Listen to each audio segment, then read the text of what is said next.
This is the time. The time when dreams come true and legends are born. Oh my word! This is the place. Some seriously spicy stuff. An absolute masterclass! The place where teams from across the globe come to battle it out for their shot at glory. Oh, you're kidding! And a piece of up to $2 million in prizing. No pressure, guys. No pressure. This is the feeling. It's beautiful! The once-in-a-lifetime feeling of lifting the trophy at the Brawl Stars World Finals. Here comes the push. Here's the damage. This is now the crunch time. This is the game. Immediately taken down. Still not going to fall. He refuses to die. The game you love. This is the Brawl Stars Championship. Let's get ready to brawl.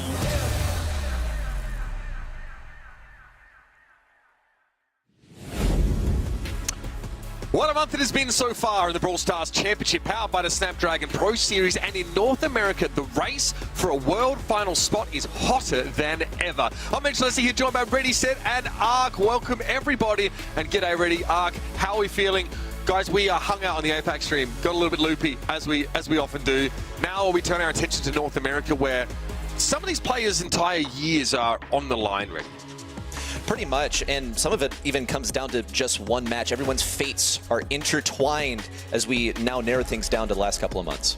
Yeah, look, we've talked about it a lot, Ark, in the months sort of leading up to this, but North America, obviously a very competitive region, one in which we've seen a changing of the guard. It's young talent that has now risen up, and some of the household names of yesteryear are lagging behind.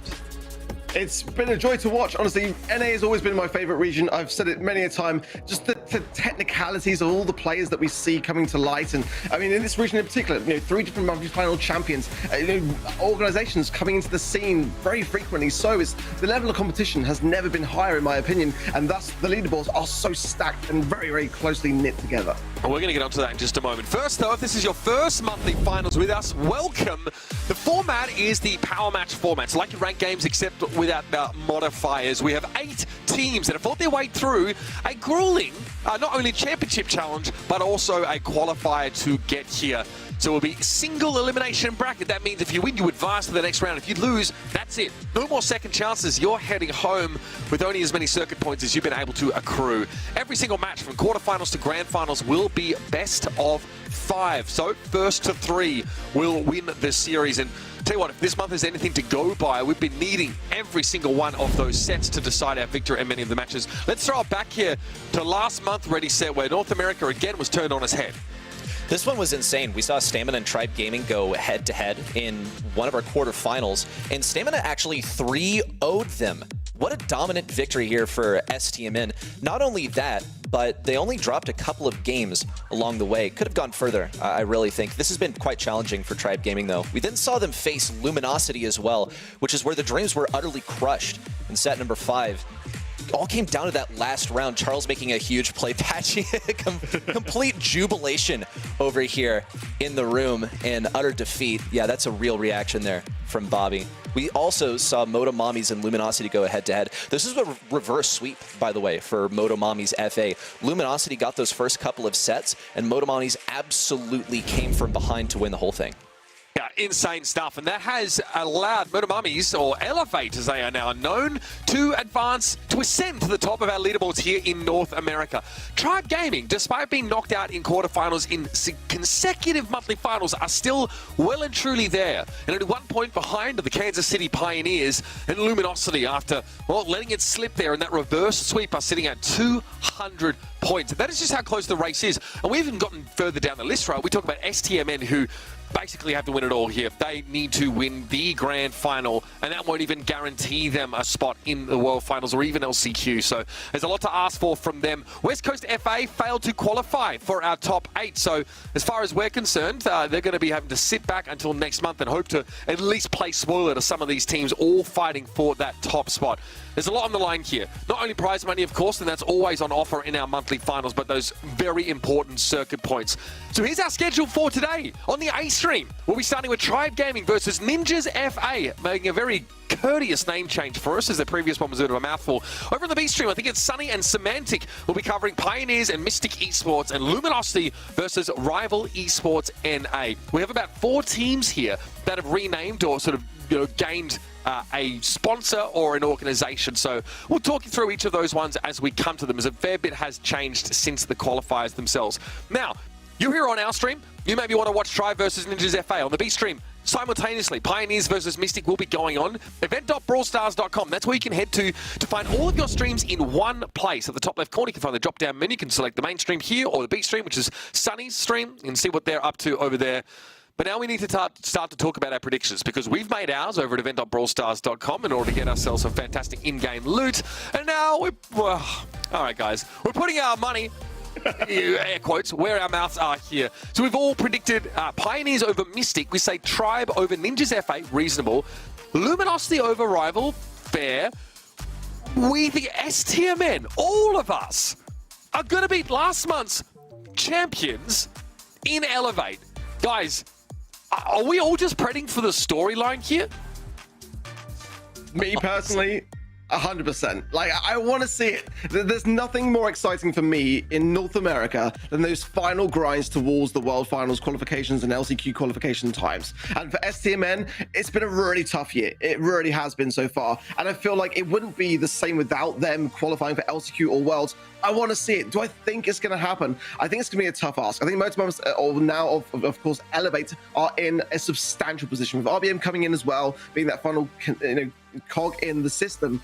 It just has brought the team a whole new lease of life. It's not going to be an easy win, but I think STMN are that team that can dig deep, and they have to. Brady, you're praying with your heart here as well, surely, because I think that objectively, that's a terrible prediction from all of us. We should be predicting Elevate. Not really predictions, are they? No. This is what they say. The toughest soldiers get the hardest battles. This is what Stamina have said basically on... This is what Bobby tweeted. This is what they have always said. It's like kind of like a broken record, but I hope, at least for their case, that it rings true for them coming up here, because this is really their final stand. If they lose this quarterfinal, that's everything on the line. That's LCQ, that's Worlds. It would be kind of strange to not see them representing NA at a World Finals, or at least an LCQ. Yeah, and a lot of teams are kind of hoping that STMN actually don't get past the quarterfinals, because that would essentially secure their spots. There are a number of clinching scenarios, but Tribe and Pioneers both need STMN to lose in the quarterfinals, and they themselves need to win it all. All right, we're going to let Reddy take a break. We're going to join back up with him after this game. It's Tribe Gaming going up against Ninjas, and Tribe need a grand final victory. They need to be champions this month, and they need STMN to lose in the quarterfinals. This team, they're the classics of North America. The first monthly finals, they were dominant. It was near flawless. Since then, they got absolutely rolled by STMN last month in the quarterfinals, just dominated. They continue to qualify pretty comfortably, but when they get to these monthly finals, they've fallen apart recently. It hasn't been great, has it? We were saying just off camera, or at least I was, that I feel like it's been Tribe's worst year, actually. When you look back to March, thank God for them to have won that monthly final, because had they not, I mean, I'm still surprised that the leaderboards are how they are in their favor, a little bit more so than they should be, actually, because, that loss in April in the quarterfinals to Pioneers, loss again in May, the quarterfinals to STMN, and they weren't convincing scorers, they weren't close, they weren't 2 threes, they were 0-3 and 1-3. We need to see more from Tribe. They've got to come together, and Zoo is clearly in his zen state right now, because having that is maybe something which is going to help them pull through and get back to where they belong. And it's a very unusual thing to not see them hit those grand finals consistently. So Dulan keeping it pretty low energy so far today, but let's hope he's got plenty in reserve to get over this Ninjas FA roster. Who, again, are a team that upset CT Esports, who represented last month in the monthly finals, in that lower bracket of the qualifiers at a 2-1 victory. So, 2 relatively new players, right? Tatia and Elvis, of course. Roladu's been around for a fair while, coached by Sebas as well, who's been around in this region, no doubt about it. It's a big ask to go up against Tribe Gaming, but these Tribe guys are looking a little slow, a little rusty around the joints. They're primed for an upset. Nice jersey there from Roll. Yeah, I mean, in terms of the qualifiers as well for Ninjas, losing to STMN, I think that's kind of fair to say that most teams would do. But beating CT Esports was the big one, really. It was a close affair as well in round 13. They did get the win. They did make now into the June monthly finals for the first time this year. So, I mean, we've got sort of narrowed expectations, I think it's fair to say, of this team. But they're fully capable of doing some great things. We just haven't really kind of seen too much from them yet. The qualifiers have been pretty tough for the most part. Running into Elevate last month didn't really help things either, as well as Rival Esports. So they have had some tough times, but hey, they've made it this far. And we've seen this across the regions as well. When teams make their mark on a monthly final, they can do wondrous things. We talked about the circuit points at the start of the show. It's something I want to bring us back to a fair bit, because right now Tribe are in second place at 268 circuit points. Now that accounts for a minimum of 35 here in June's monthly final, were they to exit in quarters.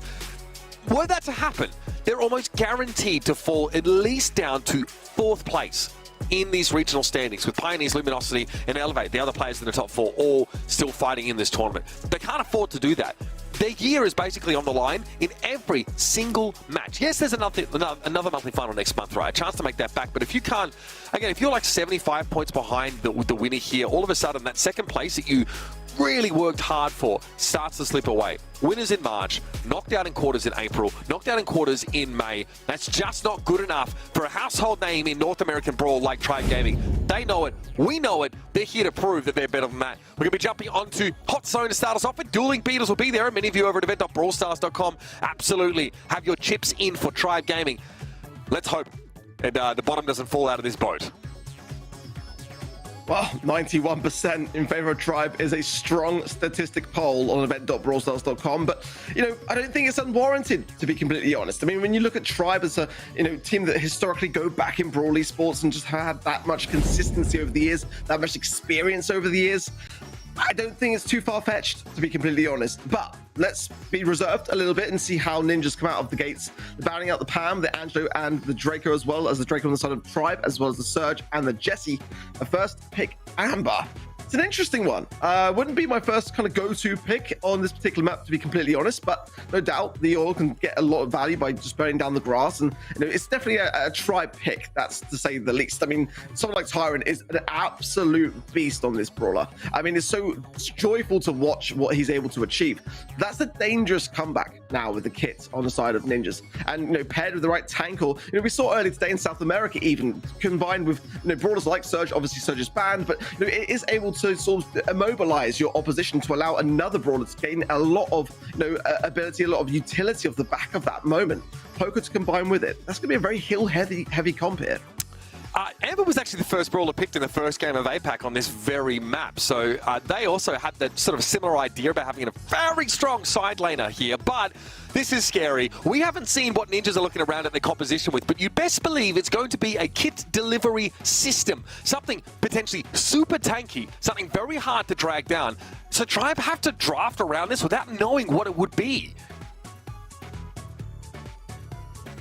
I kind of wonder as well whether they were looking for something along the lines of that kind of Rosa TP idea, and that's what they're going with. Yeah, okay, that makes a lot of sense. It'd be a tough thing to break down. I wouldn't even mind going with a Shelly here. It's amazing, though, to be honest, that Sandy's escaped the ban and the picks rather so far, considering that 70% ban rate is so high, and that brawler can do okay. Yes. Okay, guys. Look, a kit delivery system, what better? Look, Frank's not been buffed yet. Can we just, highlight that? We haven't got the rework for him yet. He is still the worst brawler in the game. And no. I did a Frank Mastery recently, and trust me, there is. I mean, this is what. No. This is why I love you, though. I mean, come on, man. I mean, Grom is surely worse than Frey. I mean, come on. I mean, again, so we do get what we expected to see. Maybe the Rosa was taken away from Ninjas here. Oh, okay, unfriendly bushes. Yeah, the play here. So Tadia already going to get stunned up as his role. But this is getting spammed out by Zulan. Quite like it, though. Get that early control. Gadget pot play Elvis, but he's got to find a connection with it to find the value, and he's already been showing the card. Oh, beautifully done, actually. Fantastic. I wasn't sure he was going to be able to pull that off. Walking came from Tyrant, but the control is all lost, and now Ninjas are able to gain back some control here. I'm sorry. They're going to town. Zulan just ceased to exist twice in a row. consecutively.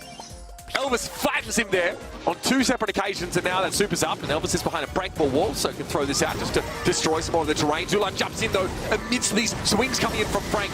Strong start popped. Zulan's not able to get out, though. Roller's able to catch him with a ball of yarn, and this Frank is an absolute nightmare with Kit in the back pocket.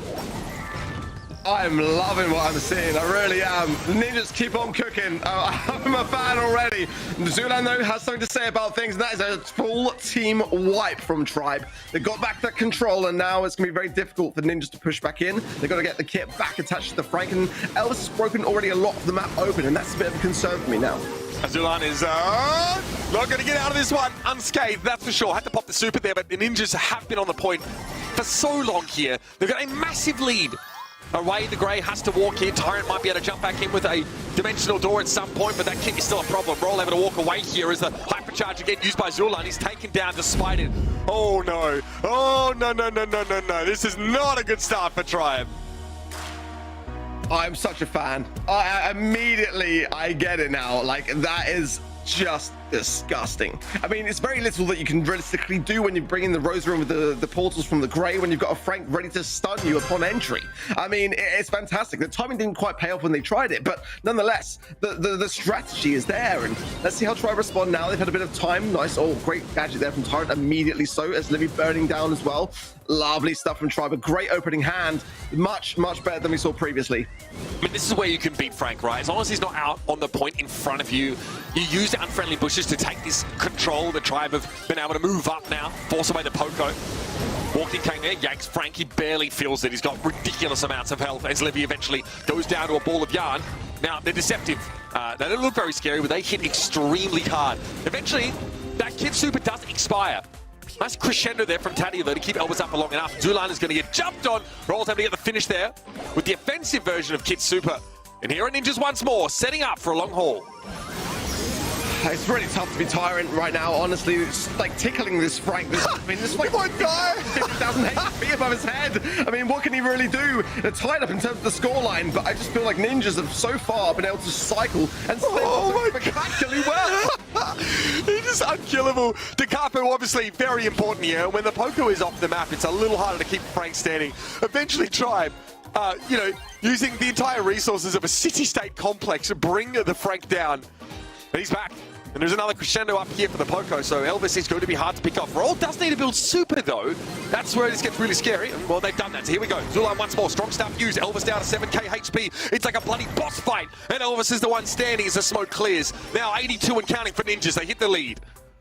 I think that could be hard to shake off this zone now. Zulan coming in, just getting behind them. The hypercharge was a lovely timed thing as well, to be honest. Now Roll will fall as well. Tatia just below it. And now Tribe just managed to clutch it up in the nick of time. Right in the set. Oh, my word. Oh, man. They are getting pans from Ninja's FA right now. Tribe do figure it out, though. Really getting the Poco off the map, so important. Otherwise, the Frank is literally unkillable.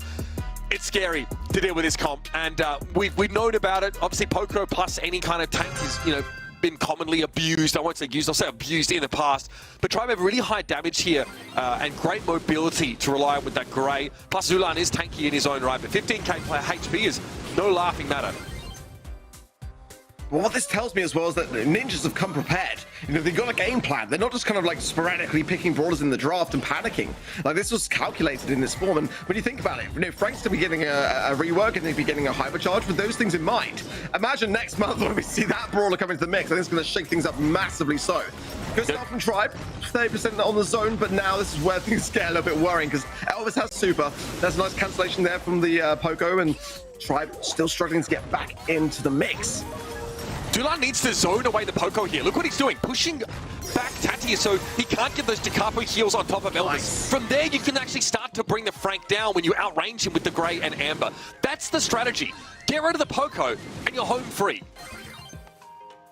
I'm loving these hypercharges from Zulan, just getting behind those Frank Hammer smashes when he matters most, because that's going to provide a lot over if he just connects and just keeping that distance now from Elvis. They know that he is a real threat to be taken seriously. As Levy as well got the gadget to hand to be able to whittle him down. The Walking Cane misses, however, just keeping him low. They can just keep him there, actually. Yep, not even have to the kill. They split the Frank up. That's huge. And then the gadget from Livy catches Frank out behind the wall. I think Ninjas are in deep trouble now. They needed to get Poco close to Frank, but but instead Frank walks and tries to flank solo.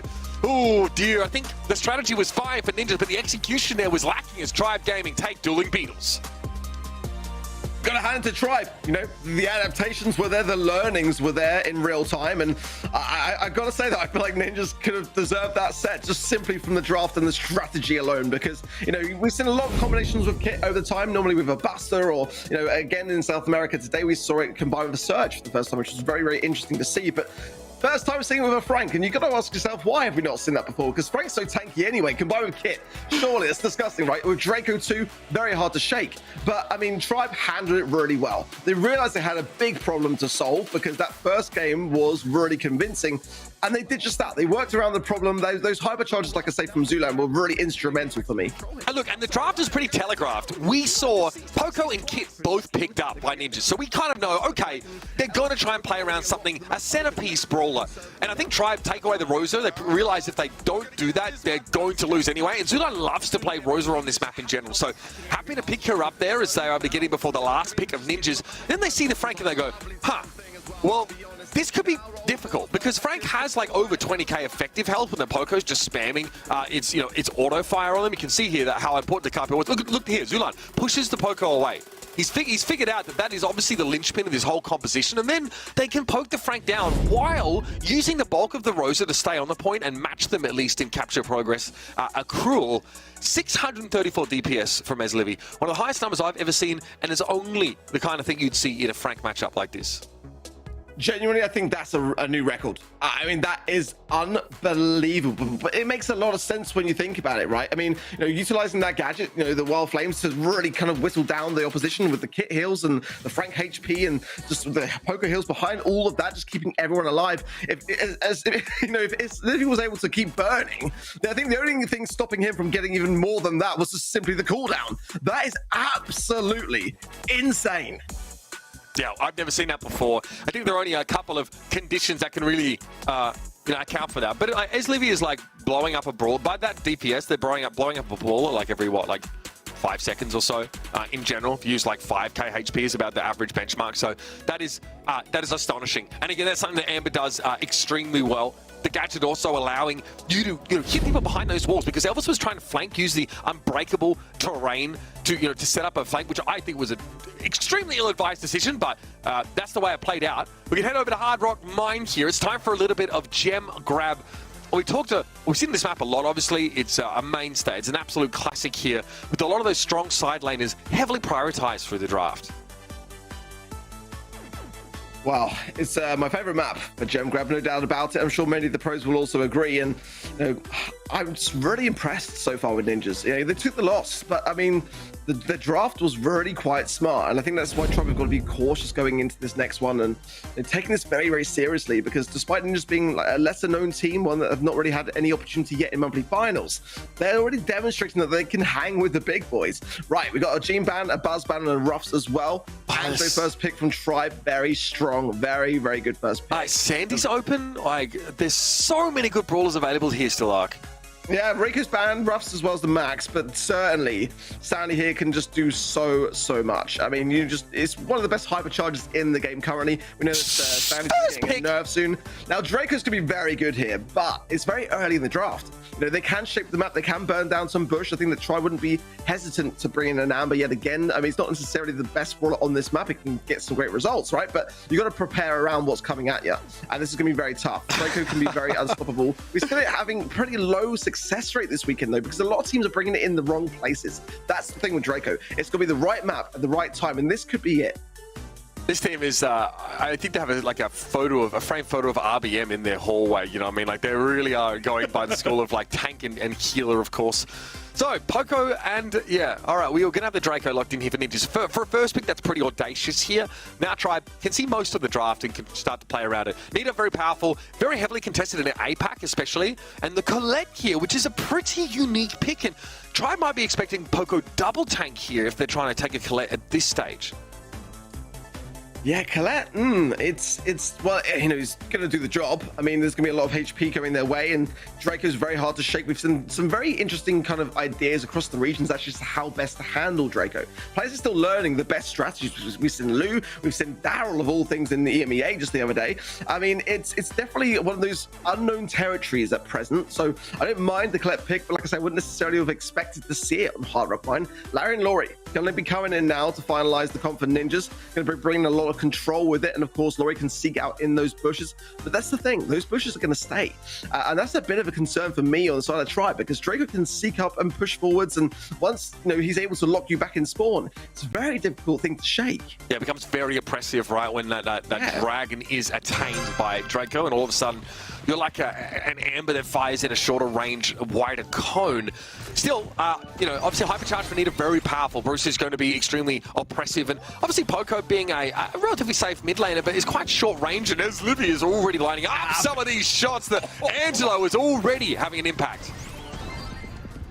Zulan doing well on the left as well. Oh, Snevy is on fire today. I love it.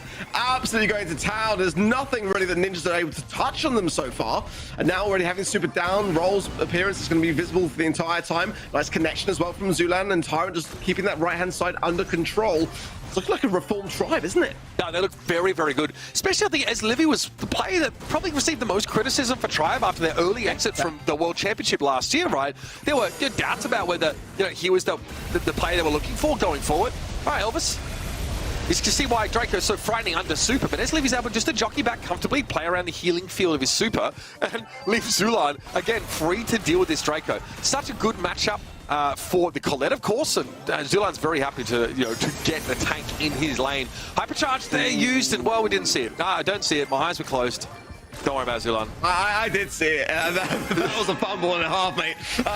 But, I mean, as Livy's keeping everything together, he's landing some of these amazing angles so far. Oh, very important takedown. There was one prior to that as well on the right-hand side, where he was able to ensure that the gems were going to be able to get onto countdown. He's all over this game, and after that insane DPS in the first set, I mean, if he keeps this up, I mean, he's just the MVP all round. I mean, I'm really impressed in general by Tribe. Tyrant there as well, getting involved, hitting basically every Nita shot possible. And Zulan doesn't have to do anything. He doesn't have to reinvent the wheel arc. He just needs to keep this Draco quiet. Of course, hitting for a percentage of your opponent's maximum health makes Colette so well suited to dealing with tanks. And man, we really saw the Draco get shut out of that game. It's one of those brawlers that, on ladder, yeah, it looks absolutely unstoppable. But, these pros are scrimming these brawlers every single day for a reason. Nice. That's one that connected from Zulan. More of that, please, mate. But, he was very zen coming into this game. Maybe a bit too relaxed as that last game seemed to show. But better. Much, much better. Because Elvis is the real threat here, obviously. If he pushes forwards and Roll can get a connection with the heal as well, then he can cause a real problem. So it's very important to try to keep up this long-range suppression all the way to the end of this game. I mean, again, this Colette super, very important, not only in just the damage that it does, but it forces your opponents back. That's the star power that Zulan's working with here. So Elvis just gets shoved away when he's trying to engage. Both Poco and Draco are extremely short-range brawlers. Even the Larry and Laurie isn't exactly the longest-range thrower here. So, you're dealing with Angelo, Colette, who can super you away or just blow you up, and you're already in for a tough time. Well, no cigar there from the Dragon solo of Elvis. Gonna have to try that one again, and time is ticking. The 9th gem there on the floor, and as Livy finds another super again, and that's gonna be a troublesome thing. Look how just quickly they're able to eradicate Elvis. I think that his stats might be quite abysmal by the end of this one, but there's one more gem still for Tribe to maintain here. Hypercharge from Zulan as well, and that's a great time. Cycle to perfection down as well. Almost finds the third as well. He will pick it up regardless, and that is what you want to see. Tribe going the aggressive and looking far, far more comfortable this set. Absolutely bloody dominated arc. No other way to put it here. Elvis having one last crack at it here, but as Livy is already headed for the kills with all of the gems that Tribe needed. Smiles on the faces there, and so they should be. There are a lot of teams that were hoping that Tribe, don't sort of advance too deep in this bracket, much like they're hoping STM doesn't get out of quarters here, but I'm sorry. That's not happening. And looking at the rest of the bracket here for Tribe, it looks decent for a grand finals showing. A lot of the really nasty teams are actually sitting on the lower half of the bracket here. Not to say there are plenty of things that could trip this Tribe Gaming team up, because they are a far cry from that undisputed #1 team of old. But this drafting, this gameplay here, especially on Hard Rock Mine, should be starting to fill their fans with a bit more confidence, Ark. And hey, it ain't so bad to ease yourself into a monthly final with a bit of a mismatch in terms of, experience and ability. Yeah, I think that's fair. If you were to look at the bracket, I think the upper half is more favorable if I was to choose where I'd like to be sitting myself. I think that at the same time, the Tribe have just got a lot to shake off in terms of their prior performances. The last 2 months have been pretty abysmal, and a lot of mistakes creeping through that just wouldn't necessarily have been there in the past. So I think that this is the best way to start. But at the same time, it does tend to be sometimes the case that when you get to those semifinals, if you're able to get through the quarters, then the question has to be asked, were you tested enough along that way? I think they certainly were in that first set. This set looked a lot more convincing, and I just felt like the draft was a much better place for Tribe. They felt very much in the hands of that Angelo pick, but you've got to be careful still in this top side of the bracket. Pioneers and top side as well. Yeah, that's what I was worried about. Exactly, donuts all round. And oh man, it's kind of tough to see. I mean, it makes honestly Draco look like he's one of the worst brawlers in the game right now, because the win rates are so shoddy for him this weekend. But again, it's about playing him in the right places, and I think choosing him in the right stage of the draft to ensure that you've got very little in terms of a response. And I think teams have got to be sort of careful as to drafting him and where they ban him, because that's like the lowest statistic in the day so far. We've seen like the highest DPS I've ever seen here, and right now I'm looking at more goose eggs than a breakfast soiree at Downton Abbey. It is that bad. And again, like, what are you supposed to do? Like, they bring the poker win again because it's really supposed to facilitate for the tank. But as a mid, it's super short range. Fine, that's okay. If your side laners are oppressively winning their matchups, the poker moves into the space that they create and takes the gems. But first of all, you're laning against an Angelo who can outrange you from the next postcode over. Not a problem. And you're winning none of your side lane matchups. I like Tyrant, obviously, like low on the DPS. Tyrant's just not getting hit by this Larry and Laurie. Like, they're just not doing anything to the meter. And Zulan is actually pounding Elvis like some dough that's about to be turned into a mile-long line of croissants. It's that bad. Like, every time Elvis steps up, he's getting triple tapped, and Zulan has super on every single time he returns to lane here. So, we know what the plan is for Ninjas. It's pretty straightforward. Even I can figure it out. But if their side lanes don't actually do what they're supposed to do and don't, don't start to oppress their opponents, mate, you can just sit in spawn. Honestly, just sit in spawn. Honestly, we hadn't have seen a DPS in the last set of 634, then that 567 would look nearly as impressive. I mean, that is still astounding DPS there from Zulan. I mean, if he'd hit that other super, then it'd be even more, right? But he hit the wall, one of them. But that is still very strong stuff. I mean, that Colette pick really proved its worth. I think that, for me, again, like, sometimes you have to shape the draft around what you're seeing before you. And as far as, Colette goes, not really the place that you'd expect to see her in Hard Rock Mine, but Tribe are making the adaptations around what Ninjas are bringing in. And I think Ninjas need to start to be doing more of that themselves. They're bringing poker in a lot, and with teams that have kind of not necessarily been that present in monthly finals, I do ask the question when they seem to have like a safe brawler pick. We saw it in South America earlier today as well. We're seeing it again. Poker coming back around every single time, and it's not necessarily always the best brawler to bring in. I think it made a lot more sense in dueling Beetles in that circumstance. It didn't really give me much in that last set on Hard Rock Mine, I'll be honest. I kind of want to see a little bit more adaptation from Ninjas and trying to find those weak moments in Tribe. They found that in the first set. They landed that Frank. Tribe weren't really ready for it. They had to really adapt on the fly, and they just about managed to get through that first set as a result of all those changes. But I mean, I think this draft now, especially when you look at how the sets are forming, it's got to be bang on now for Ninjas.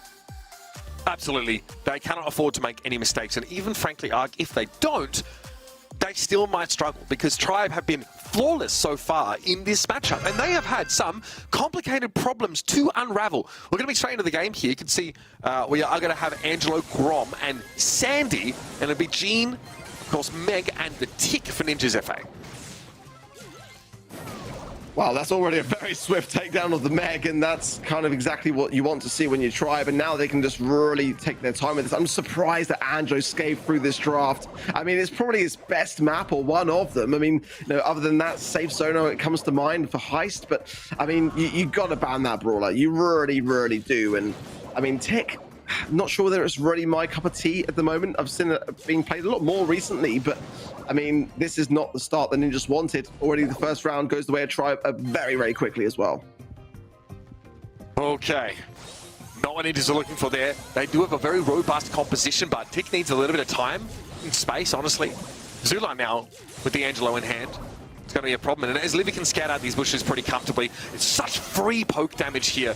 Pretty effective, quite a long-range thrower, just on virtue of how these bombs tend to explode. And yeah, okay, well, Elvis got de-suited there. Tyron, yep, firing down there with the gadget. Obviously, that gives you that increase in range at roll, and Tadia is in deep trouble. This one might be over pretty quick now. Head first up, available for the Tick, but they've been backed right into a corner, and Tribe are circling like vultures. Yeah, this one, I mean, maybe, who knows, Tick 3v1, potentially 19 HP though for Tasia. It's going to be a tough one, yeah, and that is going to be 2 rounds consecutively so for Tribe. Match point now, as quickly as that. Tribe are cooking right now. Absolutely. That was dominant. There were quick rounds. The pressure from the Grom was immense, such that the Meg was essentially de-mech'd before she could even get any damage done. Instantly, Ninjas forced back into the back right corner of the map, excuse me, couldn't do much about it. Zulan here again, happy to step up, and look at that shot. It accounts for over half of the mech's HP. How do you fight against that? You ban it. that's all it is. You ban it. And you think that they would have done, considering how Tribe just dominated with it in Hard Rock Mine, coming out of that second set. Already a big heavy hit from Tyrant, followed up as well there by Livy. Great teamwork from Tribe, looking far better than we've seen in previous months. It's still early days, of course, but look at that. That round's gone. I mean, the Ninjas have got to put up a fight. It's now or never. They are going to be going home empty-handed very quickly if they don't pull themselves together. This is it. This is their last opportunity to make a stand. Somehow this mech needs to find someone to be oppressive towards, but Tyrant doesn't seem to care. We know Zulan doesn't mind. Elvis went for a swing there and got knocked out of mech, and this is the dropping. I think on a fundamental level, Tribe are just the better team. Zulan here. Not normally where you'd see Angelo position, but that's because they know this goose is cooked. Eggs and all, folks. Tribe Gaming secure their spot into the semi-finals. I think Tribe took that first set very personally. Like they know they had a close call and they wanted to prove a point, and prove a point they did, because honestly, that was just dominant. They were just throwing around Ninjas like a rag doll in that second and third set. I mean, blink and you miss it for knockout. Unbelievable stuff. Back in the semifinals where Tribe belong, where they've not been, since March. So I think they needed to get them back on track, get their mental reset. I think everyone's doing their bit today, and that has not been present in the previous months. Yeah, look, I think looking at the bracket, they probably have one of the easier matchups here in the quarterfinals, which is great, but they're far from done. They've got some serious challenges awaiting them. Obviously, the winner of Pioneers and Mystic Esports NA, which is probably more likely Juan Carlos' team at this point, will be waiting for them in that semifinals, and that's a team that has given Tribe trouble already this year.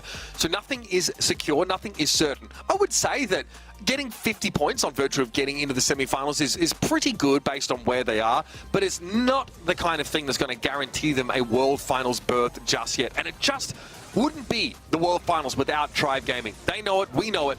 They're here to show us that they absolutely deserve to be there on their own merits arc. I think this game is a great showcase of that. I do want to see Tribe tested a little bit more, but man, even just regardless of who they were playing against, they could have folded the ping pong table up and had a go at it. They looked very, very good. As Livy over the entire series has just been outstanding. You've got to remember as well with these stats that over the course of 2 sets, Ninjas had 1 kill, 1 takedown in that second and third set. I mean, that's just not good enough. It's just not up to scratch for the monthly finals. You got to come a bit more prepared. And I had such great hopes, actually, of that first set. I was Ninja's biggest fan with that Frank pick. Honestly, I really do love seeing a Frank, seeing something that's just out of the norm that we tend to see in terms of the esports meta come in and really cause a problem, for teams. And, it just wasn't quite the same after that. As Livy, though, 100% agree with this. I mean, absolutely on fire, quite literally, that Amber in that first set, 637 DPS, I think it was, and absolutely tapping on the Angelo as well. I mean, that boy's on fire today, and I want to see it continue forwards today as well. A lot of game still to play here, but Livy is voted your MVP over at event.brawlstars.com, and for a very good reason. Really got to shine as the mid there, Angelo on Hard Rock Mine especially, and then obviously that was handed over to Zulan. He played it very effectively on that last knockout map. So this is Tribe, basically where we wanted to see them, but where we need to see them. We're going to go to a break. When we come back, we've got more semi-finals coming at you. Don't go too far, folks. We do have Elevate versus STMN coming up next. It's a huge game. So many implications. We'll talk about them on the other side. The Snapdragon Pro Series Brawl Stars Championship is brought to you by Snapdragon Elite Gaming, Samsung Galaxy S24 Ultra, Monster Energy, and DHL. Welcome back, folks. Quick break, and we are here once more. The Brawl Stars Championship, powered by the Snapdragon Pro Series. Ready, set. We've had you over checking out what's going on the B stream, seeing what is going down, because we're curious to see who else advances to that semi-final to take on Tribe Gaming. And Pioneers and Mystic Esports are still tangled up in a battle. It honestly could have already have wrapped up by now. Pioneers took those first couple of sets, though they didn't look super tilted in Pioneers' favor. In my opinion, Mystic Esports have had draft every single set so far. It earned them a victory in set number 3, so that match is still ongoing. But on the flip side, we do have another A-Stream quarterfinal to cover, which is Elevate versus Stamina. This one has such huge implications for who goes to LCQ, who can go to Worlds even. There are a bunch of teams, oddly enough, hoping that STMN don't make it through this game because it makes the math much simpler for them. A couple, I think Tribe being one of them, if they sort of can win the monthly finals here and STMN are knocked out in this very game, they will automatically clinch their spot in LCQ. I think Pioneers are also hoping, for the same thing. Who do you think is going to win, folks? Event.brawlstars.com. Get your predictions in there as well. And don't forget, the B stream is over on that site. You can head over and check that out because we've got the other games going, as well as a combination of that Pioneers and Mystic game. But we need to start talking about this next matchup now in earnest because it's a new name for Elevate. But Ark, before we let you go, these guys are the real deal. Luffy, RBM, Zeus, previous monthly champions. They're astonishing. Yeah, it was an amazing run last month in May, going through the semi-finals and the grand finals to a very close scoreline of 3-2 all the way, but they were declared the champions after taking down Luminosity Gaming in spectacular fashion. That reverse sweep honestly took a lot to pull off, but pull it off they did, and they've been growing so well with the competition. That's what I love about this, and now bringing in RBM with those roster changes along the way. This is the remaining 7 former Motomamas FA roster now with Elevate, and with that support behind them as well, I'm expecting greatness from them. Our predictions were all with Stamina, but I'll be honest, I am voting with my heart today when it comes to my predictions. So I think that I want to see STMN at least make LCQ, but Elevate, they are such a dangerous team. There's a reason why they're #1 on the leaderboard.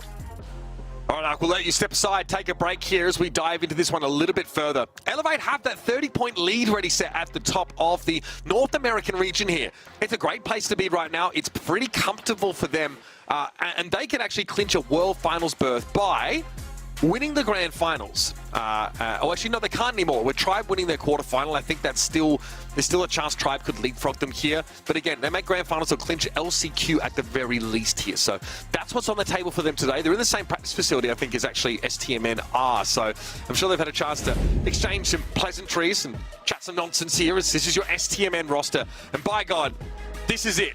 This is their last chance. Bobby, Zar, and Sands, your 2023 World Runners-Up, STMN Esports. These guys are still well and truly behind in the race for LCQ or Worlds. Losing to Luminosity in last month's semi-finals really hurt them, and that's after they just stomped Tribe out of the competition in quarters here. Now they have to, again, take on a pretty strong team, I think, in Monomamas FA, literally last month's champions. It just never gets any easier for these guys. We discussed outcomes for Elevate over here, former Moto Mommies, right? If they make well, of course, we also discussed that is bygone. However, they can actually still guarantee themselves an LCQ spot, make themselves insurpassable for Stamina by winning this quarterfinal and by qualifying for the monthly finals next month, which is basically just an everyday occurrence here for teams of this caliber, especially for Elevate, who are currently at #1 on the leaderboard. So they stand to sort of technically make LCQ just by winning this match. For Stamina, this is absolutely do or die. They will be 1 point behind Elevate, even in the best possible scenario for themselves, if they lose this match. The other case also is if they lose this, then really the only team that they can catch up to is either Luminosity, should they not win the Grand Finals this month, or the loser of Tribe versus the Pioneers. So this is remarkably difficult for Stamina. It's been a tough year for them. them. It's not easy being number 5 and facing number 4 on the leaderboards every single month in the qualifiers. In fact, we saw them have to do that in the last qualifiers, where they faced Luminosity in the upper bracket, and then they had to qualify through the lower bracket. That is why we see Stamina, a team of this caliber, facing Elevate in the quarterfinals rather than a semifinal.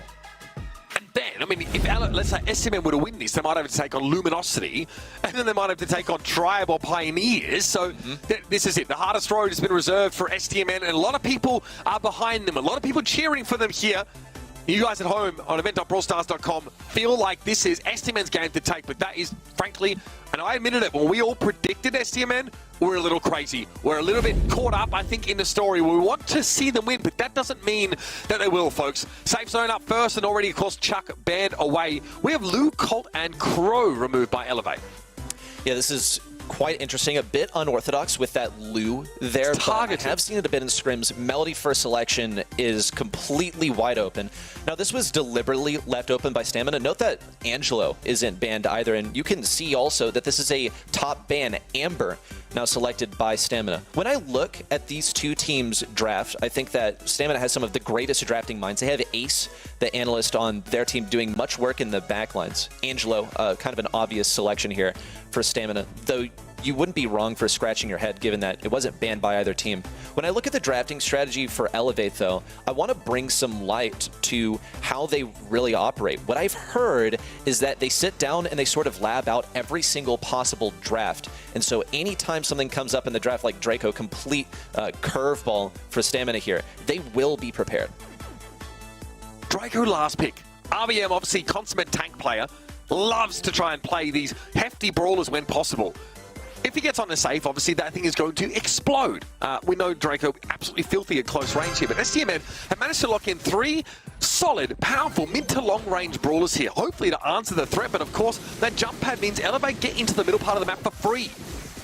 I forget who I saw run this in a scrim, but I have seen this before, with the Gale jump pad being utilized with Draco to get towards that safe. Melody is also going to generate some all-out aggression. So you have Stamina playing more of a comp that relies on control, because the area of the map that they need to be positioned in is way further up in order to generate damage. For Elevate, they can rely on movement alone to get themselves up there. Luffy especially, having 3 dashes to move himself from spawn all the way to the enemy safe and get some of the best DPS on the safe in the game, is absolutely instrumental to the success of this comp, and it also makes it vastly different from what Stamina is trying here. So far, it is getting them pretty close in percentage, but that could very well change with the placement of this boosted booster and Bobby looking to fire away on the safe. Yeah, they've really moved up here in STMN. Get some decent damage on Elevate safe, but now they have to defend well. And RBM with the gadgets able to stay alive with 1 HP. Eventually going to be brought down. But Luffy now with those music notes spinning, that safe is getting smacked around. Melody just needs to stand near it, and it takes a ton of damage from those notes. Zeus steps up, gets a bit of free damage here, and STMN had defended well until they finally chose to go aggressive, and they leave a massive opening. RBM on the left side falls, but the damage on Stamina's safe remains. They're only at 43% now. Zeus, all alone on the left side, still has gadgets ready to go. Oh no. It's going to remain on the right side for RBM. We'll see Luffy break through. That's huge. If he can walk around this safe counterclockwise, that's how you get the most DPS as Melody. RBM now chimes in on the safe as well, keeping himself alive by using another super and popping the gadget. We're down to 8,000 health, just 10% left for Elevate to get a Game 1 win. Luffy steps up here and it's over. They don't have super right now, but they can poke for it pretty quickly. Nice shot from Bobby. Had to shut Luffy down. It's still on the table here for STMN, but they've got to go for it. The Draco's a problem, but he's already used his gadget. Only 1 hit on the safe. STMN have to go forward now, but they lose 1 instantly to Luffy coming back off respawn. The booster's still standing. Bobby needs to change shots. It's 2% separating these two teams. It could not be any closer, but Bobby's going to get brought down. RBM's in the way. I think Zar was trying to finish the game, but he can't get it done. Luffy through the wall, damages him up. Zeus has a shot. It's blocked. It's about as close as it gets, fam.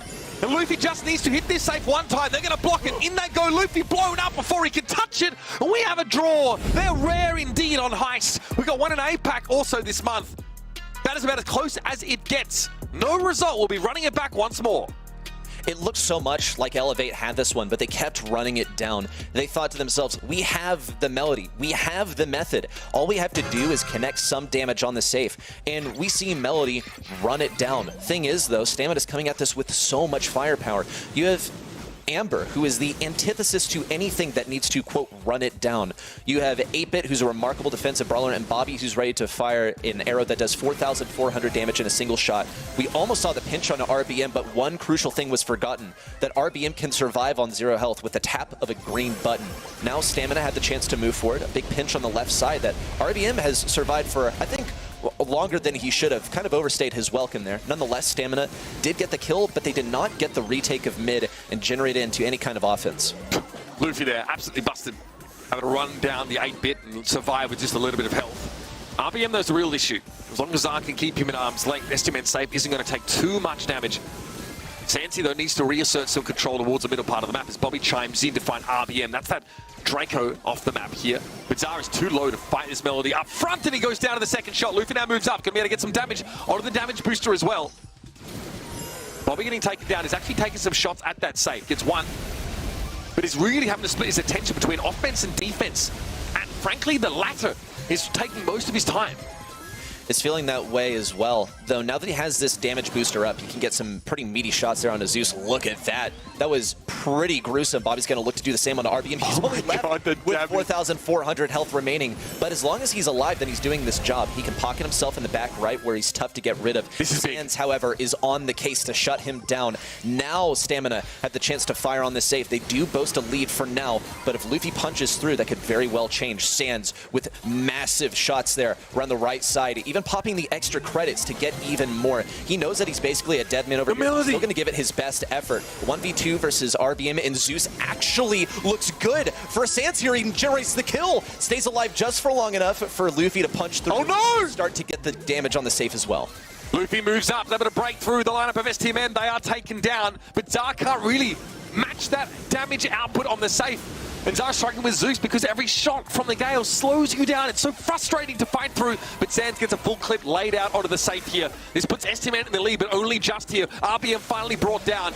Elevate have that lead. The Draco really hit them where it hurt. Now Bobby needs to back up. He's going to get pressured away by the Gale. Does find the killer. Luffy's going to come in. 3 seconds left. It's so close. 1%? Are you kidding me? Oh my goodness. STMN just get there. This is taking everything they've got and some. A draw and then a 1% game. This might be a series to go down in the history books. If you ask me, this is also a quite different strategy from what we saw in Game 1 that generated such a similar result. At least when you look at the scoreline, when you look at 6% versus 7%, only a 1% differential. No, the difference that I saw for Stamina was we saw Sands actually getting good damage on that safe and playing much more of an aggressive role, which is typically where we see 8-Bit succeed on this map. I anticipated more to see the synergy between Bobby and Sands on these two brawlers be the thing that gave them the damage. Now Sands and Zara practically alone, Zeus respawning to try and block some of this damage. Luffy and RBM now following in suit. But the damage comes through nonetheless. A one-shot potential here for Bobby. He's still going to drop RBM quite low on health. Get one on the left and possibly another on the right versus RBM. Once again, though, this is the second time that RBM has diffed this Angelo matchup because he has that gadget. Tez is dead. If he doesn't get out of here quickly, he's in trouble. Zeus doesn't quite catch him. Luffy doesn't have any interest in diving on the 8-Bit. Another damage booster thrown up, and Bobby here playing now on the right-hand side of the map to answer this flank route that is set up by the jump pad. They can come forward now. Luffy, though, a couple shots in. Those music notes already on the spin. And now the dash is available. Melody is going to have to heal up a little bit, but RBM can run up on Bobby here. Straight into that super form, but took a huge hit. 6,000 damage per boosted arrow. Angelo, terrifying. Able to bring RBM down before we can hit that safe, and STMN have a slim lead. May have gotten the kill, but it doesn't stop me from counting. That's the third time we've seen Draco get that takedown simply because he has that gadget.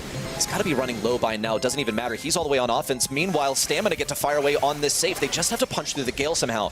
Sands pops the extra credits around the right side. We'll see RBM on safe duty. Look at also the star power that he's brought, where he can do additional damage on the second side. Sands, Bobby, Zar all rain down hellfire upon this safe to drop it to 0 and secure set number 1. What? They see a Draco without the mount, without super available, and they say, you know what, fine. We'll run down the safe ourselves. We've got a boosted booster and an Angelo to stand inside of it, and they peppered that Elevate safe down. What composure from STMN. After 2 incredible rounds to start us off, one was a draw, one was very, very close. They get there in the end. That's the first step for STMN. One of many, by the way. It is a veritable mountain that they have to climb today. And that's not an overstatement at all. They've got the work cut out for them here, but getting a crucial set win against last month's champions, Elevate, is a great way to start. When we look back at that last set as well, I begin to wonder, like, what went wrong for Elevate? What went so right for Stamina? Because those first couple of games were so close. The first game was so close that it didn't even count as a point. It was a total draw. It didn't even go up on the scoreboard. Though I looked to game number 3, falling in Stamina's favor vastly there at the end, where we saw Draco punch through and start to lock in some damage on that save. For most of the game, I believe he acted as sort of a taunt card, if you're picking up what I'm putting down, and attracting the attention of Stamina, constantly keeping them on the defensive. It was those moments where Stamina had the DPS to punch through those defenses, like here for Sands with the extra credits, massive there. And even then, it only got them a 1% victory. That's how close this was. I think that final play where RBM was told to get on that safe, get extra damage, was simply not the play. But what Elevated tried so far had not given them a win, so I can't really blame them for trying something new. The Draco definitely very threatening. We see the Gale in there, sending them into the middle part of the map, allowing... What? 23 kills for Bobby. 537 DPS. And let's be clear, Angelo, is a very deadly single-shot brawler, but doesn't exactly have the fire rate to keep up these massive numbers all the time. But Bobby is standing inside that damage booster. Each of those arrows are coming in for 6,000 or so health. RBM gets chunked down to about 4k every time he gets hit by one of them. Bobby had to defend really, really well. Really had to be patient. He wanted to go forward, I'm sure, to pressure the enemy safe down, but RBM kept the pressure on. So did Luffy. That is incredible showing from STMN. This has been a sick game, and it's just begun. I will praise this draft from Stamina, from Elevate. When I look at their stuff, this is something that I've seen in scrims already, okay? I've seen the Draco and Gale combo in scrims. It didn't work when I watched it. I think also it was quite telling that they were going to go for this when they put that Lu ban down, because Lu would be so effective into this. Stamina, I think, got exactly the draft that they wanted. They made it look like they were going to be weak to being run down, and in the end, they actually had some of the best brawlers into the, quote, run it down stuff. I know we use that term a lot, but it is sort of, I would almost say, the accepted terminology, at least for the players. We move into Shooting Star, where it's not going to be as effective of a strategy. It takes much more of a draft diff to make that possible. A first selection of Carlin here that gives them the Blue Star for free. It also prevents a thrower pick for Stamina, at least one that is quite bulletproof. Yeah, again, you don't really want to get run up on by this Carl. He can close the gap on you a little too easily. Pearl getting picked up here for STMN. Okay, it's been a little while since we've seen her picked. It has, but the reasons that she's good are all the same. Also note that Elevate banned Bell here, and Bell is one of the best brawlers into Pearl. I'm not entirely sure why the Bell was banned. Maybe it's that they actually wanted to get the Pearl for themselves. Look what Stamina are going for here. So you Such have a Bobby pick. Oh my first, God. this one is remarkable from Stamina. Yes, it is a very characteristic pick of him, but let's dive into what exactly makes this such a good defensive composition. You have Pearl, who will get her shield simply by existing. She'll be very passive, and she craps out damage once you eventually push her. Then you have Mandy, who will sit on the backlines most of the time, can fire blindly. I don't necessarily expect that at this level of play. However, it's still an option, and you can get a free kill onto a thrower if Elevate want to go for that, because generally they have much less health. RT locked in here, though, by Elevate, so also a decent defensive option, especially if they have a star lead and they are at risk of getting dove on by STMN, who don't have the best comp to do that. And the Kit here, I mean, Kit incredible at sort of isolating individuals, locking them out of the game for a time, and also maybe setting up on the Carl here just to make him virtually unkillable. I think the strat here is going to have to be RBM dives on someone, then Luffy gets a kill on a stunned opponent. So Stamina are going to have to be very cautious about what they go for here, not going something too vulnerable into the Kit. A thrower is not necessarily out of the question. It would be good into the RT. We'll see Max as the selection over here. So they're hoping to utilize the Max plus the Pearl, I believe. Max might be able to contest for that Blue Star, but nowhere nearly as effective as Carl is able to. A Max is always going to be good, though.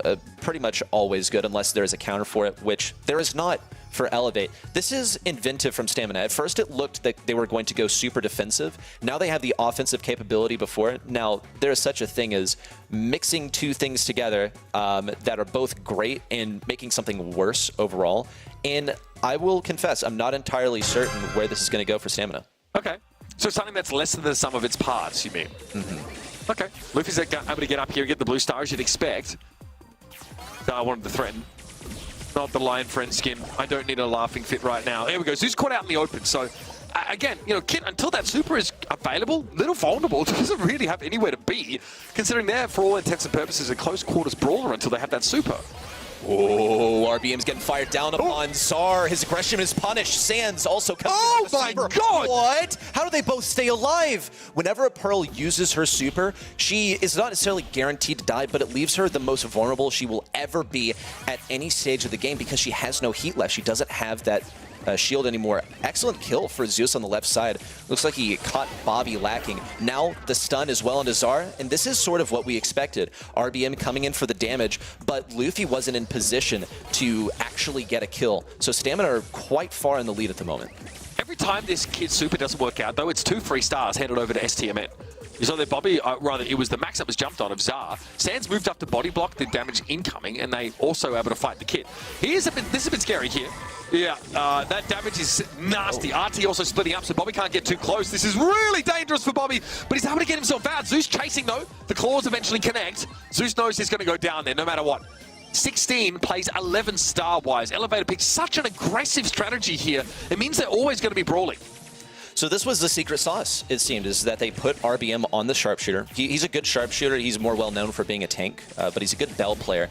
And RT seems to also be within his wheelhouse. But he went aggressive, basically becoming Jackie over there on the right. We'll see Sam get jumped on, but no kill. Still, reliably, the kit is not getting them the combo that they needed. Luffy's still going to go for it. No kill on a Bobby. 20-star win for Stamina. That is dominance. I mean, yeah, we don't often see our bounty matches go to star capacity there, but the composition for Elevate requires them to go aggressive. They have to come forward. And eventually, especially when STMN are at 18 stars, you can't afford to dive on them as kit anymore. You will lose your team the game. So, interesting strategy here for Elevate. The problem is that STMN, ready, set, can play defensively quite comfortably here. They're trying to dive Zar, and someone always comes to the rescue. I think Zar can still do his job as a max without doing any damage. Undoubtedly running the star power that gives you your super for free, because in Brawl Stars, anything that you can get for free is insane. No way! Bobby didn't expect that one! Zeus, invisible in the box, grabs the kill. But flashing forward to the present, Elevate have that 3-star advantage. RBM is still trying to chunk down Sands. And Sands, what does he do? He goes for the lane swap. There's just not much that he can do in that matchup versus RT, whose passive ability is to do additional damage on a follow-up shot, which is sort of the antithesis of what that Pearl Shield is supposed to do. They're going to be forced back here, Elevate. They're probably not too upset about it. They're a pretty good all-in team when they have to be, and they're ahead by 3 stars. Diving on Sands here, they go. Phase shift to use by Zar to get away, but no one was there for the trade on Luffy or Zeus. They get it eventually, STMN. So it ends up being a +1 star exchange for STMN. Still behind. Still the interaction that we needed to see for Elevate. We need to see Zeus get this kind of stuff. Let's see Bobby, though. He has his super. He can get RBM low. He's going to go for it. There's the kill. Zeus wanted to jump forward, but there was no one to combo with. RBM wasn't there on the lane. We'll see him forward in this cardboard box, but his position is kind of obvious. Doesn't mind revealing himself afterwards. It's also drive time. 30 seconds remain.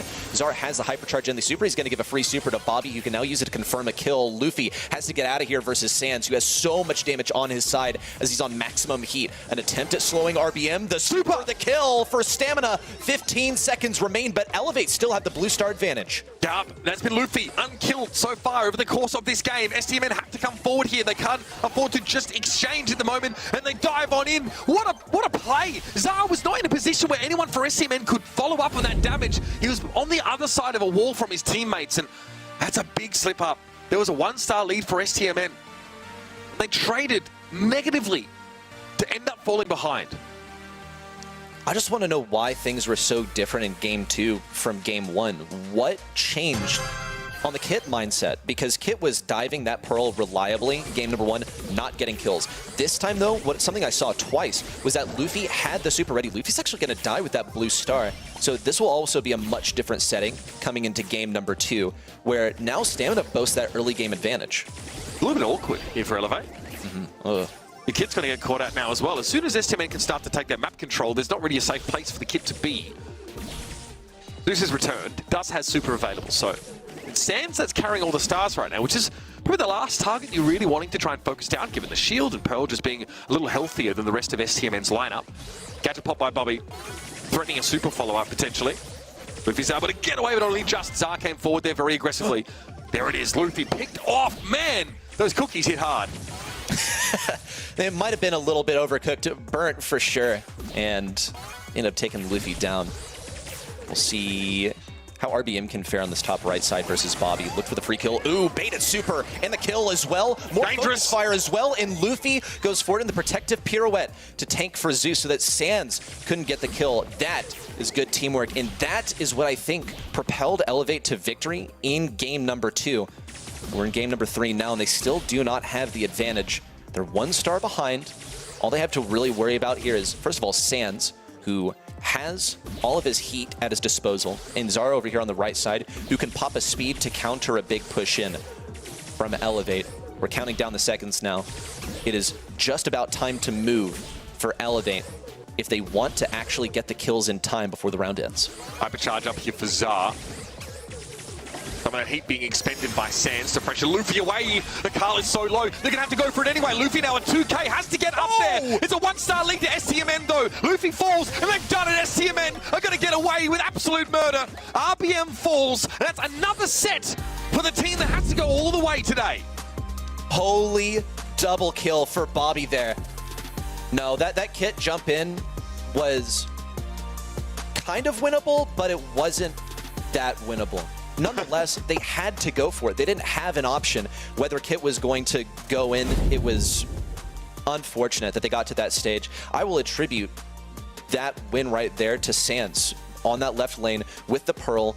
Got Carl so low that he could not make a play anymore. And as we saw in game number 2, anytime that Kit was getting a kill, it was assisted by Carl in his super or swinging his pickaxe in some way and contributing to that kill. It took focus fire to actually utilize the Kit and get him out alive. So in the end here, kudos to Sans there for that game-winning play. And also, this was a little challenging off the beginning. I think we saw Zar and Sans combined for a pinch around the left side in game number 3 to get that blue star off rip.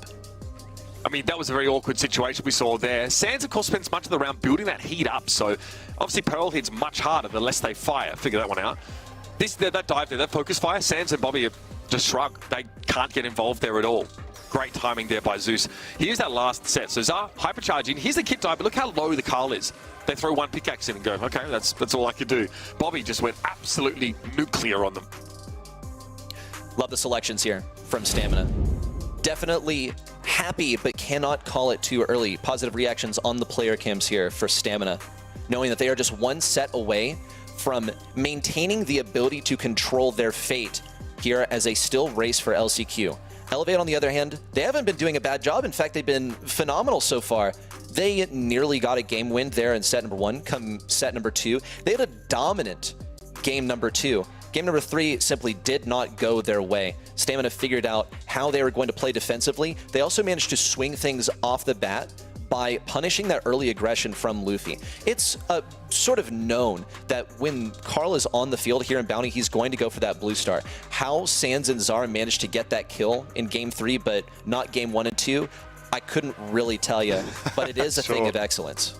Again, it doesn't matter when it happened, the fact that they were able to punish that early Carl play, which is, I think most teams just have an agreement that Carl is going to take the blue star if he's picked, but STMN found a way to get an early lead, and being, getting to get that lead early, forcing your opponents to be the aggressor. You said it on the cast. It sets the tone for the entire round. STMN were able to back up, not give up too much space, but really allow Bobby to take some cleaner shots here, and they waited. They waited for the Kit engage. They knew it would come. They knew they had the durability and the return fire to trade positively in terms of stars when those fights completely broke down. Bobby, getting a sick double kill there, I think, with that super was a big turnaround in that game, and it was never really a sure thing here. So STMN, again, walking a tightrope between victory and defeat in that set now, go up 2-0.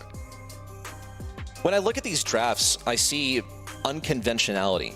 Okay, Elevate and Stamina have cooked up their absolute best for this match because of what is on the line. Despite it being a quarterfinal, this is practically for LCQ. Elevate can lock in LCQ for all practical purposes by beating Stamina here. Now they need to win 3 sets in a row in order to do it here and now. Now they could still just make it to the monthly finals next month and do all of that jazz and do usual Elevate things. But if they get unlucky, if they have to face a tough team in the qualifiers, depending on how points may shift around, then they could be in for a rough ride with a quarterfinals match. So nothing is certain here in North American BSC. With that, though, we'll put a pin in it and head to parallel plays for set number 3. Stamina up 2-0. Having last month's champions pretty much on match point here, it's got to feel pretty good for STMN. But you know what? They've done this. They always do this. They look very good in their first game. And they did that, of course, against Tribe in last month's finals, and then couldn't quite go much further, looking a little bit listless when they got into those semis. So here, yes, this is huge. This will be a massive result for STMN, but they have to keep this work rate up the entire day. Here's your bans, of course. Melody's taken away. Sandy has again been left open, but not actually picked by both of these teams when it has been available. Kit for Elevate, they really enjoy this kind of strategy, and here on Hot Zone, it's just as viable. Kit is such a versatile brawler, honestly. When I say versatile, I guess there are technically 3 different ways you can play it. One of them is Showdown, so it doesn't really have a place in competitive Brawl Stars. But the other 2 is you can play him as a backpack that latches onto a tank.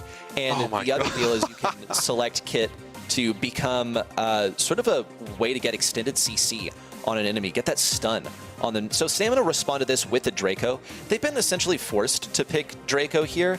Whether they wanted to or not is debatable, but now they're forced to because Kit was selected on the side of Elevate, and Kit Draco is practically unbeatable. RT going to be picked here for STMN, which is going to be applicable both at longer range poke scenarios and up close and personal fighting on these points. Draco for STMN, though, still gives them something to work with. Can play defensively with it. It depends if you want to send the Draco to the home base to start with and, brawl out there a little bit here. Lou was actually banned on Heist in this series by Elevate. They're going to pick it up here. This has been a pretty common pick for Luffy, actually. And I think, oh yeah, Luffy on the Lou, tell me about it. That has history right there. And this is a signature brawler of his, which means that we can expect a high level of comfortability on it. He's probably going to be here primarily for that Draco, since Draco usually just leverages his health to get in range, as with other tank brawlers, of course, but other tank brawlers at least have some kind of mobility, at least. Like Daryl has a roll, Bull has a charge that he can use. Draco has a dragon, and he can run at you. Angelo, final selection here from Stamina. So they're boasting 2-fold long-range pressure, powerful. And they have Draco probably for defensive options. He could run it up the left side and get the aggression from there, but the risk, of course, is that you end up feeding Elevate, and I worry for what this Kit-Sandy combo could look like if Sandy's constantly receiving heals. Yeah, that's going to be frightening. Getting Sandy up close and personal. Stun gadget available. Also, Root Sands when thrown down is a very powerful tool for map control. I'm curious to see if Elevate, they don't invest too heavily on the away zone to start with. They will set Luffy up here, capture their own zone. And Sands is going to bide his time, of course. And remember, Draco builds super by taking damage, so it's fine for him to, eat some poke here and there. That's going to allow him to do what he needs to do. But it will be awkward dodging some of this poke damage. But Bobby has Sandy outranged by a huge margin. Whoa. Oh dear. Ready. I think Elevate are in trouble. This comp seems very powerful against them. I think the Angelo's going to be a problem. That said, look at Zara actually falls in the Jackie form. Oh, stun onto Bobby, and this is what they plan to do. They plan to have Zeus get a stun within Luffy's sightline so that Luffy can get his super. Now, we were already well aware of just how well Lou can cycle the super. All that holds Lou back is that his shot is quite difficult to hit. It's a barrage of 3 projectiles. Bobby even jumps away from this one. He does not want the smoke from Luffy on this Lou. Now, Luffy also has a hypercharge, which gives him basically a free stun. Insta-stun. As long as he has a super available. They're going to start going for offense now. Here's the hypercharge in. Luffy plans on getting the super, but Sans has the dodges on lock. Looks like that almost runs out. In fact, it does. Luffy didn't run super at all thanks to the dodges from Sans. Sans was cut out of that fight for so much of it, he couldn't get involved. That's brutal. Zar here going to be stunned up. Still playing away from the leg, so we'll ward Luffy away. And now Sans, this is pretty crucial. Getting some capture percentage here for STMN on the away base. Pretty healthy, has the time to pop the gadget here, so it really just amounts to some extra percentage, but that does matter. That's not negligible. RBM with a hypercharge here, being able to give speed boost to anybody on his team inside that sandstorm is pretty powerful. Bobby trades here with Zeus. Zar trying to push RBM off here with this RT, but does not want to get stunned up. This is very good for Elevate here. Stan's trying to reciprocate by getting pressure on the away base now. Luffy's low, but still able to stay alive. Sans, gadget popped, yes, some more time, but will be stunned up midway through. And that's a dive onto Zar with the kit, an insta-kill here with Luffy's hypercharge. Okay, Elevator still not in the lead just yet, but they are quickly approaching. Bobby's going to look to get this pinch with Sans. They're ahead. Also see Zar approaching from the top side. Stun on a Sans. No kill because he has the gadget, but he now falls. Here we go. Zar on just a shred of health, looking for any kill he can possibly get. And RBM just in range. Manages to sneak around thanks to the invisibility and looks for the kill on the base. He's counting up the percentage now up to 97. A jump in from Zeus onto RBM, secures it. That's the game. What a play. Zeus getting these stuns reliably, but check out the stuns from Luffy not even appearing on the field. Look at RBM. Thanks to these crazy dodges from Sans. Look at RBM. Commit with a hypercharge there if you know you're going to get your super. That is absurd. The Sandy stays alive there. That was, for me, quite an incredible moment. I thought they were all dead to the Draco. A very close round here as Elevator fighting for their tournament life. They are the current #1 team in this region. The #1. And STMN are what, 5th, 6th, trying to fight their way in. Astonishing results so far, and RBM audaciously stepping up to get some percentage now. STMN want to surge across the map, and they need to be careful. Zeus has super up, and no one's following up on this. So Zar can just take some shots, and Bobby can jump away. Goes maybe in the wrong direction as Zeus just follows him and gets out of Zar's range of retaliatory fire. I'll also be a critic of that one. Bobby wanted that safe percentage. He could not have seen that RBM was respawning on the right lane. That said, though, he'll still approach. Here comes yet another super cycled up by Luffy. RBM also has the method to stun, and he did on a Sans, but Luffy was not able to get around there. We saw him fall in the same breath. Sans now has the positioning that he wants. Takedown from Bobby to seemingly This is big. An unwise Luffy. He did not know that there would be an enemy there on the left side. RBM also taken down, and this is the Draco cycle. This is huge. This is one of the crucial cycles of life, maybe up there with photosynthesis, is Sans reliably getting the super cycled out and staying alive with the healing star power. Sans going to be pressured down now, but he got a good lead at least, and was actually able to survive and deal with Zeus. Great result. Zar has been pivotal so far in this map, intervening in some of these 1-versus-1 engagements, third-partying them and allowing STMN to prevail. Still, though, they've got to work on this away zone a little more. RBM's going to step up now. The speed boost allows Elevate to move through the Sandy super quite quickly, but Sans has that Dragon up. Caught inside a Lu super, but now STMN have no reason to defend. They're ahead. They're going to put all their chips now on that away base. Bobby gets jumped on again, but he's actually able to avoid the dive from Zeus. Has to back away from behind the super, but wins it out. And Sans is on the way to reinforce. STMN have a power play now at 93% and counting. The super for RBM's a problem for Bobby. He needs to try and stay out of it, but he does bide his time long enough to let STMN come on in and take a round back. And this is the true match point. The true last straw for Elevate. Ridiculously close here for Elevate. They had such a strong composition.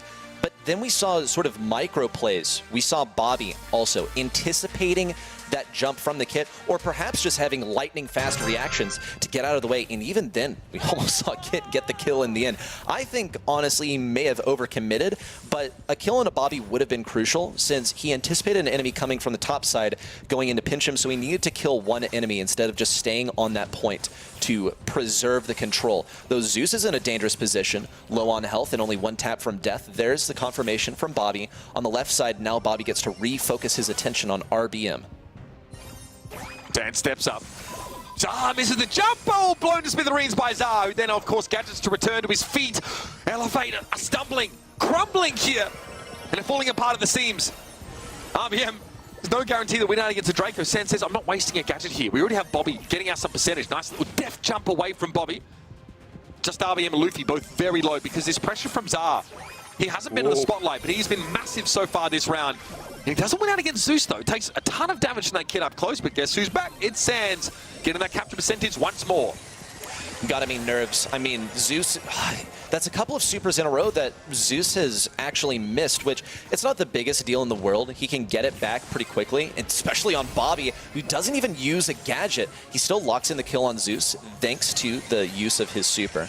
Now RBM and Luffy get to pivot their attention to the top right, with Zar being quite low on health. That's a kill for RBM here with the hypercharge. Now Sans approaches on the left. There's no one really to help him out here, though. It's a kill for Sans 100%. But Elevate are in the lead. What they really need to do is capture this zone over here. But it wouldn't hurt if Zeus helps out on that left side. Looks like he's not even going to consider it. Just going to go for the heals on Luffy. Maybe RBM would have been more ideal. And a miss on a Bobby. He's just guessing at this point, anticipating where the enemy's going to be, but he's not calibrated properly.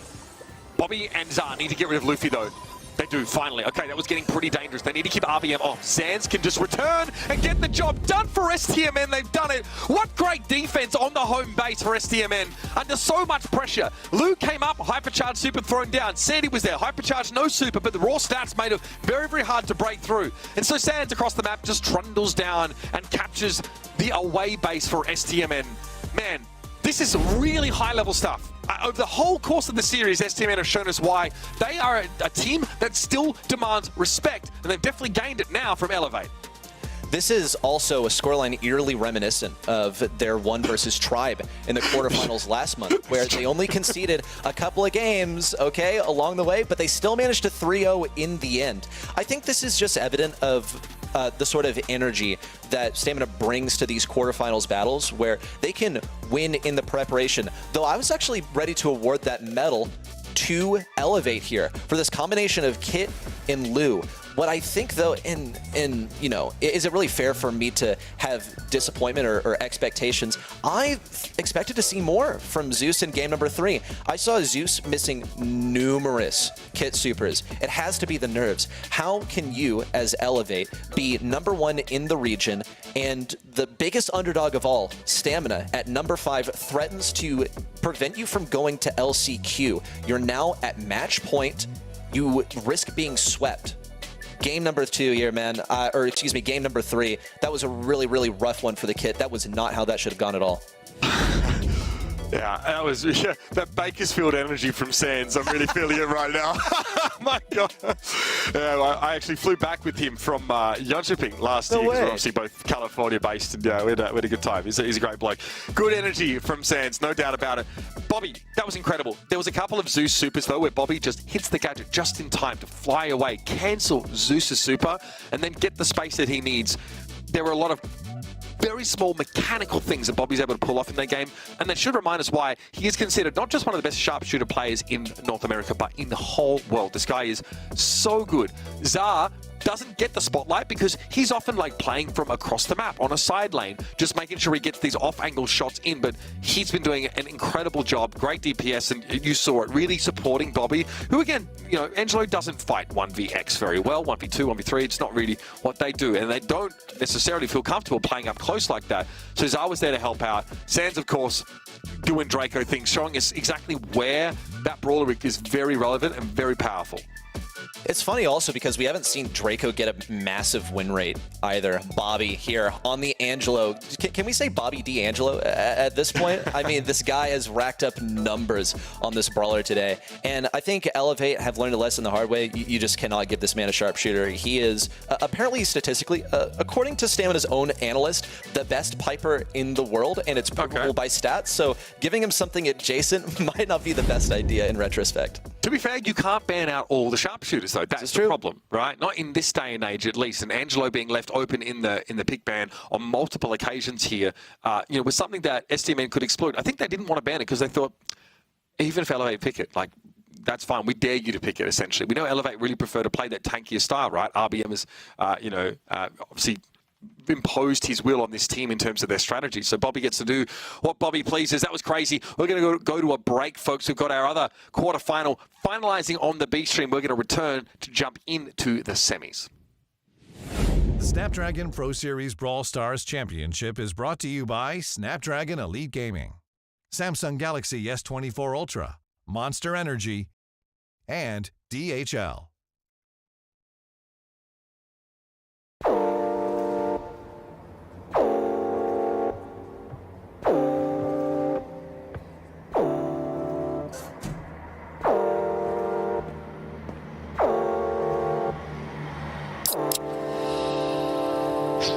Mike's soda.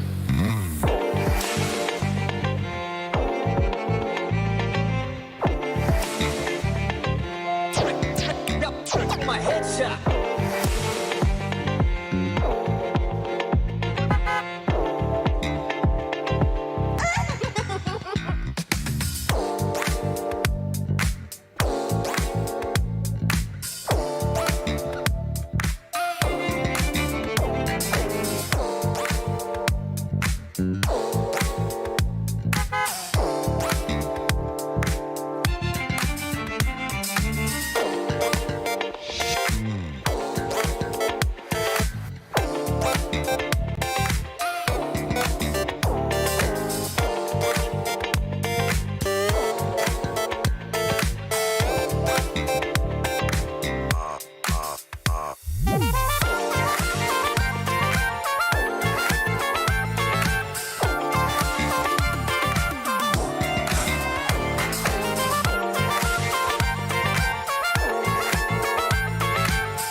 My headshot.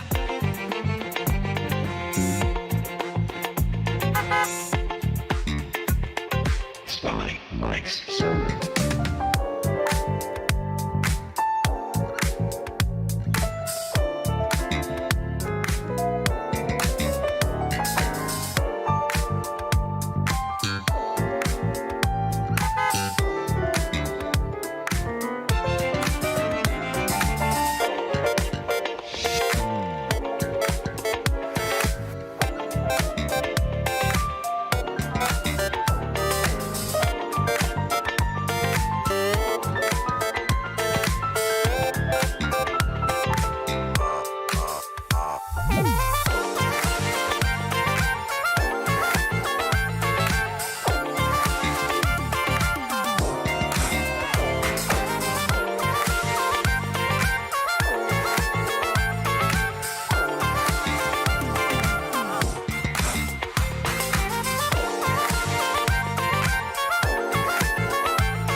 My headshot.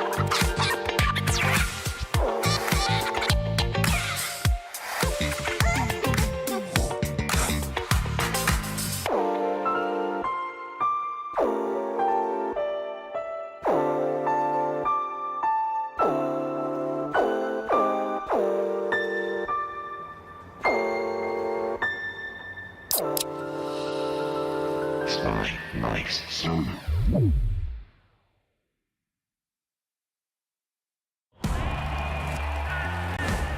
This is the time.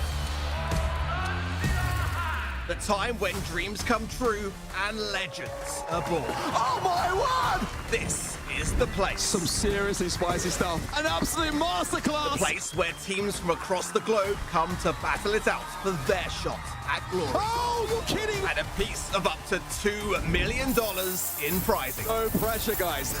No pressure. This is the feeling. It's beautiful. The once-in-a-lifetime feeling of lifting the trophy at the Brawl Stars World Finals. Here comes the push. Here's the damage.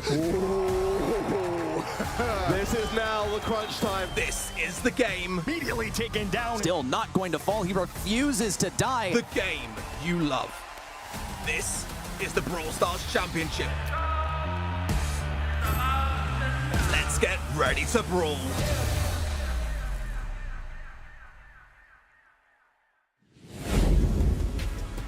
Oh, man. Death, Taxes, and NA Brawl Stars Championship monthly finals delivering, folks. That's right. Things that you can count on. You can count on us to be here for all the action, take you through it. I'm Mitch Leslie here, joined by Ready, Set, and Arc. Guys, ridiculous stuff. The beat stream obviously popping off here. We've just seen Luminosity, I think, win out their match to advance to the semi-finals, but we need to take a breath, I think, and get our bearings once more, because we've had our quarterfinals now out of the way. Ready, Set, I wish you'd talk me through this bracket as it stands in a moment. We're going to get that up for you guys and give you guys an idea of what's happening. Again, event.brawlstars.com, by the way. That's where you should be watching these matches. But here is our table so far. Ready, Set, let's talk the top part of this bracket. Sure, well, we already got to cover Tribe Gaming versus Ninjas FA as our first quarterfinal of the day. It was a total sweep by Tribe Gaming, but I didn't forget about the Frank and the Kid selection there on Dueling Beetles, I believe it was. Nonetheless, Pioneers versus Mystic Esports, we played that one off stream on the B stream with Sunny and Semantic if you wish to go catch up with them as they cover the rest of the stream. And this one was a bit closer. In my opinion, I shared it a bit earlier, Mystic Esports had draft every single time, but Pioneers still prevailed 3 versus 1. Now they have to face Tribe Gaming. This is number 2 and number 3 on the leaderboard facing in the semifinals. So obviously, as with basically anything happening today, but this time like times 2, it's going to have major implications for who can go to LCQ and who can go to Worlds. Whoever loses this match is the most realistic competitor to be eclipsed by Stamina if they can surpass them in circuit points. So I do not envy whichever team goes down in this first semifinal. That is wild. We are truly at an inflection point in North America in that race for the World Finals. Only 2 spots for World Finals, 2 for LCQ. And don't forget, STMN competed in LCQ last year. They fought their way through all the way to a second place berth. Guys, we predicted with our hearts and they won. You love to see that. We are all flawless so far, which is a rare occurrence here at the BSC. But we differ when it comes to our semi-finals predictions. Myself and Ark have Tribe winning against Pioneers and STMN beating LG. Ready, Set, you're on a different wavelength. Tell me your thoughts here. I've gone rogue, man. I have deviated from the hive mind. I'm a free-willed individual now. I've predicted Tribe to win in the past. In fact, last month I actually predicted them to win over Stamina. Unfortunately, they got 3-0'd in that first quarterfinal. I don't know what it is about Pioneers that has really grabbed my attention. I think that they both had some, like, early matches that were not necessarily the toughest competition that they could have had. They could have always gone up against Stamina as their quarterfinals match, like Elevate. Though my mentality is, I think Pioneers looked a little less prepared versus Mystic, which indicates to me that they have prepared instead for their match versus Tribe Gaming primarily. Luminosity also, I think much of the same. Stamina have 2 big opponents to prepare for just in the quarterfinals and semifinals. They had to face Elevate, number 1 seed in the region first. Now they have to face Luminosity, who's not that high up in seeding. However, they are really up there in terms of skill. Ark, I feel like I need to give you a chance to talk because I have not addressed you since we came back from the break. I hope it's okay, man. I hope we're still friends. It's not okay. I'm very offended, dude. I'm very offended, mate. I know. Listen, I know you're paid by the word, so let's pump the numbers up a little bit here. Let's talk a little bit about this next matchup, right? Because I think that there's a lot on the line. We've already sort of covered that. Pioneers going up against Tribe Gaming. These are 2 teams that any given month could be in a grand final matchup. Absolutely so. You know, this is kind of going back to April, isn't it, when Pioneers did win the monthly final and faced Tribe in that quarterfinal stage. They did win a 3-1 scoreline, but that was the best that we've really seen Pioneers. And don't get me wrong, a fantastic team. I think they could well even go all the way here today, to be completely honest.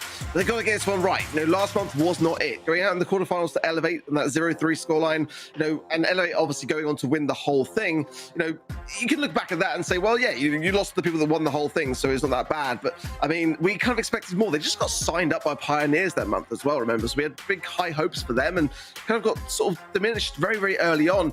And March as well wasn't a great month for them either, going out in the quarterfinals of Space Station. So we need to see them back in that April mindset, you know, back on form, and very aggressive team, no doubt about it. Second best as well. Like I said, has always been such a fantastic player and has never quite found the right roster. I believe this is the right roster.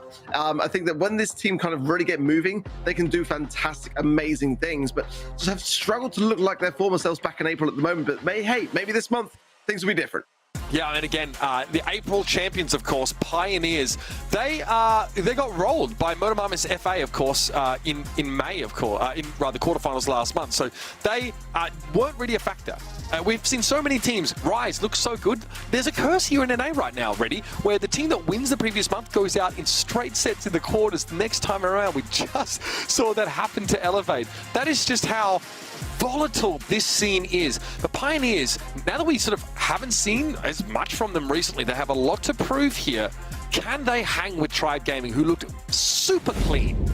That's honestly such a great trend to point out. Now, Tribe Gaming also have found themselves subject to that curse. We're already familiar with Zulon, Islivi, and Tyrant, but let's refamiliarize ourselves with how the year has been going for them so far. I mean, they've made every single monthly final. They have a win as well. That has put them pretty securely in the top 3, but they're actually 1 point ahead Pioneers in terms of circuit points. Isn't that crazy that they're practically tied, but only the difference of qualifying through the upper bracket versus the lower bracket is keeping Tribe Gaming in the lead for now. So ultimately, what decides who surpasses who is going to be the outcome of this match. I love that. I love that story. 1 point separates Tribe Gaming at 268 total points to Tribes. Well, actually, they've got a bit more now. They've both won their quarters. But yeah, it is extremely close between these two. And Tribe are by no means, or Pioneers, neither of these teams are by any means confirmed, right? Tribe are your March champions. Pioneers are your April champions. Of course, Elevate won in May. So we've always had different champions here in this region. If any of these two teams can win a second monthly final throughout the course of the year, that basically in and of itself is going to be enough to secure them, and it's going to lock them at the very least at an LCQ spot. I mean, Juan Carlos' team came out of the gates looking very, very strong. We definitely, we knew that we'd have quite a matchup on our hands in this game, and Tribe are here to prove that, you know, they've been a household name in North America, and they still have it. They can still do it.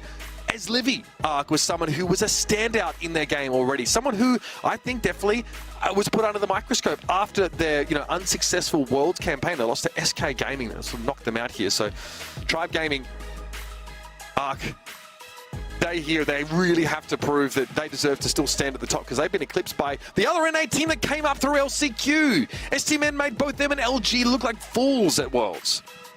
Yeah, and to be honest, I've been keeping a close eye on Livy this year as well. And there was a play last month that I wasn't a big fan of, where Sands was able to survive in Bounty. He should have maybe connected those shots, but he looked a lot better today, let's be honest. The question I have, the reservation I have, is that, were Ninjas that team that could really kind of push them at the earlier stage? 82% of people still feel, however, that Tribe are going to take this win. I don't think that's a crazy statistic to say. All right, lads, take it away. Brawl ball. It'll be beach ball to start things off. Ready, set, and Arc on the call for this first semi-final. Let's make it happen. We'll get started with this draft in just a moment here as we get our P's and B's in. Okay, from Pioneers, they had their first selection. They've gotten rid of that Larry. Honestly, a valuable last pick here on Beach Ball. Any thrower is going to be quite good. Larry's going to find a lot of his value when there's not another thrower on the map, so he's going to be having a huge advantage there. Not even a consideration at the moment. Sandy first selection, I think, is honestly just a good way to go. It's one of the best brawlers in the game at the moment. I would say top 4 personally. Actually, probably top 5 now with the entrance of Draco. And here's another member of what I would crown the top 4, Amber, on the side of Tribe Gaming, that's going to be good at anything that just runs at you, so you can hold down the red button and deal damage. Been reflecting that poll in my mind, and honestly I think it is a bit much in favor of Tribe. Pioneers can't be underestimated here, let's be honest. Surge is a really nice pick. A brawler's been coming forwards in the meta recently, and in what is currently a very tank heavy meta, I think Surge has got a real place now, and certainly if Tribe can cycle that one well, then that could be a fantastic brawler to to really make the mark. Sandy, those first pick, you know, that's a great one. Willow, I don't mind it. I don't mind it. It's never really one that comes straight to mind for me as being one of those really, you know, out there brawlers that can make some good plays. But on this very map last month in APAC, we saw some fantastic control from Stu, and I firmly believe that like Willow can just make those goals happen when you least expect them. Buzz as well. I mean, when is this brawler not fun to watch? In the hands of Pioneers too, that's dangerous stuff. Okay, Draco has still not been picked or banned, so have to wonder if Tribe Gaming are going to go for it. I think that there is play for Pain here into the Draco. He's not very good into those stuns, but if he has enough time to pop his gadget, then he's able to survive that interaction. Though something also to note just for Brawl Ball in particular when it comes to Draco is that he cannot pick up that ball while he has the shield active. Once he has no longer that shield and is down to 1 HP, then he can go for it. So Draco has managed to completely escape this draft. Stu is the final selection from Tribe Gaming, and they might be able to break open some walls to deal with the Willow here. Maybe that's the math. I find myself a little bit concerned for the Buzz into the Surge until Buzz is chaining those torpedoes together, because actually what we have observed is that Buzz can quite reliably kill Surge if he has the mechanics down. Pretty basic stuff from Tribe, but hey, you know, these sort of things can work out well. Like, sometimes you haven't got to overthink things. My big reservation is Zulan, and just making sure that he gets off those early marks quickly, gets that additional speed rolling in. And I hope that he's running the right gadget to do so, but let's see. The protesters are out, as we firmly expected from second. Some things will never change. Some things are absolutely certain in North America, and that's one of them. Hey, look, if it's muscle memory at this point, don't disrupt it on game day. You got to be in your rhythm. Bit of a miscalculation there from Tyrant. Second Best tries to take advantage, gets the double kill. Need to see a pass from Pain up to Second Best to get this alley-oop into the goal. Slow roll forward, and the Zeta spray on the ground from Second Best. That's the other constant when it comes to watching Second Best play. He's thrown down the Zeta spray, he's getting the Protestos, and he's been practicing this in scrims too, so it's all ready to go for game day. Well, I'm liking that Pioneers are being very cautious around Zulan. Now, yeah, exactly, forcing that gadget out to be able to get something of some results, because currently he's really lacking in that regard. Second under a little bit of scrutiny, but I'm waiting for that pop-off moment.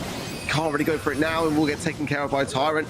Meanwhile, as if he survives, that allows the pass to come through to Zulan, but maybe that's a bit of a misclick, not too sure, but Vankar still surviving on. Pain now in the middle, gonna burn down as well, even just second all alone here, but that was a pretty decent defense from Pioneers. Okay, Second Best going to go for the stun on his Livy. Denied by the combo of Zulon and his Livy here with the Dancing Flames. It's a 2v3 as Tribe Gaming look to encircle and dominate their opposition. Juan Carlos from the top side also taken down, and Second Best approaches from the right, but needs to get this stun. Making a little move forwards now. I mean, this is dangerous really for Tribe here. They're well aware to Second's awareness, but let's see if he can survive on just a bit to get a pass through, or maybe even a shot on goal. He's going to go for it. Zulan will gain it off the line, but I didn't know whether it was going to go in at all. Tyrant's still in a good spot for a shot here. Not going to go for it. Chose to heal up a little bit more. Keep the ball here. 30 seconds on the clock is still time to make a comeback. Still defense from Pioneers is going to be absolutely instrumental. Pain fired down by the flames from his Livy. Now Zulon approaches from the left, but they need a stun or something to flush out this opposition. Second Best completely focused down, but Pain still remains. He's very easy to push here. A stun, actually the clutch, no! Zulon falls to the poison, and Tyrant tries to sneak it through. No trick shot. Pioneers will take this first game versus Tribe Gaming. Great start, fantastic from Pioneers, and keeping Tribe on the back foot early. It's going to do wonders for them. Looking pretty calm and collected as well there, for the most part. This Buzz is the problem for me. I think Tribe are going to play it a little bit better and work around the issue. Try to work more as a unit, because they just let Second kind of have a lot of control on the map for the majority of things, and you just can't really do that against a team like them. Brand new game, brand new pitch here for Tribe Gaming to try and do it again. So far, whole lot of nothing. Everyone's poking to get that first interaction. Tyrant in particular needs one shot to actually start going here as Stu and get those engines firing. Second Best is, I think, getting a little impatient though, spamming the Zeta pins and the spins as well as the spray on the ground, because he is not having this. He's waiting for opponents to make the first move. This is quite interesting. This is absolutely a first for me, but Zulon is going to begin this charge. Pain is a total sitting duck. A free kill for Zulon as he advances to level 3, but only temporarily. Once his gadget wears off, he'll be down to level 2. But he now approaches from the bottom side for a pinch on the one Carlos that Tyrant can help him out with. Ball pass to second best, who needs to get this super. Has the gadget to get himself forward, but still no dice. Zulan's in a better spot now. Good use of the power surge gadget as well to do so. Pain has also got the mind control, and we know what that can do when it comes to goals, scoring opportunities. If he passes his forwards, he might even be able to do just that. He connects it. Zulan's going to be able to walk this in. Oh, but it's fallen on the line. That's disastrous. That should have been in. Oh, and that is the struggle of aiming as Willow, is all you can see is the reticle one. Carlos might be able to get it. Needs the kill. There it is, a pass in. Oh, what a miracle that he even had the ammunition in reserve to pass that one through, because there is not a chance that he could have walked that in. Whoa. Going back to the difficulty of aiming a goal as Willow, though, you could only see the aiming of your opponent's projectile, not the actual one that appears when you are aiming a goal. Great teamwork from Pioneers to ensure that goal, because if that hadn't have been Juan Carlos to the rescue, it would have been definitely a much different story. Now Tribe again find themselves in that same situation. Got to start to get a goal scoring opportunity at hand and really bring this game a bit closer together. So far it really is all Pioneers that are leading the way and in the driving seat. 25 seconds, not much time to do so either, but Zulan has full stacks now, pushing his way forwards as Pain will fall. Second though, it's got super yet again, and this is dangerous. He can get the stun off and just buy down the clock. Tyrant will be the one to concede to it, but now the pass through. 10 seconds, Tribe got to go. Breakthrough from Tyrant, but he didn't get a shot. Juan Carlos dodged it. That's disastrous, because it would have been a shot on goal. Ball is safe to the left, and it's going to be Pioneers to take the first set. Wow, in what a fashion in which they were able to accomplish that. Second best here on the buzz. And it wasn't without some hijinks as well. I mean, second best, beginning of game 2 on that left lane, he was not buying it at all. As Livy was practically praying, like, please can you just push into my lane and give me free super? Can you just rush me down so I can do my job as Amber? And he said, no, maybe you want to get inside my range and in charge of my super for free. Didn't even happen, by the way, when we inevitably saw him push forward, aided, of course, by the fact that his right lane died and he was forced to push forward. He nearly got a goal off of that. He used a reserve buoy, popped the green button in order to generate that. I want to talk about one of these moments where we saw a potential goal from Pain, where he had the mind control as Willow, but it banked off of the wall. That, I think, is just, I mean, is it fair to call it a skill issue? I think really it is, but it's not to say also that that is all the time. What a recovery as well for Pain. I mean, he certainly had his moments here. I mean, those moments really Tribe should be capitalizing on and just not able to. As a fantastic defense, though, do not get me wrong. That was the bit of a fumble from second. We incidentally got 15 Protestos, 8 Zeta sprays. Apparently a buzz pin as well, which is very unlike him. Not quite sure that one came from. Despite the low DPS, so that round really was all second best for me on the side of Pioneers for the most part. I mean, Tribe were in a troublesome spot to really not feed into him. Zulan obviously walking so incredibly slowly as well is going to struggle to stay away from that radius a lot of the time as well. But Tribe just really seemed to struggle, and this is my reservation coming in, was like, were they tested in that quarterfinal stage against Ninjas enough really? And it's so far proving to not be the case, and they need to really up their game now. Like, it's quite clear that Pioneers are cooking. They've got to match that level of heat in the kitchen. Well, that is a great call right there. Yes, and also I think that there's just some stuff in the draft that is causing difficulties with Draco being ever present. He was absent from the bans and he was absent from the picks, but don't let that fool you, anyone at home, because he is omniscient. He is everywhere, ever present, and influencing those selections. In the end, it was the buzz that really made the math work for Pioneers. The Willow also snuck in somehow, and it also worked. So kudos to them.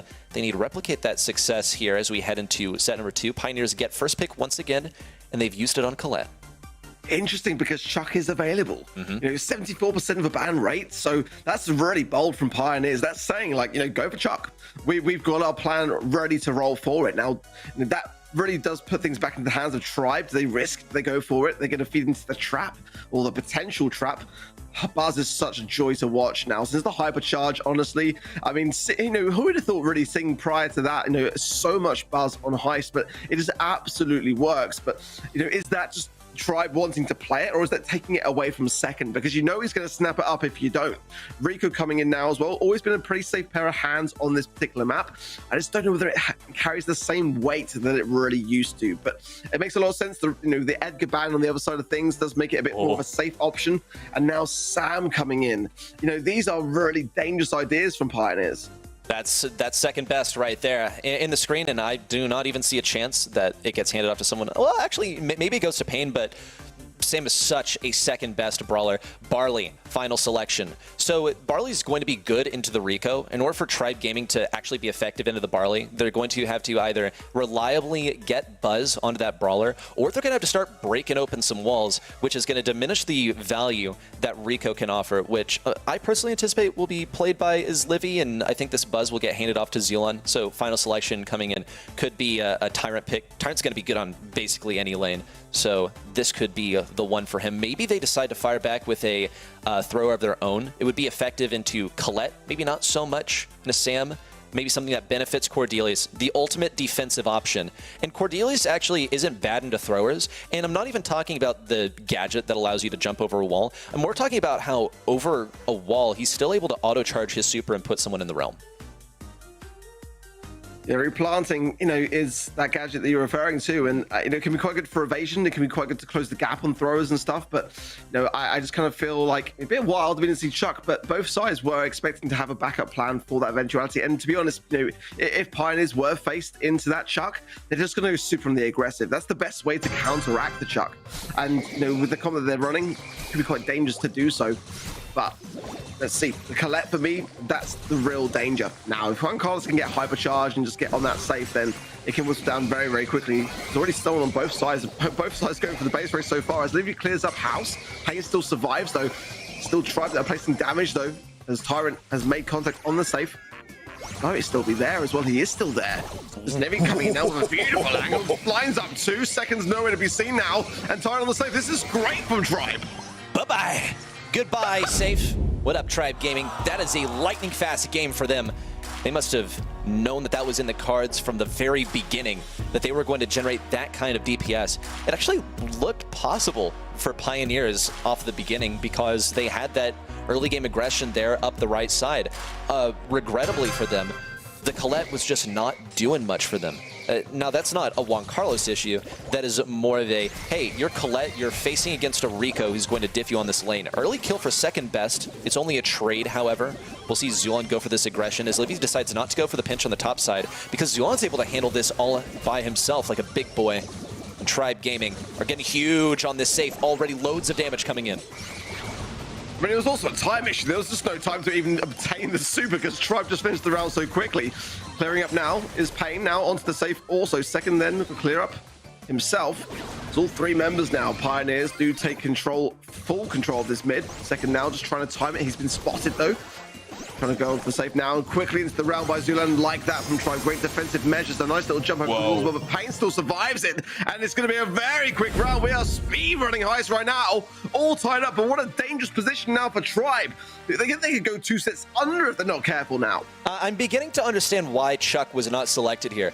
When the base race is simply that fast, then Chuck is simply not going to be viable. Number 2 is that Cordelius was not banned, and he ended up getting picked in the end. Cordelius is like the kryptonite to Chuck. There's very little that Chuck can do into Cordelius. The only downside is, well, in the end, you're stuck with the Cordelius. But I honestly have to say, Zulon is a great pilot to be put on this brawler. We'll see Pain getting some damage on the safe. Second best also rushing forward. No kill on his Livy, but in the end, it rings true for Juan Carlos. A jump forward for Zulon. 1-2 shots from Juan Carlos is still not enough to eliminate Zulon as he survives with 3 health, but the kill comes in from Pain, who is putting on a huge clinic here on the right lane.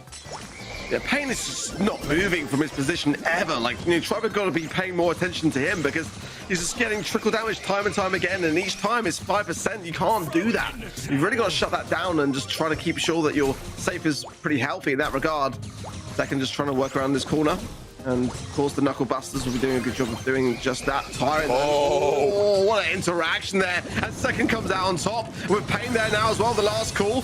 This is going to be looking like a really convincing set for me from Pioneers. But Tribe have got to start to defend these moments. Okay, second best has the method. He has this super to keep on cycling the damage and the healing. Their safe only survives with 6,000 health left, and that's just over 6,000. That Colette super would put them just shy of a victory. Juan Carlos in with the gotcha gadget, trying to stay alive versus second, who gets his super, now second best, approaching the safe. It's an easy super here for Zulon for the defense. As we see this safe now down below 4,000 damage, but this is a much different position than we've seen for Pioneers throughout the duration of Game 2 and most of Game 3. It's getting reminiscent of what we saw in Game 1 when Tribe Gaming camped them in their own spawn. It was a huge deficit, but now being close to Juan Carlos is the problem. Lands it on the save. Lovely stuff from Pioneers. And immense pressure now on the shoulders of Tribe as they go 2 sets down. Pioneers, they could do it in set number 3. What a close one this was. What strategy did they find? We can only hope to gather that from the replays as we flip through them, roll back the tape.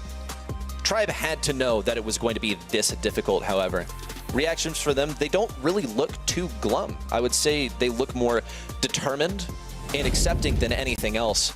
They knew that this was a possible outcome versus the likes of Pioneers. They're only 1 point behind them in tournament standings.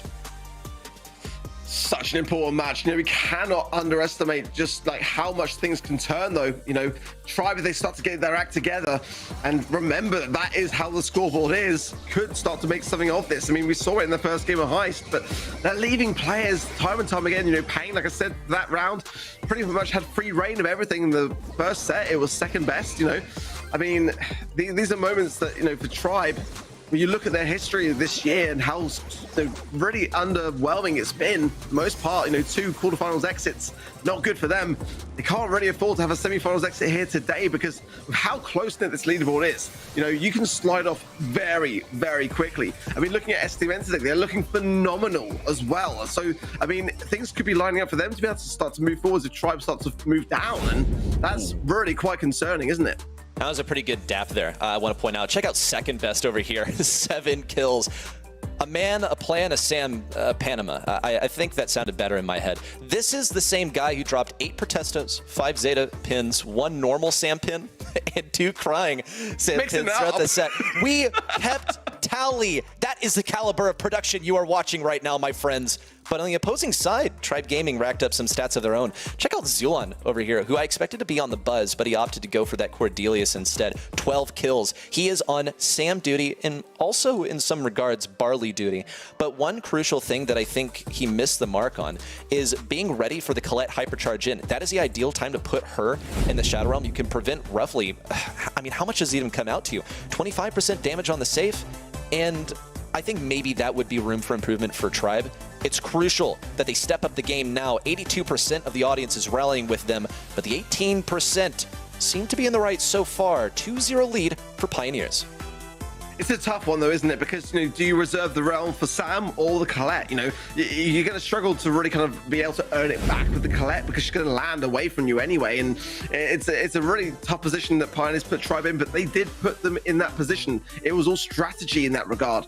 Bans are in, then for Hot Potato, which is the previous map, so it won't be that, of course. But the Melody, the Kit, and the Max on the side of Tribe. First pick Tick. I've seen a lot of Tick this weekend, a bit more than I'd like to see, to be honest. I'm not overly convinced. The Gene, the Melody, and the Angelo are very good bands for me on the side of Pioneers. But how do you feel about Tick in the current meta? I've kind of seen mixed reviews. Definitely a rise of seeing it. We've seen it a lot in EMEA as well today, or rather yesterday. I'm just not overly sold at the moment on Tick. I think Tick's kind of busted personally. However, he's so counterable. If you can get in close range versus Tick, that's where he's going to lose his value. And I think that Meg could be a method to do that. I think this is just going to be a tough draft for Pioneers to play into that Tick. Tick, you have kind of like a turtle up strategy. They wouldn't be too far off for still going with the 8-bit here, because that's ultimately what I believe the bell is for. And here comes the 8-bit anyway. Yep. I mean, everything going according to plan for Tribe Gaming, in spite of what Pioneers are trying to do to counter it. Now, Tribe Gaming could finish this out with a sharpshooter, which is ultimately what Meg is here to take care of, and RT is what they're going to be going with. So Meg is going to try and bob, juke, you know, weave around those shots. I think Pioneers may want to consider a thrower here, given that they can't max Larry and Laurie's their selection. that's my preferred thrower, to be honest, over the Tick. I mean, it's very bold of Tribe to be picking the 8-bit into the Bell, though, I must say. Like, that's going to be one interaction where, you know, if Bell can just keep pinging those shots between the turret and the 8-bit, it's going to whistle down very, very quickly and do a lot of the work for them. So Tribe clearly feeling very confident with this 8-bit pick, and I think it's a great brawler, don't get me wrong, but I think into a Bell it's going to struggle somewhat a little bit, and being able to mark up the RT as well when needed, I think that, you know, is another great attribute to the Pioneers comp. I really do like this draft for Pioneers, and they haven't really skipped a beat so far. So Tribe are going to have to make this work, and you know, there's not much time left to do it. If they don't, I mean, they're going to be going home in the semi-final stages. Oh, I feel for Juan Carlos here. This man was beaten up and battered around with knockback, but he still remains alive. The struggle now is that he's Little Meg. He's lost the shield. He's marked by RT.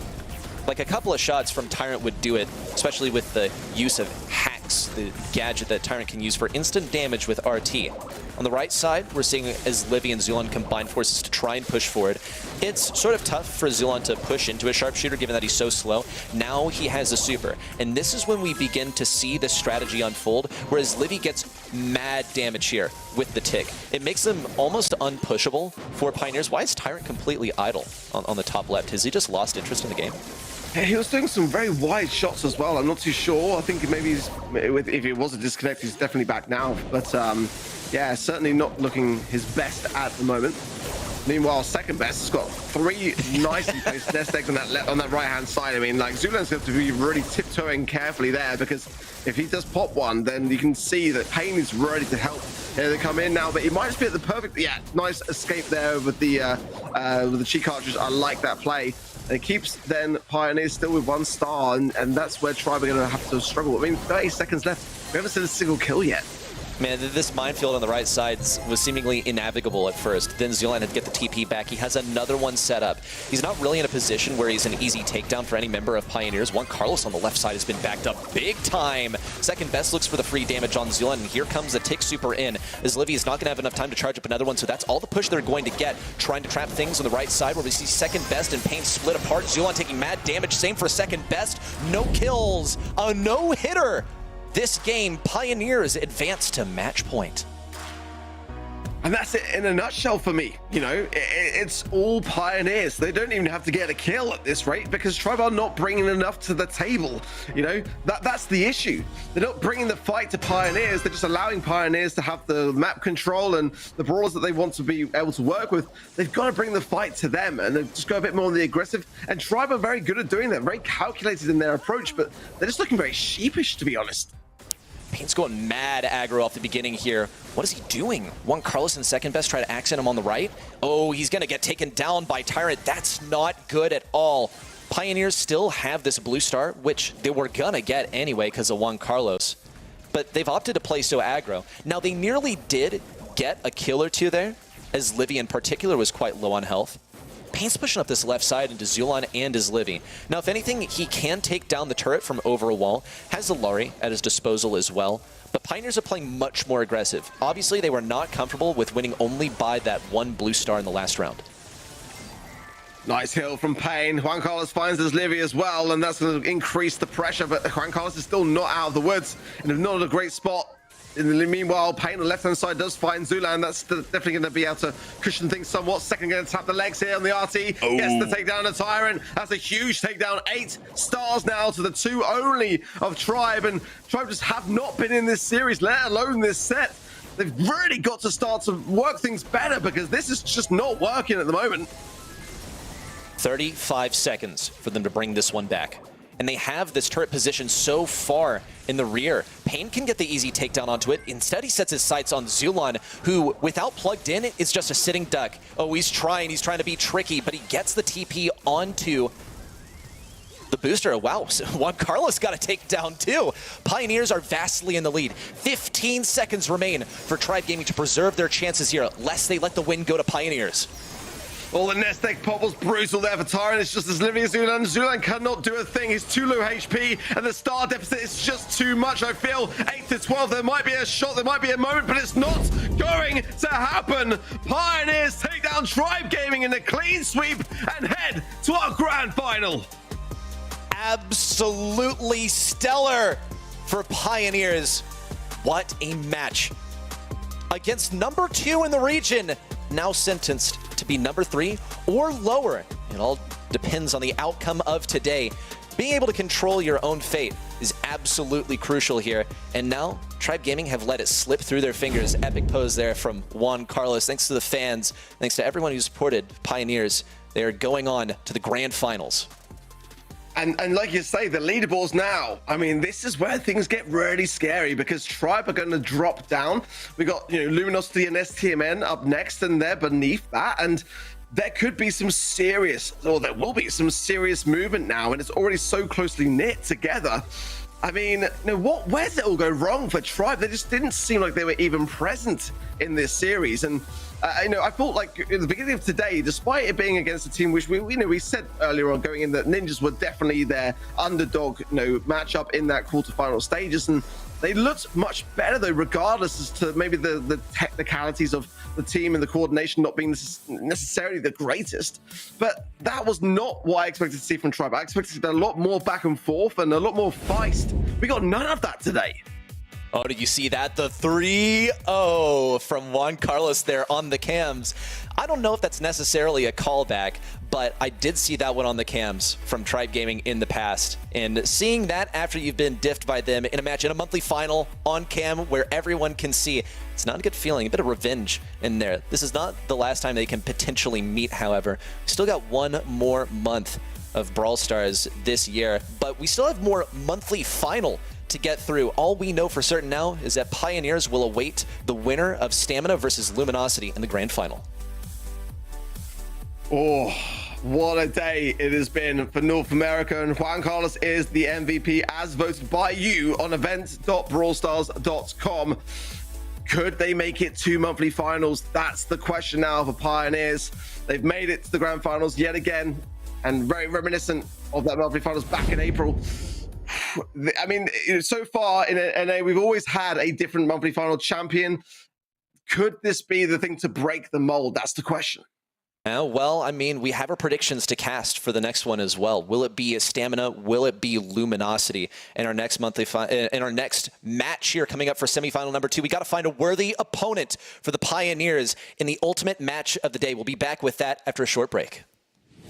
The Snapdragon Pro Series Brawl Stars Championship is brought to you by Snapdragon Elite Gaming, Samsung Galaxy S24 Ultra, Monster Energy, and DHL.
All right, folks, our semi-final number 1 is done and dusted already. It was not a close affair as Pioneers rolled over the top of Tribe, and question marks remain on Tribe's prospects for the later part of the year. The exit here in the semis, not the worst. It's still a bit of circuit points to play with, but nothing that would guarantee them for even LCQ at this rate.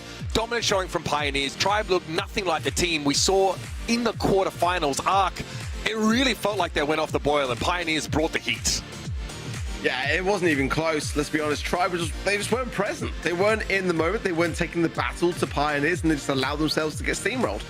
It was quite a shame because I thought that Tribe looked much better in that quarterfinal stages. I had reservations on whether that was the team that they faced off against, and the skill diff involved with that, and it turned out that that was indeed the case. But now for Luminosity and STMN, I mean, whoa. What a match. What a match. A grand finals worthy one to have in our semi-finals up next. And I feel like we get this matchup all the time. It never gets any less special. That is for sure. I'm quite sure everybody at home is divided when it comes to their predictions. If you haven't got it in yet, your predictions, that is, head over to event.brawlstars.com. You can make those and, of course, get involved in plenty of other ways to earn yourself some star drops in-game. And it really is very easy. It's also where you can check out those B streams that we run alongside us, especially for those quarterfinals. Let's turn our attention to this match up here. Ready, set, Luminosity versus STMN. Renew the rivalry yet again. This time with some added stakes. As STMN have got to make a deep run today, ideally win the whole darn thing. The Luminosity have already felled them in this month's qualifier. We started off the day with Luminosity versus Rival Esports NA on the B stream. It was a total sweep for Luminosity, not even close for Rival, and this is sort of what we expected to see out of Luminosity. It's a shame that we didn't get to see more from Rival Esports NA, this newly named org. Nonetheless, they looked so dominant, and folks, they have in previous months too. Just last month, they went to the grand final and got 2 set wins in a row. It looked so likely that they would shut down Motomami's now Elevate in that final match of the day, but everyone, they got reverse swept. It was an absolute tragedy. They're looking to reclaim the glory, but some things you can't do without revisiting history. This is a matchup, Luminosity versus Stamina, that we've seen all year long, going back to even the first qualifier that has set the stage for the point situation that we have today. Luminosity came into this month arc with 200 circuit points only. So they were about 60-odd points behind the time Elevate, who were at the top of the standings. So yes, their LCQ chances are definitely on the line, but this is one of the teams that is most threatened by the prospect of STMN running through this bracket, getting max points, and positioning themselves for an LCQ berth. Let's have a look at this team. A team who is no stranger to fighting at LCQ. And they went there, honestly, pretty dominant. I think they qualified with a win over Reject at the time, another of those East Asian teams. And then they looked incredible. They peaked at the right time in those World Finals before falling, of course, to Zeta Division in a game that could have been a little bit closer if you were an NA fan. But these guys are, today, look like a different beast. Yeah, STMN have never looked better for me so far, and if there's any team that know the importance of LCQ, it's STMN, coming second in the World Finals last year, just shy of lifting the trophy. I mean, they know, if anyone, exactly what you can achieve off the back of an LCQ spot, but they are lying just outside it at present at 5th. And in this region with 2 World Final spots and 2 LCQ spots, they've really got to move up the leaderboards. STMN they know full well how much pressure lies on their shoulders today, but that's why I was so impressed with their quarterfinals performance here today. And we look back at our predictions. We sort of went with Tribe in the previous one. Ready, Set, Diffid, and Ready Set was clearly the one who was right. Let's be honest. With my predictions to this, I still feel confident based on how I saw STMN today performing that they could still win this one, but it's going to be a tough one. Luminosity are their long-term rivals and have gone back a long, long way historically with a lot of losses against this very team. That's right. Ready, Set, we're going to let you take a break here. We'll see you for the final. But for now, you all at home voted STMN to be the victors here. But yeah, back when NA was split into 2 regions, right? This was the NA West El Clasico, I think it's safe to say. These guys always used to trade blows. Obviously, Luminosity were dog walkers for a time at the start of last year, got picked up by the org, and then they did feature at the World Finals and had a little bit of a lackluster showing, I think. People expected Luminosity as the top NA seed to do a heck of a lot more than they otherwise did. But here are the bans, and this is targeted. It's the Gold Arm Gulch Grom ban against STMN, and they're going to snap up RT with their first pick. I hear you, but what I will say though about Luminosity in that World Finals was that they were one game away from knocking out Zeta Division in that early stage, right? That could have changed. That is true. Of course, you know, but they it was their first, you know, big LAN event of that nature, and I think they did pretty well, all things considered. But this has been the team that STMN just couldn't topple last year at all. In qualifiers, you know, they're 2 for 2 at the moment this year, which is actually pretty decent on that side of things, considering that STMN just couldn't touch them last year. But in monthly finals, of course, that's where for me, you know, things differ. Luminosity have got the win over STMN last month in May, so you know they've only had one run-in though. That's the thing in monthly finals this year. Draco and Kit. Can we talk about this, because on the entire casting desk we're pretty united in the sense that it's pretty invincible. Yeah, it might be one of the strongest combos that we have in the game right now. I mean, what do you do? Do you round this comp out with a Byron? It feels like already you've got an incredibly powerful core. Rico's still available, of course, pretty popular.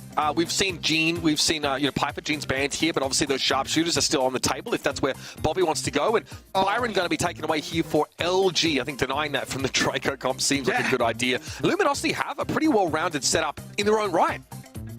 I think they were forced to take that Byron, because honestly, there's no way they could have let that happen.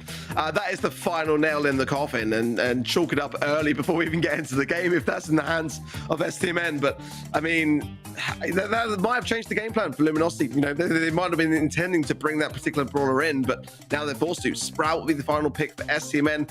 Always a pretty decent one. Definitely a challenging thing in knockout if you're left in those awkward scenarios alone when your teammates falter. So I think for the remaining two of STMN who are playing on that Draco and the Kit, survivability really is a must in that late game. They do not want to leave that Sprout vulnerable. A couple of longer range brawlers here in Luminosity can be shut down by this Sprout pretty effectively, as that hedge can eat up some of those wide sight lines that would otherwise be pretty threatening to someone like Draco, who needs to walk up, who needs to advance. And normally he simply trades his health pool as a resource in order to gain that ground, but Sprout can let him get in less scathed than he otherwise would have.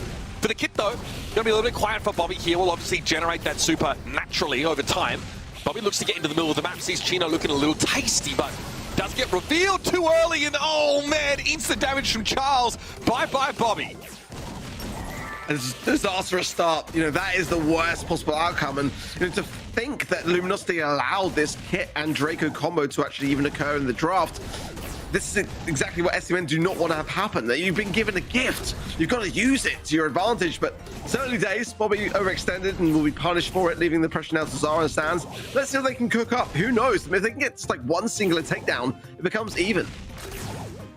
Zara here, not able to build a super yet, so for the most part, STMN have been forced to play to the extremities of the map and can't get close because Patchy and Chino are vigilantly sending shots down these long lines. Charles also threatens Zara back here towards the gas, and this is where it gets a little ugly. Zara is going to have to walk into range of that Larry Lauren. It could be nasty. Patchy splits from the legs, and Bobby says, no guys, don't go for it. Sand says, yes boss, and walks into the smoke. And knockout, you know, historically for STMN, not their best mode whatsoever. You know, this is where they faltered to Luminosity last month as well. Not this map, but nonetheless, it's going to bring back some memories of just how to go around it all. That wasn't the best wall from Zara. That will waste a lot of that super as well, but he's replaced it now. But yeah, that's not looking great. Okay, a little bit of damage there for Zara. Another hedge at the ready. That's going to be thrown down now. Actually, awkwardly forces Chino to go around the long way here, but STMN haven't really done anything to advance their game plan yet, with Sands being unable to walk up that left lane. He's now returned to the rest of the team. And remember, Draco takes damage to build super. That's probably the best way he's going to be able to do it, but it looks like STMN don't want to fight until the late game, where they can have a hypercharged hedge go down and get Bobby in the back pocket of Sands. Exactly it, you know, and the thing about Luminosity is they're not afraid to go on the aggressive. That's the strategy they need to employ here as well. Now damage very low here, gas coming in as well. Bobby then just going to combine with Sands, gets the takedown as well, leaving just Patchy all alone, and that's going to be a nice round going the way of STMN. Okay, so STMN, their game plan there looks like it plays out pretty well. The hypercharge hedge, is important to realize, doesn't actually get replaced by a second hedge that you throw down. So it's extremely powerful in that sense. And Zara covers up most of the map, which allows Sands to move up. Well, Bobby's got his super ready to hand. Meanwhile, Zara would quite like to get hypercharge here, realistically speaking, but Sands as well. Can't do much. You know, this is where realistically Luminosity needs to go a bit on the aggressive and just force their hand somewhat, but It's a very crucial stage. You do not really drop in this first game in a mode like Knockout. They're just trying to exchange blows. In the meanwhile, Patchy having those legs to hand, definitely a good late game opportunity to explore as well. So survivability is a must. But realistically, they've got to get Sands on Super, and that's not going to happen to the late game. So, I mean, STMN are just buying their time. They want the gas to come in as quickly as possible, then they can start to make these plays. Zar's going to initiate it now as the gas coming far away. Now Sands and Bobby attached. Now the bomb starts to land down. Charles is low. Patchy's on the legs, but it's not going to be enough. Chino can't really do much to hit. What damage? Chino goes down, and STMN are finally been able to secure it. And the first game goes their way. Not too shabby for a comeback there for STMN. This time, the game plan works out again, and it really centers all around that Sprout hedge. Throw that super out, lock the enemy team into the left corner of the map, move your Draco into position, and also use Kit to throw some of those yarn balls over the top of the hedges, which hits very hard as well. This draft is gross for STMN. It's so filthy. It should be illegal. You know, honestly, I can't believe that Luminosity allowed it to come in. And this is the concern really for me, is that if STMN lose this set in any way, shape or form, that can spell disaster for what's to follow, because you can't lose with this comp. You know, the mistakes that Bobby made in the first round cannot happen again. They've got to be very cautious now. We're very much different now with the way that things are laid out. Everyone from STMN on the left-hand side this time round, and now trying to come a bit more together as they were a bit bunched. Meanwhile, Luminosity are just that, very bunched together themselves. But look, Charles looking to get that super as early as possible. Having Laurie as well to come into the mix is going to help out considerably so. Force a hand somewhat. Connection from Chino to Sands will trickle him down, but nothing too much. We need to see Luminosity go a bit more aggressive still. They're being reluctant to do so. The important supers, though, have been developed here for STMN. That's their late game plan now, ready to enact. Patchy's going to be forced off that line, and Sands has slowly, over the course of the round, crept up. Now, going to get that Kit support. Patchy, the first target there, has to gadget back over towards the legs, but still gets caught out now. And here come STMN. They do manage to pick Zar off, but it doesn't matter because that Kit and Draco combo is unbeatable. Hey, look, say what you want about the comp. Is it cheesy? Yeah, absolutely so. Is it very, hard to deal with? It's probably the hardest thing to deal with. But Luminosity allowed it, and it's credit to STMN. They saw it was available, they picked it up, and that is the results of just that. It's a strong outdraft. Nothing more you can really add to the equation. As now Sands and Bobby do their thing yet again. Zar, though, with no super, has the hypercharge, but needs to get that wall down, and this could be a very quick set. It really could. Relatively early time to go for the Kit super there. That will be generated quickly enough, and Zar will have hypercharge once that super is developed. So no harm that STMN couldn't derive an advantage from that Kit activation, but the game plan will remain the same. Luminosity look a little bit unsure about how they're supposed to overcome this. They poke for most of the round here. Bobby, I like the idea. Thinking about it. Could have been. Again, if you lock Charles up and Zar drops a space carrot on top of the Larry, yeah, it's curtains for that thrower for Luminosity. I like the idea. Here it is again, same plan, heads the map up. Charles goes pretty low here. Zar, of course, with the raw stat buff is going to go a long way towards pressuring Chino down the bottom part of the map. He's going to be caught behind a hedge. Sands and Bobby are going for it, and they get it done. STMN take the first set away with a draft that, again, should be outlawed by the Geneva Convention, man. That was disgusting. I mean, it's been dominating, lad. It's war crimes. Ever since Draco came into the mix, everyone knows about it. We know that this comp is absolutely disgusting, and it could have come back around to that Byron pick, by the way. That might have been the very thing which, Luminosity had to pick up. If they didn't, it was just going to be an even faster set.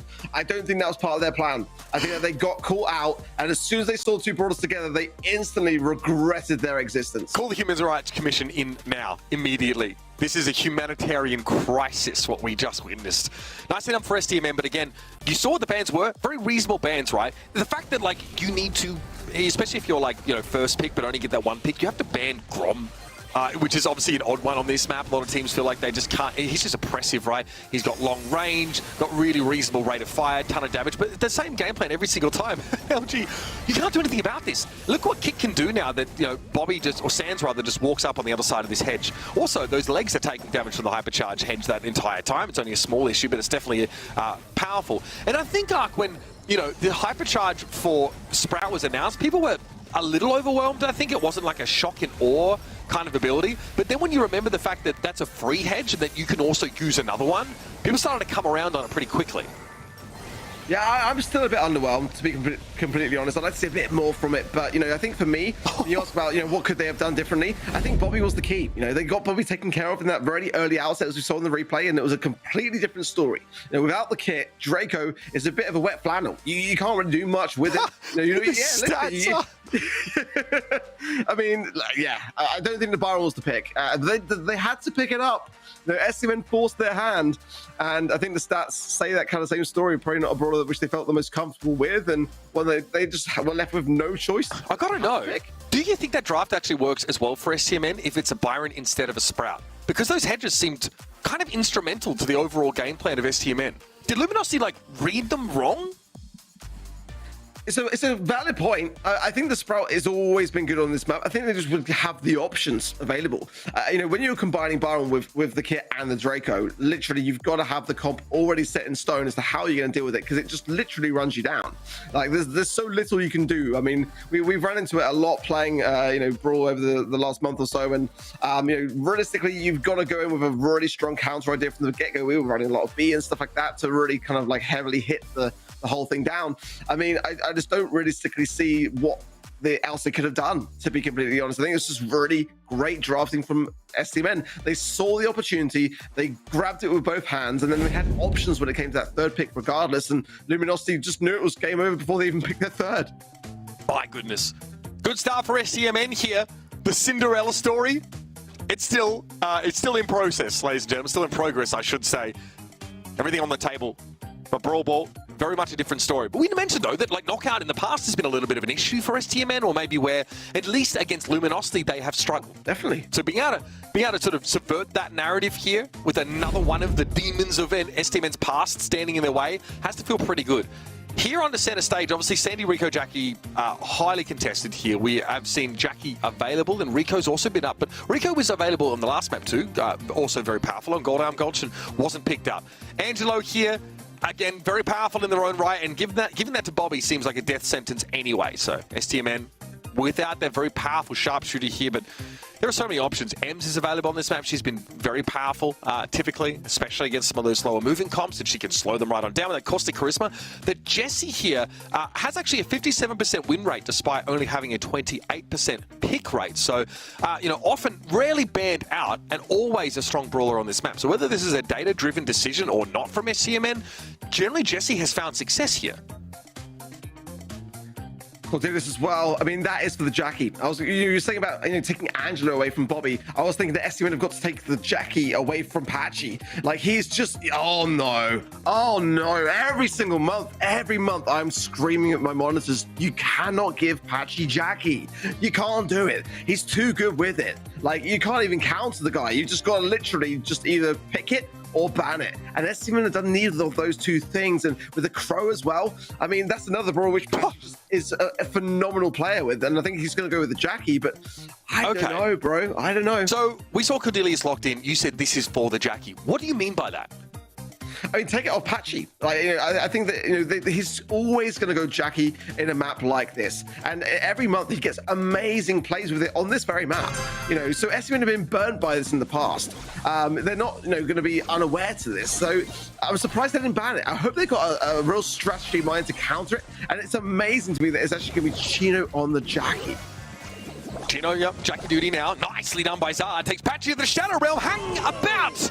Wow! Straight off the back of an unfriendly bushes, STMN use the slow to their advantage and clamber all over LG. That's a phenomenal start. Very quick early goal. You're cooked, brother. As well and punished. Ball still in the middle though, and protected heavily by that Jessie turret. So I quite like where SCMN are going with this. Nice slow from Bobby as well. We'll just connect with both players. Chino as well. We'll might get struggling. And this is looking a bit hairy, but Patchy gets the defense. Straight the what? Oh no! The screen disasters want to jump. Oh, but the fumble! They couldn't get it. He let the ball go at the last moment there. The jump looked pretty good. But now we're running out of charges of the unfriendly bushes. Bobby runs it down, though. Chino blown to smithereens. Another turret thrown up. That's a hypercharged one as well. And Charles has no choice but to head for the heels. Devastating here as Bobby wanted to walk it in, but he throws it. Ball bounces off the side of the goals, and Chino interrupts with that super, strips the ball away. And Bobby knew that would be happening, so he has to go for a shot there. It just doesn't bounce the way he needs it to. Still strong position for STMN. But losing Zara in the middle part of the map now means that control might start to become an issue. The ball is cornered. You can't see it because of the logo there in the bottom left of the screen. That's about to be scooped up here by Patchy. Sans didn't want to gadget that either, which is a bit of a head scratcher for me, but STMN is still looking very good. Charles will fall now, just Patchy again on defense, and it's going to be 1 versus 3. It's going to be a short walking goal. Oh my god! Almost eat my words here. Some definite signs of nerves here from STMN. Well, they know how much is on the line. They've been struggling all year. They basically had the worst bracket draw possible every single month. This time they knew they'd have to run a gauntlet of incredible competitors. And so far, so good against LG. They're setting themselves up here for a potential second set win. The comp is powerful. Even against the Jackie, they're finding success. I wonder whether Luminosity will regret not putting Patchy on the Jackie or the Crow, because both, I think both of this brawl, oh yeah, that's defended, but maybe not into the realm. It's just Shino now as well. There's a lot of mistakes happening on either side of the field, but STMN looking strong. They could score from this opportunity. Don't walk it! Yes, it! Unreal, but 28 HP left. Bobby's able to walk the ball in. This game is bonkers, man. STMN have that goal lead now. Still 2 minutes to play here, but Unfriendly Bushes is used once more for info. Chino comes up, Hardy hard hat, dishing damage back out as Jackie takes it, but Charles is far too low to confidently take possession of the ball. Another nice jump there from Zara. We'll get poisoned for it, but STMN have got time on their side for now. Turret down in a good spot as well. Chino low, and now instantly taken care of. Sounds with the hypercharge, additional speed coming in. Turret as well, finding shots onto Patchy. They've done it. Now is Bobby. They've done it. Behind as well, the ball pass in. STMN have just got 2 sets up. What are we seeing? STMN already ran into Luminosity recently. It was in the qualifiers. In the upper bracket, they lost 2-1 to LG. With LG advancing to the monthly finals and STMN having to drop down to fight harder for it again. They say they give what, the toughest soldiers the hardest battles? Yeah, my God, Bobby looking like a private first class, clambering out of the trenches here. But it's working. They've taken the beachhead arc. That's 2-0 here for STMN. Brawl ball going in their favor. After single comp that featured Angelo, Crow, Jackie. That's a very strong composition. Cordelia's on their map actually has a really low win rate. It's like only like 42%, right? But it's still very commonly picked. We saw it really find value here. A lot of the time, those supers just taking someone out of the game. It's always important. The Jackie pick for Sans as well. We can see why it's so effective on this map.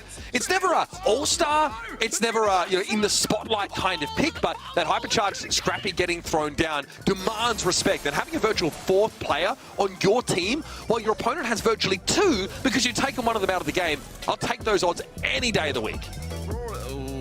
That was almost a lovely trick shot from Bobby, it really was. There was a necessary one as well, to be honest. He was too low HP otherwise, but I mean, just the way that STMN played it, they were definitely nervous because, again, they know how much this means to get 2 sets up against a team like Luminosity, to make the grand finals against all odds in the, the bracket of death, which is literally what they've had today so far.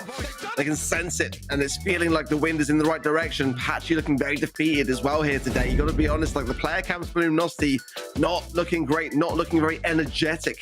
They've got to dig deeper between themselves to really find that positive mentality, which they're going to have to bring in here because they are faltering quickly.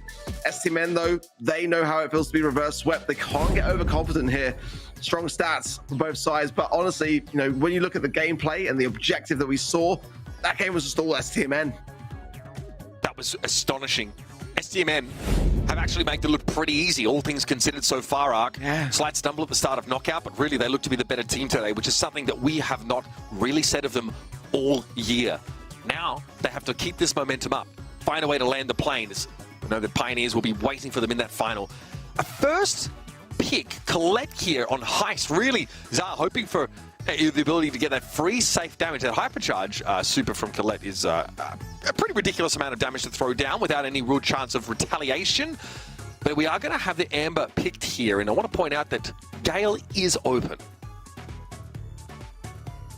Well, I love, nice, good spot as well. I think that, although I'm not really all for the Gale pick myself, I mean, I much prefer the Colette first pick. I think that's a better one than Chuck almost, to be honest, because you can handle the Chuck, you can kind of prepare for it. Now, STMN are going to be thinking about this a little bit in terms of actually going to double down. Oh, that's so dirty, but I love it for STMN. Oh, my word. That's nice.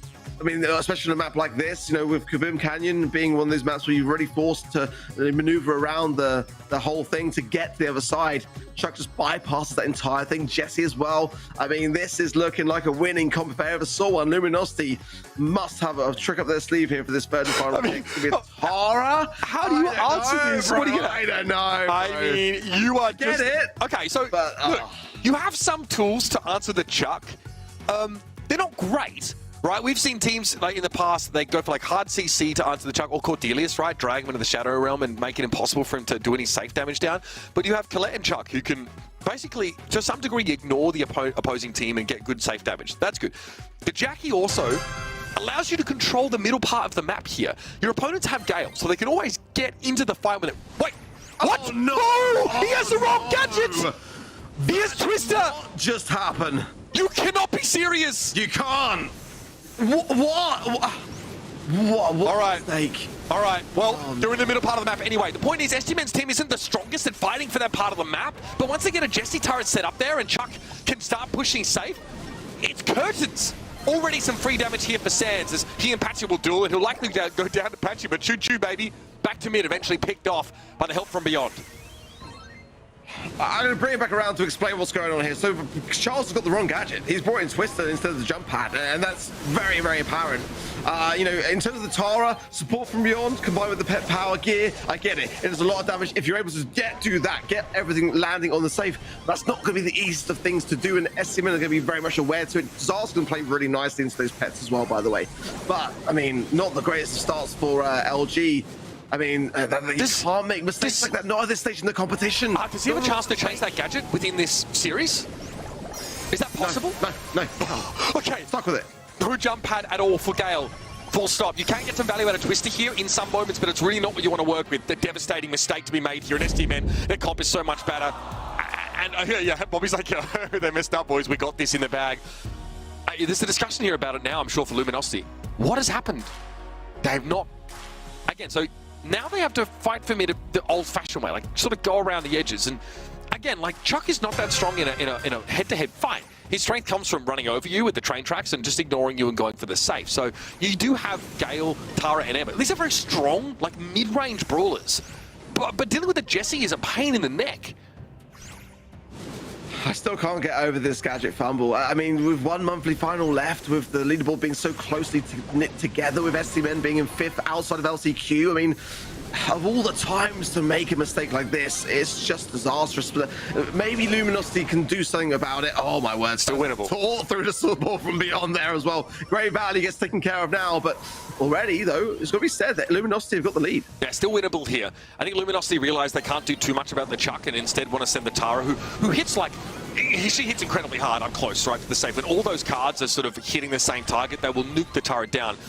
But you see Sands here gets 3.5k damage rather for running over the safe. So just getting in and out gives you a huge amount of percentage. Bobby, though, is not favoured against any of these brawlers. Bobby wants to be using his super to get free safe damage here, but he's been forced to duke it out at mid-range. It's awkward for STMN, but Sands can get in here and do the dirty work and hope that his team can defend adequately. But Bobby's gone down. Sands might have to double back here because he needs to generate super to make another dive for the safe, but he's out of range of all of Luminosity right now, and yep, they just race the Chuck.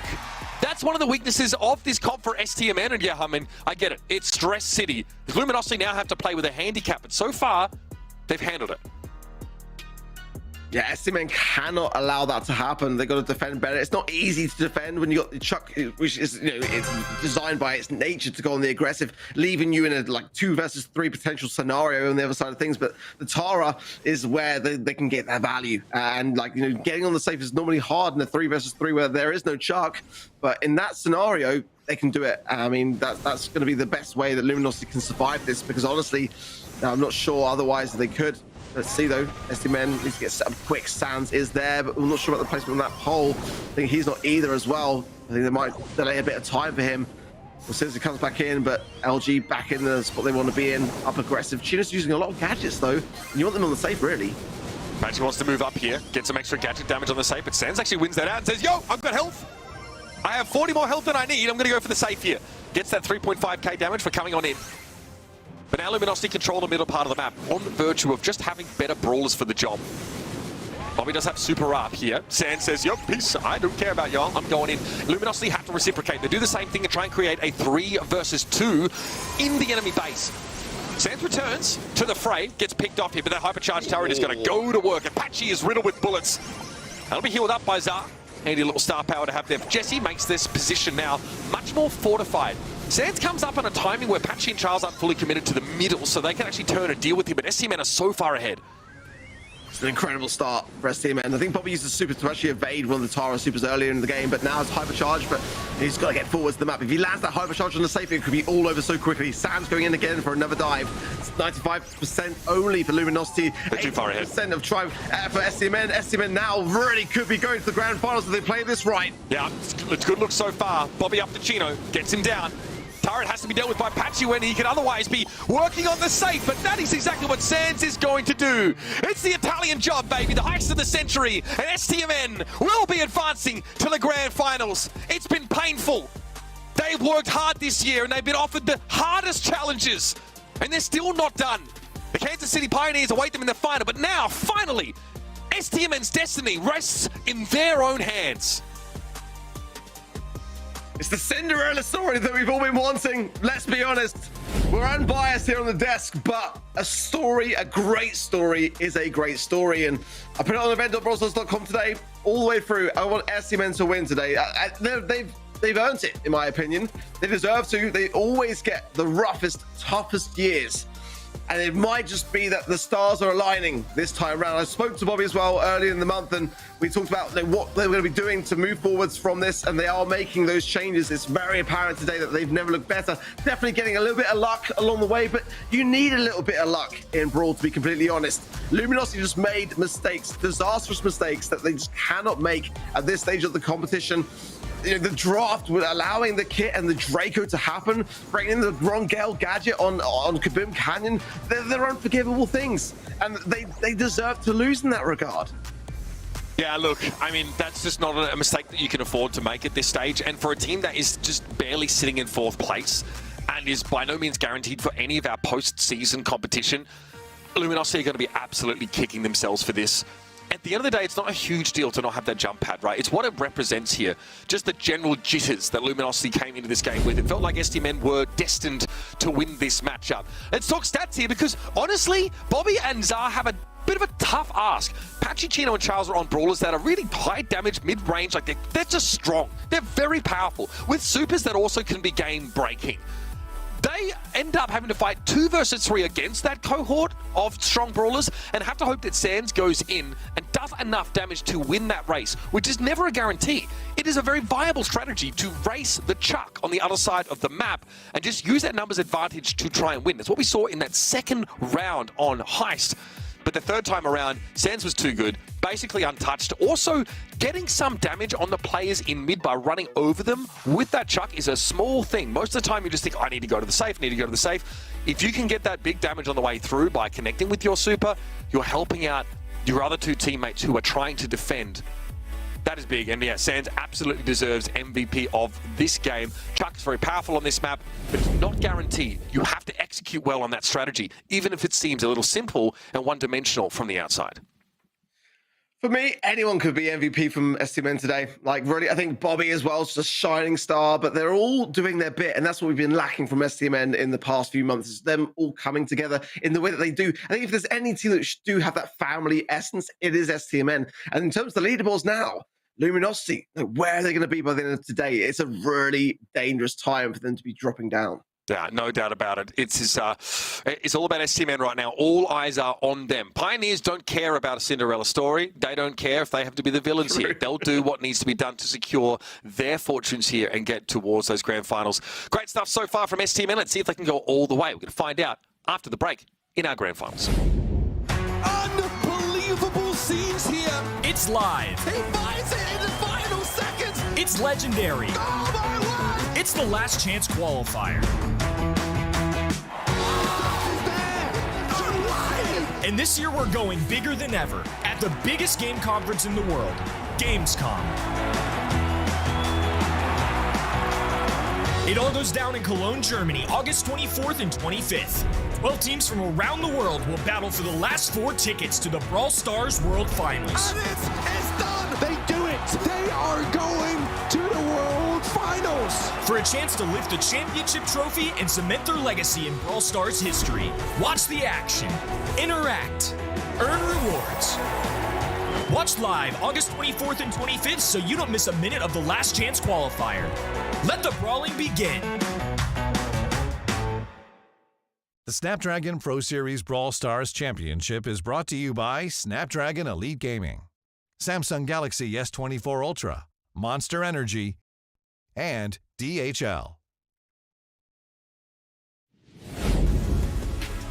Welcome back, folks, to the Brawl Stars Championship powered by the Snapdragon Pro Series. North America is about to crown their champion for June's monthly finals, and it may well be a new one here, as many regions have also seen a different winner every single month. And for STMN, it's the most important match of the year, because if they don't win this, if they don't qualify for at least LCQ, they're going to be spending anywhere from 6 to 8 months watching from the sidelines while we're in the off-season, and of course during our finals rush at the end of the year. Ready, set, welcome back.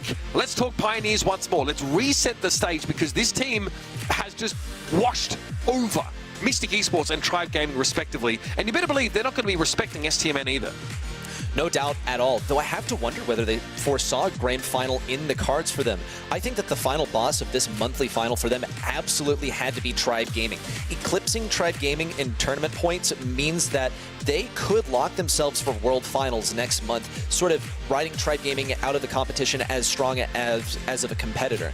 Now, when we look at how they performed versus Mystic and Tribe Gaming, it was a little bit shaky in one set versus Mystic. The drafts look so good for Mystic, but we get into Tribe Gaming, the main event for Pioneers, they take it 3-0. Now, those sets were not like very dominant for Pioneers, however. So it was a 3-0 where we got to see all the fun stuff from both sides, but the score still stands. Arc, STMN, I think it's a story we've sort of stuck on for quite a while here. We predicted them to go all the way here. I didn't give my credit. Yeah, well, I didn't give my credit. I think I didn't check Discord. You've been slacking, mate. Come on. I did it on the event. Let me just get that in there. Okay, yes. I do think STMN are going to go all the way. I mean, I did predict them, of course, to win that quarterfinal 4, which I think was the most harebrained call that we could have made here. And any reasonable soul probably wants to see them go all the way. Here we go. Give it a little S there. Yes, I'm on board with you guys. Not size because you went on time, you know. Oh, look, it's half a point, but you know, it's still enough for me. We've seen great drafts from STMN. We've seen them also sneak that Draco into a lot of their comps when they've been able to. Arc, it seems like they're really ready to deal with even the most powerful brawlers and the strongest teams in the game so far. You know, I know what you've predicted. I know what your heart says. But what does your mind say? Do you think that they also, from a more academic standpoint, have this game? So for me, Pioneers really are a team to not be underestimated. We can't forget that. As much as we are wrapped up in this storyline for STMN, like, Pioneers mean business. Like, they had an unfortunate month last month, no doubt about that, leaving in the quarterfinals. No one wants to see it. But they were the monthly final champions prior to that, and we cannot forget that. I mean, STMN have never looked better, though, in my opinion, in all honesty, and they've got that momentum behind them today. This is honestly feeling like it's the right time for them to really come out here on top, but they cannot let the prior performances of today get inside their heads to make them feel like they've already earned it. They're going to have to go through a great deal, and we've had a lot of 3-0s today. I don't think this is going to be one of them. No, and really, let's look back over the journey here for STMN, because that Elevate game, we all knew we were predicting with our hearts and not our heads, but they impressed us, surprised us, and even shocked us a little bit with their victories over Elevate and Luminosity, respectively. This is the second month in a row that Stamina had to face a top 4 team in the quarterfinals and then face Luminosity in the semifinals. This time they managed to do it. Last time it was very, very close. Went all the way to a final round of knockout in set number 5. And this time they took him down 3-0. Perhaps even a blunder being made by Luminosity in the selection of gadgets there in set number 3. So very unfortunate for Luminosity, but looks like Stamina just had it in the bag nonetheless. They've looked so good this month, but across the way, Pioneers await them. They already managed to down their Goliath, so really this would be a cherry on top, not as much as a necessity for qualification as it is for STMN. Great point. Making it to the grand finals earns you 70 circuit points, which puts Pioneers in pretty good stead considering they were third place by only 1 point. So this would allow them to leapfrog over Tribe, who've absolutely dropped the ball. And yeah, they're in a decent spot here for World Finals. They just need to sort of be consistent for the rest of the year because they suffered that New York curse, right? They won in April. And then when we went to May, they got crushed by Monomami's FA in the quarterfinals. I think they won one set.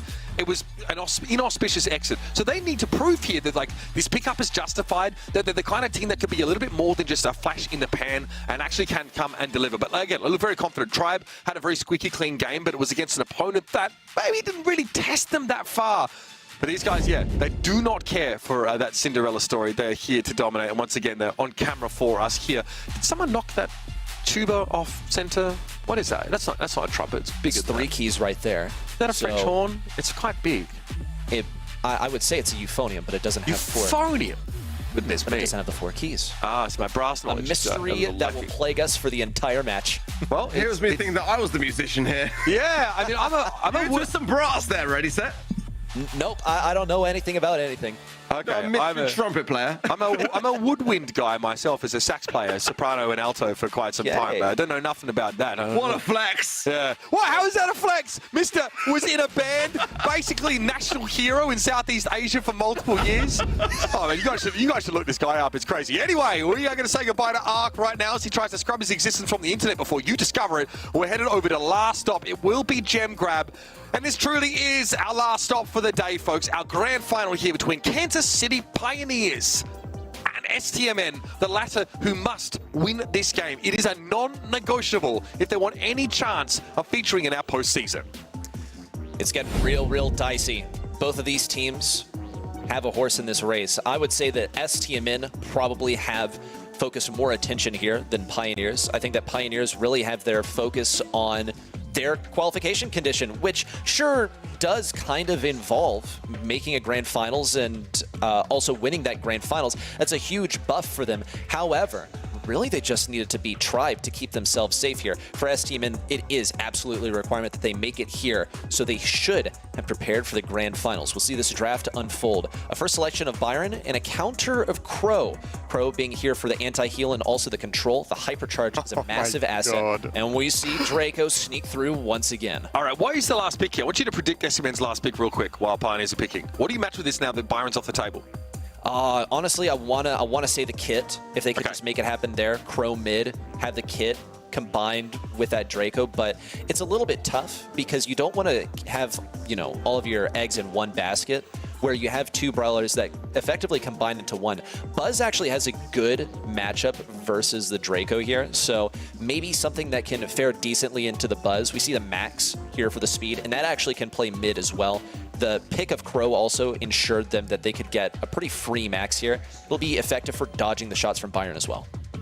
Okay, so Crow likely to be a side laner here. A real nuisance and does have all-in potential to combine with the Draco should it be required. And yeah, a safe mid in the form of Max. Slowing Toxin Fizar, something worth keeping an eye on here. You know, Surge's mobility, not what it used to be now that he doesn't have a blink gadget, but still very, very powerful. Whether it's shield gadget or the ability to sort of rank up for a short window, as the game goes on, that Surge will become more of a nuisance. And Byron is, well, safe as a house here in the middle part of the map. Still trying to line up these shots and clear out that left side. It's attempting to assist Juan Carlos in getting that first level. Meanwhile, on the right side, Sands is attempting to get his super off of second best, who undoubtedly wants to stay close in range with the use of Eyes Sharp to charge up his super for free. But Juan Carlos has been denied hard here over on the left side. We need to see what gadget he's making use of. Okay, on the right side, already some action. Super. Second best looking for the kill. Sands falls to the ticking damage of pain. But Juan Carlos is now encroached on the territory from the top. A nice phase shifter there from Czar, staying away from second best. The slowing Toxin almost kept second best off Bobby. He'll still go down to the ticking poison damage of Crow anyway. And now, here we go, Dragon Solo for Draco.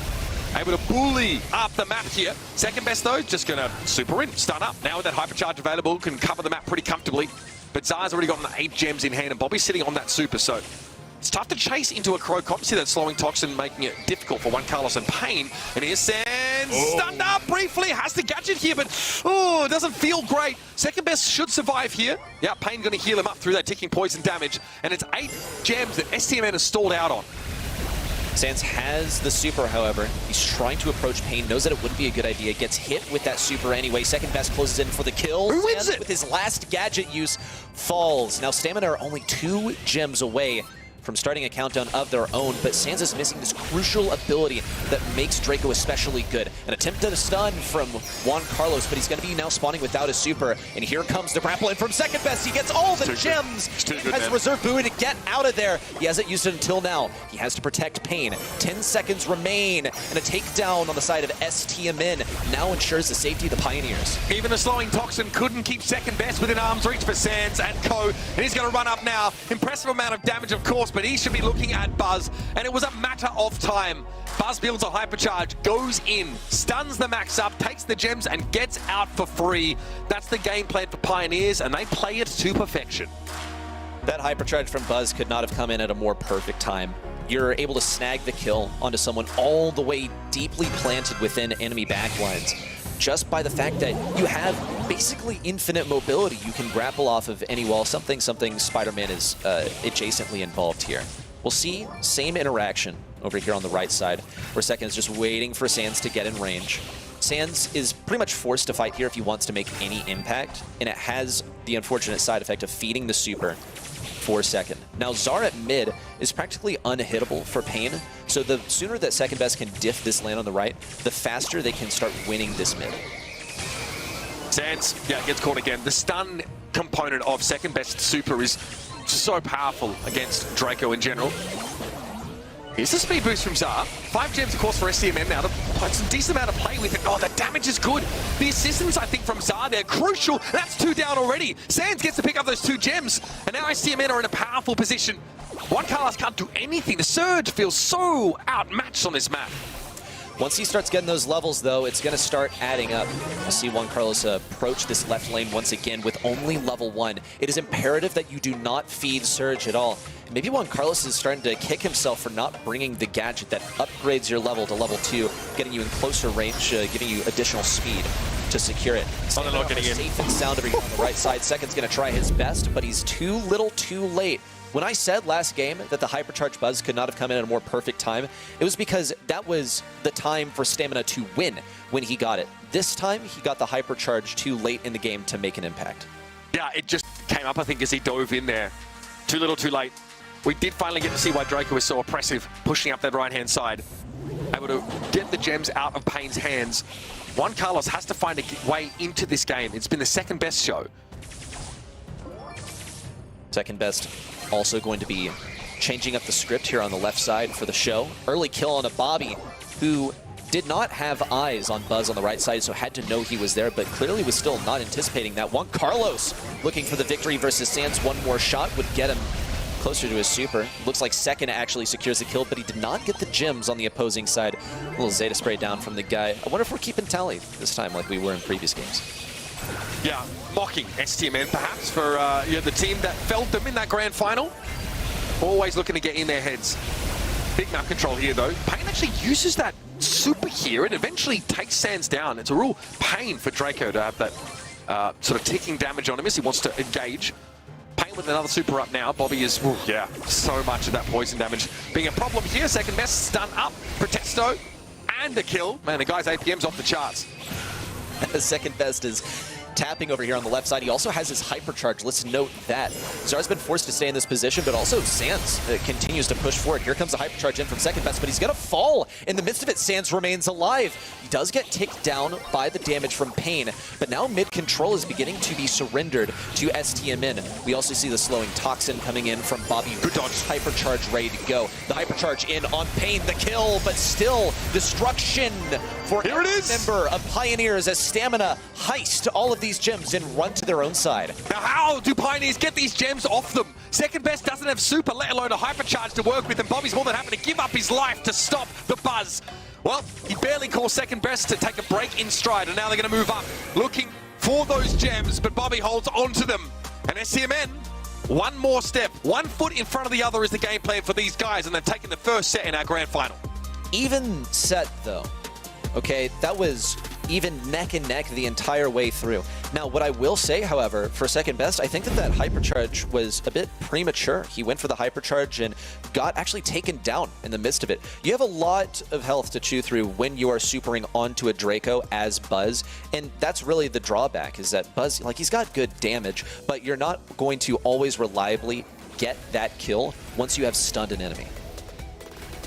Safe gem carrier in this max. Definitely a problem when it came to second best trying to reach them. This is the one time it really paid off. That hypercharge came in and Bobby just pulled up short on that super dive in.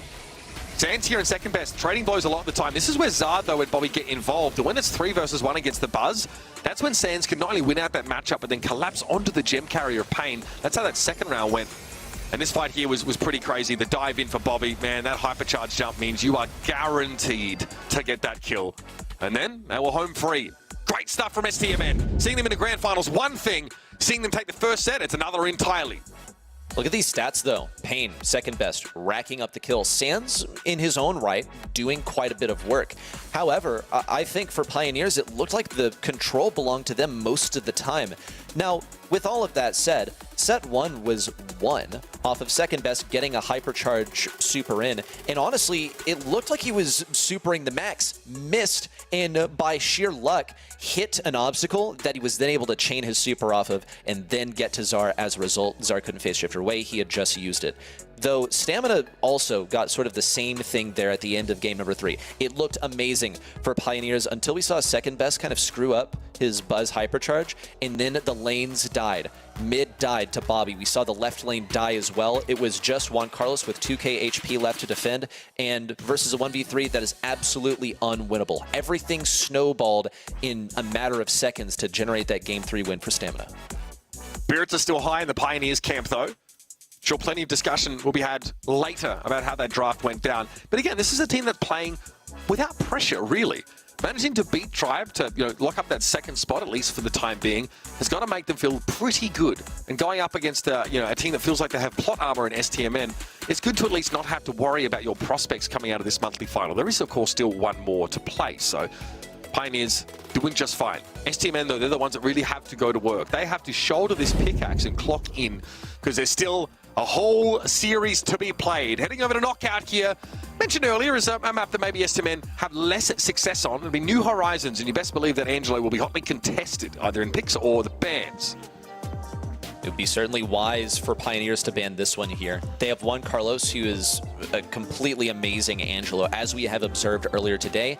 And the same goes for Stamina. They have a sharpshooter in Bobby that is simply one of the best the world round. So I think that this is a must ban. We'll get our bans in shortly and see if that comes true. Angelo banned out by Pioneers as Stamina have that first selection. I see Gina also has been banned out by Pioneers, but there's so many different strategies you can go with here. Kit is one of those that I look and wow, yep, here it is for the first selection from Stamina.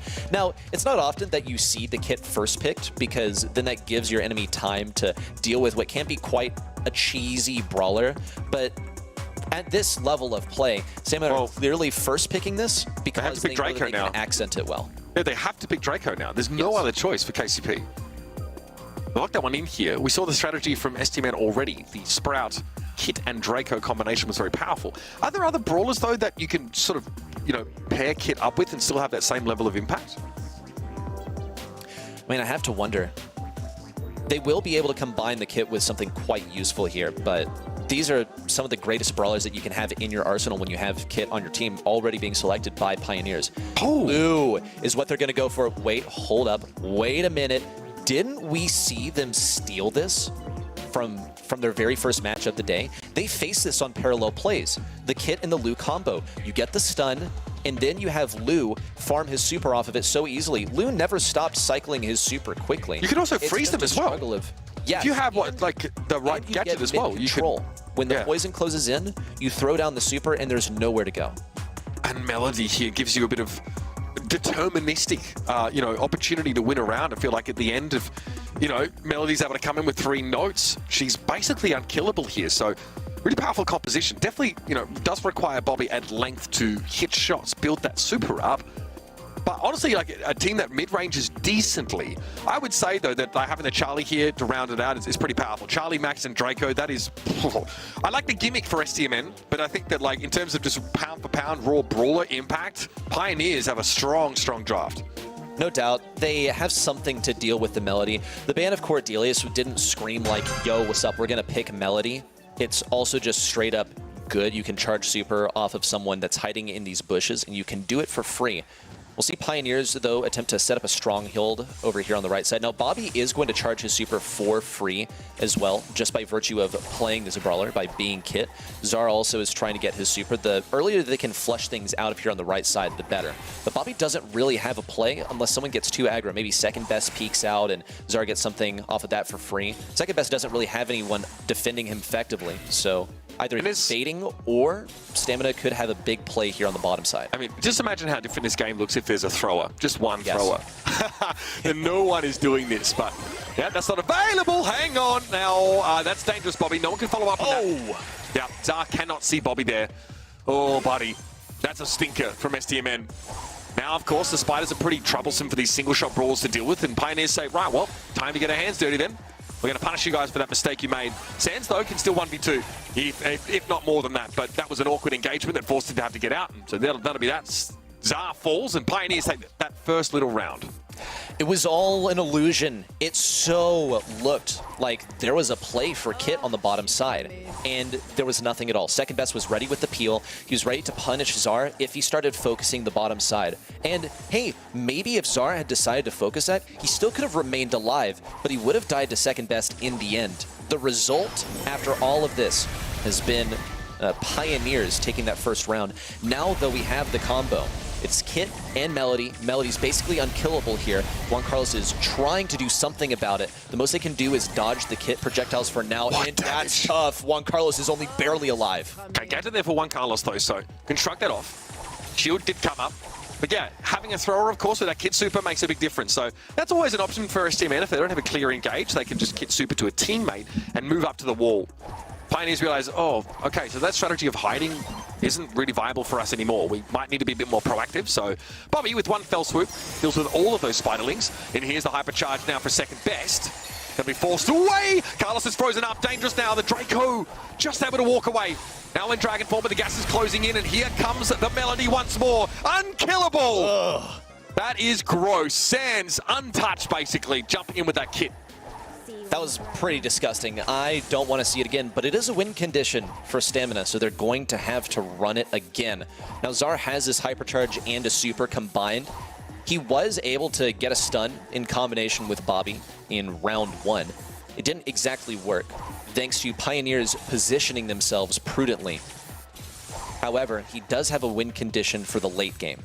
Pain can get some value for his teammates if everyone groups up for the splash of the hypercharged max super. But the question is, when are they going to actually do that? Because Zara has such great defensive capabilities with the use of his hypercharge and super, they might try and bait it out now. Okay, here it comes. That does allow, of course, second best to build their super. So Cocoon, pretty powerful, especially if it's a target that Kit has attached themselves to. I think they'll just be ejected and forced to stand out in the open. Hypercharge here, though, for Lou. First time this has really been relevant now.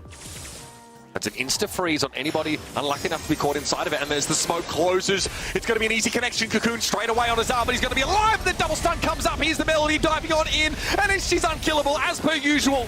Juan Carlos, though, wins this out. Has to walk now inside that slow field, and Bobby's just going to bide his time. Juan Carlos is stuck in the smoke, and Bobby, twinkle toes, stays outside of the gas and just lets the Draco succumb to it. Not just that, but he didn't even have a choice. He was trying his best to run away. But it's like when Tom and Jerry start running in a cartoon. They're running, but they're slipping away. That ice sent him straight into the poison, a one-way journey to destiny. It's a game secured for Stamina here in set number 2. And they look to replicate that same strategy that they had previously. It's worth noting that some over-aggression in round number 1 of game 1 actually earned the round for Pioneers. This time Stamina are also switching it up once again. They're going to have Bobby jump on his Zar and try and get some thrower action there. Because, Uber, you said in game one how different it would be if there were a thrower here. Well, you have the ability to generate a thrower, but you lose your ability to stun and then all in on an over-aggressive enemy. All right. Super back up for Kit soon. So I would love to build a hypercharge here again. It feels like that's almost a guarantee once the gas starts to close in. So many Zeta sprays. An extra hand here for the second best, allowing him to do this. Must be something cybernetic even. Okay, there's the super from Zara. Very good for space creation. Lets you take this map controls. The gas starts to close in here. And here comes the damage. It's hitting pretty hard. This Kit is lobbing those balls in the Melody now. Just being careful not to get too close to one. Carlos Payne is low. He's one shot. But it's a 1v2. The Cocoon comes in. Bobby comes on out and swings. And there it is. STMN get that round. One away from a second set win. We saw the crucial moment that we've been needing to see from Pioneers this entire round, which has been second best has to get his Cocoon onto Melody when she has that Kit on top of her. Charlie is here specifically to deal with the Melody, and yet we just haven't seen it do its job, really. And he did, however, he was still fighting a 1v2. Oh, second best is impatient over here as he's waiting for them to play aggro. He's having enough of playing footsies. He's waiting for them to play aggro. He is so bad. I love it. Okay, here's the dive though. What an opportunity taken there by Bobby. Finds Payne overextended, shuts them down with that Kid Super, and now Pioneers on the verge of losing this one too. Second best pretty much accepts his fate by the looks of things. Some starter stepping here, but Zara has a hypercharged super up. The odds of KCP being able to win from here are so low. They are infinitesimally small. Second best, and one Carlos look to wait it out here.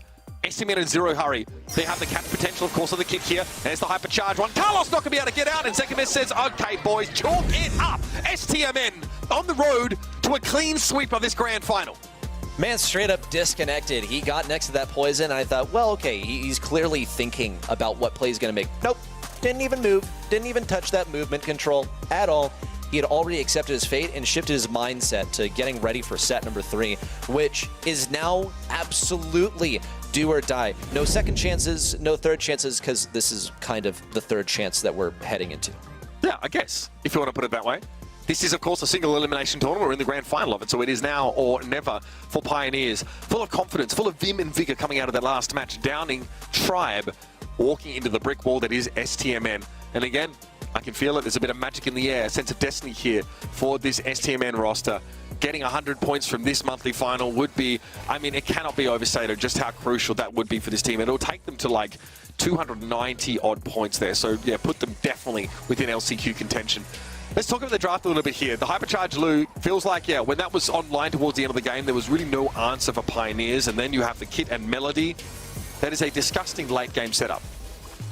I'm just not sure how they managed to snag it. I think Pioneers, maybe my sort of postulation prior to this game was correct, that Pioneers did their prep not at all for grand finals, really. They just wanted to take down Tribe in that semifinal. That was what they needed.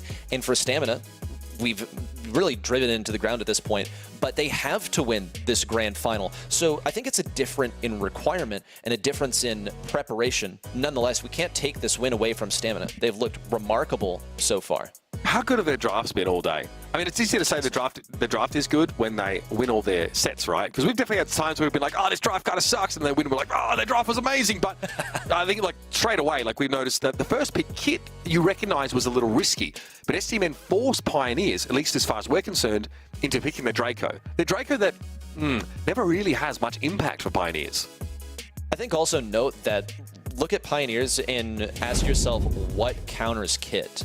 Can you really counter the guy? What am I going to do? Not get stunned by a brawler jumping at me? Am I going to have to look for the DPS to deal with a Kit that's also equipped with a tank? Well, they had the Charlie for that, but that's really all they have, and a 1-brawler solution to a 2-brawler combo simply isn't the math. Even if it were 1v1, it simply doesn't work like that in these days of banishes, the ability to put someone in Cocoon in the Shadow Realm, and I do anticipate some of that action to be considered as we head into set number 3 for some Sneaky Fields. All right, Sneaky Fields, man, what a map to finish up on here. Yeah, Nita band expected. Sandy, of course, highly contested. I want to point out that Jackie has once again slipped through the pick and ban phase, though. It's something we saw Luminosity try and make use of, and still they weren't able to find success. But it's a Bobby special. Angelo is on the menu, straight away snapped up by STMN. So the math here with playing Angelo on Sneaky Fields is that you have to open up the map somehow. And you can also bait your enemy into playing something overly aggressive. We're going to see the... Whoa, hold up. Okay, so Shelly's not unusual to play on this map. Is it anti-Jack unusual is to play it so early. It feels like anti-tank, right? Pick that one up but here. It also breaks open the walls, which is beneficial for Angelo. So Pioneers may just be securing it for themselves to enable them a sharpshooter and also prevent tanks from STMN. Now, it's not a 100% solution, but this is going to make this draft go way differently from a Sneaky Fields draft typically goes. Okay. Yeah, now STMN definitely dissuaded from picking a tank at all. So how about guys that do tons of damage and also break up the map a little bit there? Griff, of course, with the piggy bank gadget can bust open those walls. Also does a pretty terrifying amount of damage just in general. A brawler that is very, very powerful in that mid to long range here. So, I mean, this is the kind of draft that I've been expecting from Pioneers over the course of this series. No gimmick, but just very strong brawlers in their own right. Final selection from Stamina. They have the wall break to enable the Angelo. Now they have the Cordelius as a final selection. So this will be good into tanks, which Pioneers, at this point, probably don't want to pick, and they just want to go for something long range. I just worry how this is going to fare for them into the Angelo. All of their brawlers so far are outranged by him. He would be considered by some to be objectively the best brawler in the game. He's a sharpshooter with fast speed, with the most damage, who can deal up to like 7,000 damage when he gets his super, which heals him, and he jumps away or shoots through walls. Buster is pretty good pick to be going with here. 56% win rate on this map, and only picked in 14% of occasions. So a little bit overlooked sometimes, but against this team, this STMN roster that are very projectile heavy, you can evaluate a montage against every single one of these targets. Cordelius here, probably no surprise to see him on Brawl Ball in general. Griff also is often really overlooked. 54% win rate, 20% pick rate, so not really seeing him all that frequently on this map. But when we do, of course, even that super, cashback, very, very powerful, short range, high damage nuke. The kind of thing that you need to respect on a map like this. Another respectable thing about Griff is business resilience. He's going to be constantly healing. Look at Czar. I mean, he's still shooting, but he's still healing. We'll see another wall break here around the left side. I think he'll diminish much of the value of Pain, because Pain at long range is only going to be hitting a few pellets unless he pops Clay Pigeons, which he probably wants to save for cycling his super later on in combination with Shell Shock. We're going to see Pain go for it anyway. Does he get the kill? Yes, in fact, on a Czar. Bobby's quite low, but he's damage gear boosted. Sands can't reach the ball in time. Kill for second best, and a goal for Pioneers. I mean, Buster, pretty darn good here. Moving up that right lane and collapsing onto it. Czar actually swapping out of the Shelly matchup, oddly enough. Sands really wants to try and come forward here if they can, but Czar will be traded out for second best now. Bobby going to be sat inside that super to heal up, and Sands, the Cordelius has struggled on this map. With the lack of bushes, especially, it's going to be hurting. A lack of tanks to counter. I mean, you have second best over here that he can fare pretty well into, but as long as second best just keeps his distance, and there's not much value for Sands. We'll see second best still go for the kill. He was actually shut up with the ball, and Bobby and Sands secured a pinch on him. So more wall break here on the right side further diminishes the value that Pain has to offer. We'll see second best respawning now. Pain looking for the kill with Clay Pigeons. If he hits another, he can cycle the super. Needs it. Bobby dodges. Pain still has a hypercharge that he can use to get a super. Here it is, second best, though. Staving off Sands inside the Shadow Realm and dealing with Bobby. Yeah, this Buster is brutal.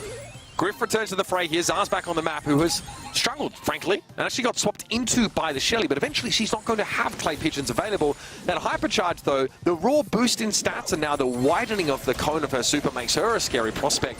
Czar's able to force second best away with that cashback, and now in the 3v1, there's a chance to move up and get this ball out of the corner.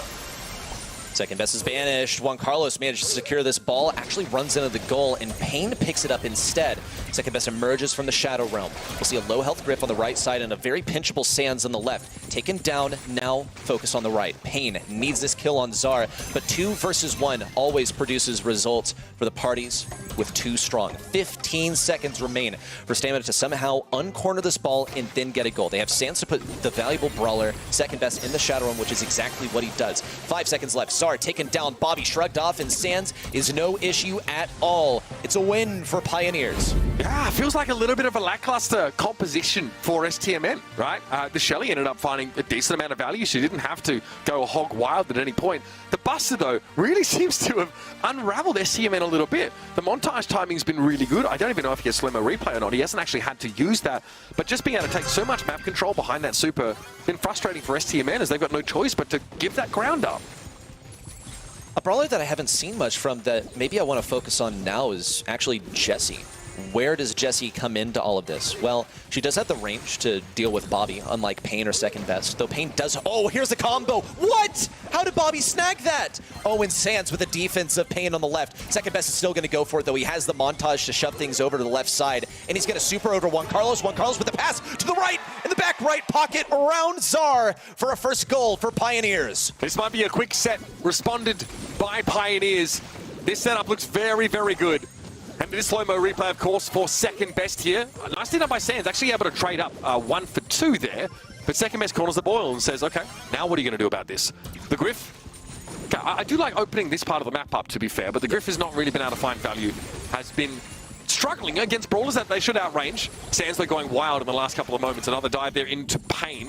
Jump away from Second Best, who's definitely threatening. Slow-mo replay used. He gets past them. No chance to capitalize any further now. It is an advantage for STMN, at least in terms of map control, but Pain will seek to move up, put some pressure down on Zar. Oh, Zar is sneaking up on Pain. He's on quite low health now. Second Best needs this montage pretty badly. They have 1 minute and 10, so it's not really that close to the time where we'd be considering, do they just play defense? Big play in from Sands on the left side. Juan Carlos with the defense, and oh, the turret versus Bobby. But can he actually sit all the way inside this hypercharged turret? And he's certainly going to try his best to heal it, and Bobby's just on turret duty, man. One more do it. There's the super down from Bobby as well. They almost have a clean shot into the goal, but they cannot reach the ball. It is imperative that Pioneers hold this position on the back left. They'll be okay, I think. It's going to be tough to break this. Sands jumps in straight away. Second Best whips around on him. Pain has a super. Bobby's going to be knocked back here and slowed down. It's easy pickings for the Shelly. In their squad busters attire, Pain will now set up in the middle part of the map, and there is a bit of an issue for STMN. Chronologically speaking, they're running out of time. 23 seconds left in the round. Sands again always has impact coming back in off the spawn, but even going 2 for 1 has not been enough to give STMN a goal. Oh, Blanco stuck in the realm, but he diffed. Sands in the realm. Pain looking for the kill as well. Zard, the last remaining bastion of STMN's defense, and it's not going to work. Pioneers will take the set. STMN robbed of an opportunity to pitch a no-hitter. They won every single set in this monthly final up until set number 3 of the grand finals. Their streak now disrupted. Yeah, the 9-0 dream is over for STMN, but their greatest aspirations are still on the table here. A victory in this grand final, a championship for the month, something to really salve the wounds of the disappointments they've been served up month after month in this season. And the draft looked good, right? We said there's no gimmick here, but they're all universally fairly strong brawlers. The Cordelias for Sands, I think, was a high impact factor there for them. But the Buster really answered a lot of the threat that STMN offered. The montage made so much space. You don't have a choice. You have to give that ground up here. And Pain also pretty deadly. Again, those clay pigeons sort of make Shelly very relevant, even at those sort of longer ranges. And you see everyone just turns away from the Buster. Problem is, Buster walks up on you and then just cancels the montage to do damage or suck you in here with the gadget. And then you really have to pay him that attention. Oh, look at this. Oh, such a masterclass here from the two. The synergy was on point, and the mechanics of it all as well. Juan Carlos secured that goal. Just the faith that you have to have in your teammate to sacrifice in a valuable super like Busters to get what only might be a goal is insane from these guys. Look how Pain diffs this as well. Bobby, he wasn't even holding down his shot to aim it. He was just trying to stay alive there versus Pain. Oh, that's a cool handshake right there. Okay, all right, respect it. Victory, that is one of, hey, what's up? We just took set 3 off of stamina. We could actually go further in this grand final. You got to, if you're averting the sweep, you got to dap a brother up. You know what I mean? You can't let that one pass by without, you know, letting the morale start to flow a little bit. Let's talk stats here. Sands had a great game. I mean, there's no doubt about that. And in general, STMN, their comp did what it was designed to do, was do a lot of damage, but not so great at really staking their claim to the real estate the map offers, getting pushed off time and time again. Also, Juan Carlos super hypercharged turret, very troll. very strong defensively here, and it made it impossible for STMN to uncorner the ball when they had a goal disadvantage. It's kind of unconventional how the Jessie was played here. And maybe the mentality of Stamina was like, okay, well, they're playing Jessie, so we can't play a tank. And actually, wait, maybe we have a chance in the Jessie because we aren't playing a tank. That's what she's here for. But no, Juan Carlos played her in a different way than we are used to seeing her in competitive. Still similar turret positioning. We saw the use also of the gadget to slow people down. It didn't get the value that it usually does, but he did the thing that a sharpshooter is supposed to do. Hit your shots, damage to the enemies, win the game. No complaints. So, STMN back to the drawing board here. Probably the first time that they, sort of look a little bit shaky. Again, Brawl Ball, it's a tough map, and sometimes you can sort of, get out-drafted and have to sit through an entire match realizing, wait a minute, we shouldn't have let some of these picks through. Now we see what Jessie was designed to do. I think that was like a question you had, right? Like, what's her role here? But even as the map started to get broken up, there was always some, terrain for the Shelly to hide behind. And yeah, once Jessie's able to throw the hypercharge turret, that's really annoying. It's something else that sort of demands your attention. I think we're heading on to our safe zone coming up next here, which is going to be a really interesting map and one to give away. STMN have an opportunity to close out the series here. Getting the reverse swept, that would be very not good. STMN to suffer that kind of fate would be, really heartbreaking for them here. So they will deliberate, I think, on their draft as we are moments away from diving in. Tell you what, though, of any map for Stamina, Safe Zone is one that they absolutely love. I recall a few months back when our map pool was truncated, since there was an update just a few days before monthly finals, that Safe Zone was like the only heist map in rotation, and Bobby tweeted out a retweet of that saying, I used to pray for days like these, because Safe Zone is just that map for Stamina. But then, in the monthly final, they promptly lost on that map. They lost the first time that they played Safe Zone. So it was quite unusual. Maybe they feel a little bit vulnerable. They're not quite invulnerable on that map anymore. So this is a good map for them. Now, in scrims, I've seen some of the unusual stuff. We talk about like the Gale Draco, and we saw that previously actually do kind of decent. I wonder if that's going to come out here. I feel like at this point it's kind of predictable since it has been played in scrims, and the method to deal with it is basically have something play defense. All right, so we likely, folks, will be jumping hot into the game here. Just having a minor tech issue when it comes to our draft tool. So we are, probably moments away from getting into the game properly, and we'll quickly rattle off the draft for you once we get in there. But again, both these teams will be looking to hit the ground running just as we do. I mean, this map, some things that you can sort of expect to see. Like, obviously, Chuck is often banned, as are Melody and Angelo, just very powerful brawlers in general. Some of the most common bans also, like Colette, we know why she's often sort of dealt with. Colt also can break up the map with Silver Bullet and generally can harass a turret from outside of the defender's effective ranges. So, pretty strong brawler to bring in here as well. And then there's sharpshooters, right? Piper's good here. You can bring them in. Eve, of course, because of the water, has a lot of flexibility on a map like this. We've seen other sharpshooters alongside Piper, like Bell, for example. What I think that, if the data here is in the hands of the coaches, Ready, Set, Buzz actually has an 86% win rate on this map. Ooh. And, Ruffs has an 88% win rate. Both have 5% pick rates. So those are two sneaky strong brawlers that can really blow out a draft. I can see these brawlers being played by either team. I see Czar as completely picking up a Colonel Ruffs. I see a Buzz as an option. Let's see. Well, it's the Chuck that you wanted. And Stamina present here with the 8-bit, the Jessie, and the Cordelius. Okay. So they have an answer to Chuck, at least a plug-and-play response to the dive-in here. I mean, Czar needs to build that super and likely will just destroy Chuck inside the Shadow Realm. He already has a massive advantage as it is. Czar builds super, fine, but Chuck still slips through. But the damage that Pioneer is safely taken here just in the first exchanges, STMN got to be feeling good about that. And now with a super ready to deal with the next Chuck dive, they can kind of focus on taking the control of the map back. It's going to come down to whether Cordelius hits the supers. There it is on a Juan Carlos and the kill. And as long as he can keep this cycle going, then he's going to be eating well. Second best diffs this lane on the left and starts to get contributing some damage on the safe. Also, hitting those crucial shots onto a vulnerable turret from Sands. Now, it doesn't really matter that Juan Carlos is frequently filtering in here, as long as his absence isn't the key to Sands locking damage on the safe. Juan Carlos is still going to try and defend this, but ultimately, he just needs to hit the super. Oh! Takes down Bobby! Wow, he's completely out of position. This is totally an offense for Pioneers, but Stamina are still close behind. Yeah, Juan Carlos again. Zar doesn't bother to use the Shadow Realm there. Actually pops it a little bit later on. Payno's still threatening the safe link. Zar actually hit the bell with it.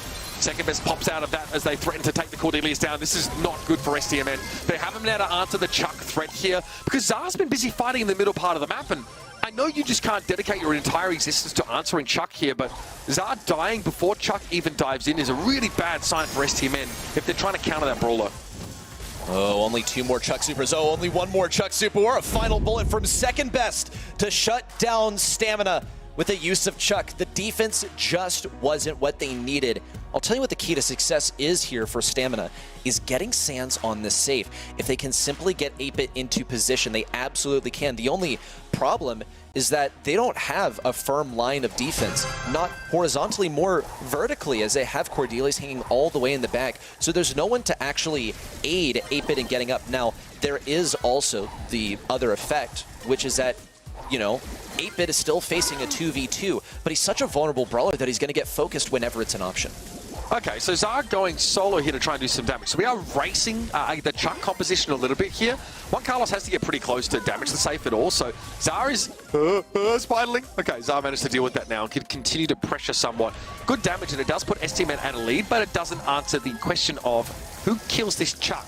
And STMN now fall behind as KCP really start to lean into their turret.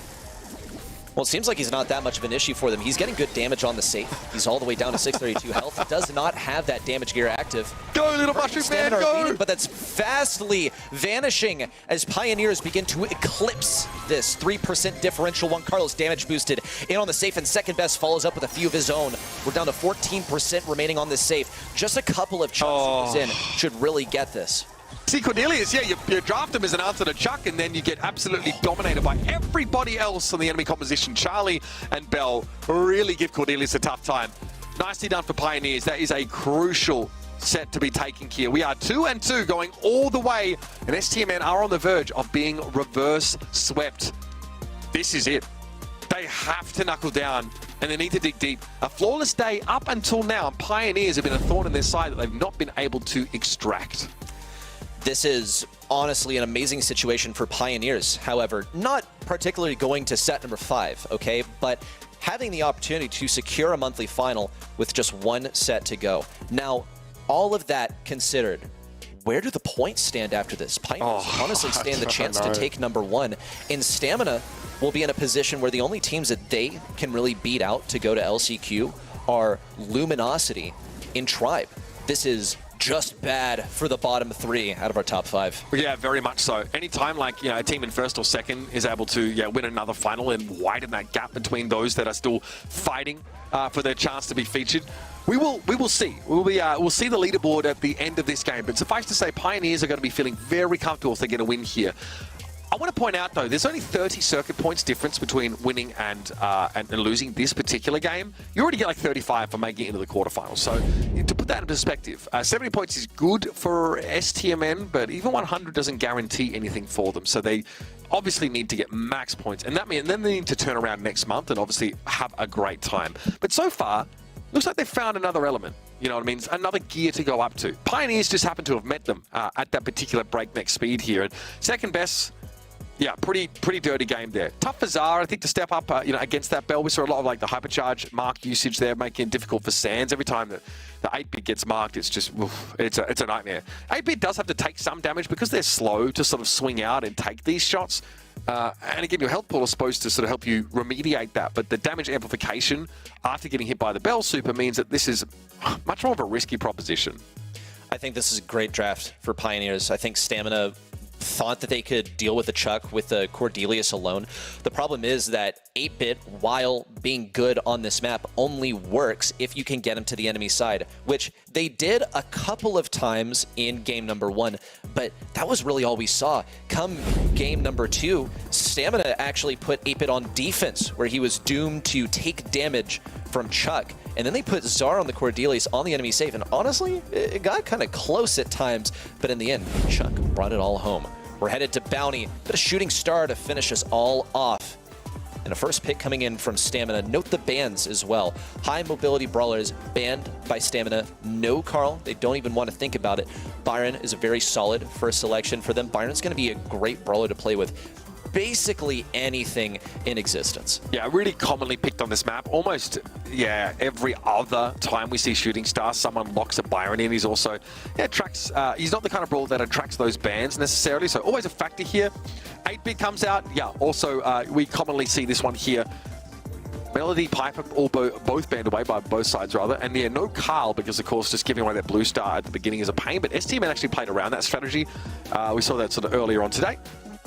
Nani coming there for Pioneers. That is pretty powerful. So definitely trying to take supremacy in terms of sharpshooters. And of course, with Angelo taken away, there isn't necessarily a sharpshooter that outright counters the Nani. So we're going to take the up close and personal approach.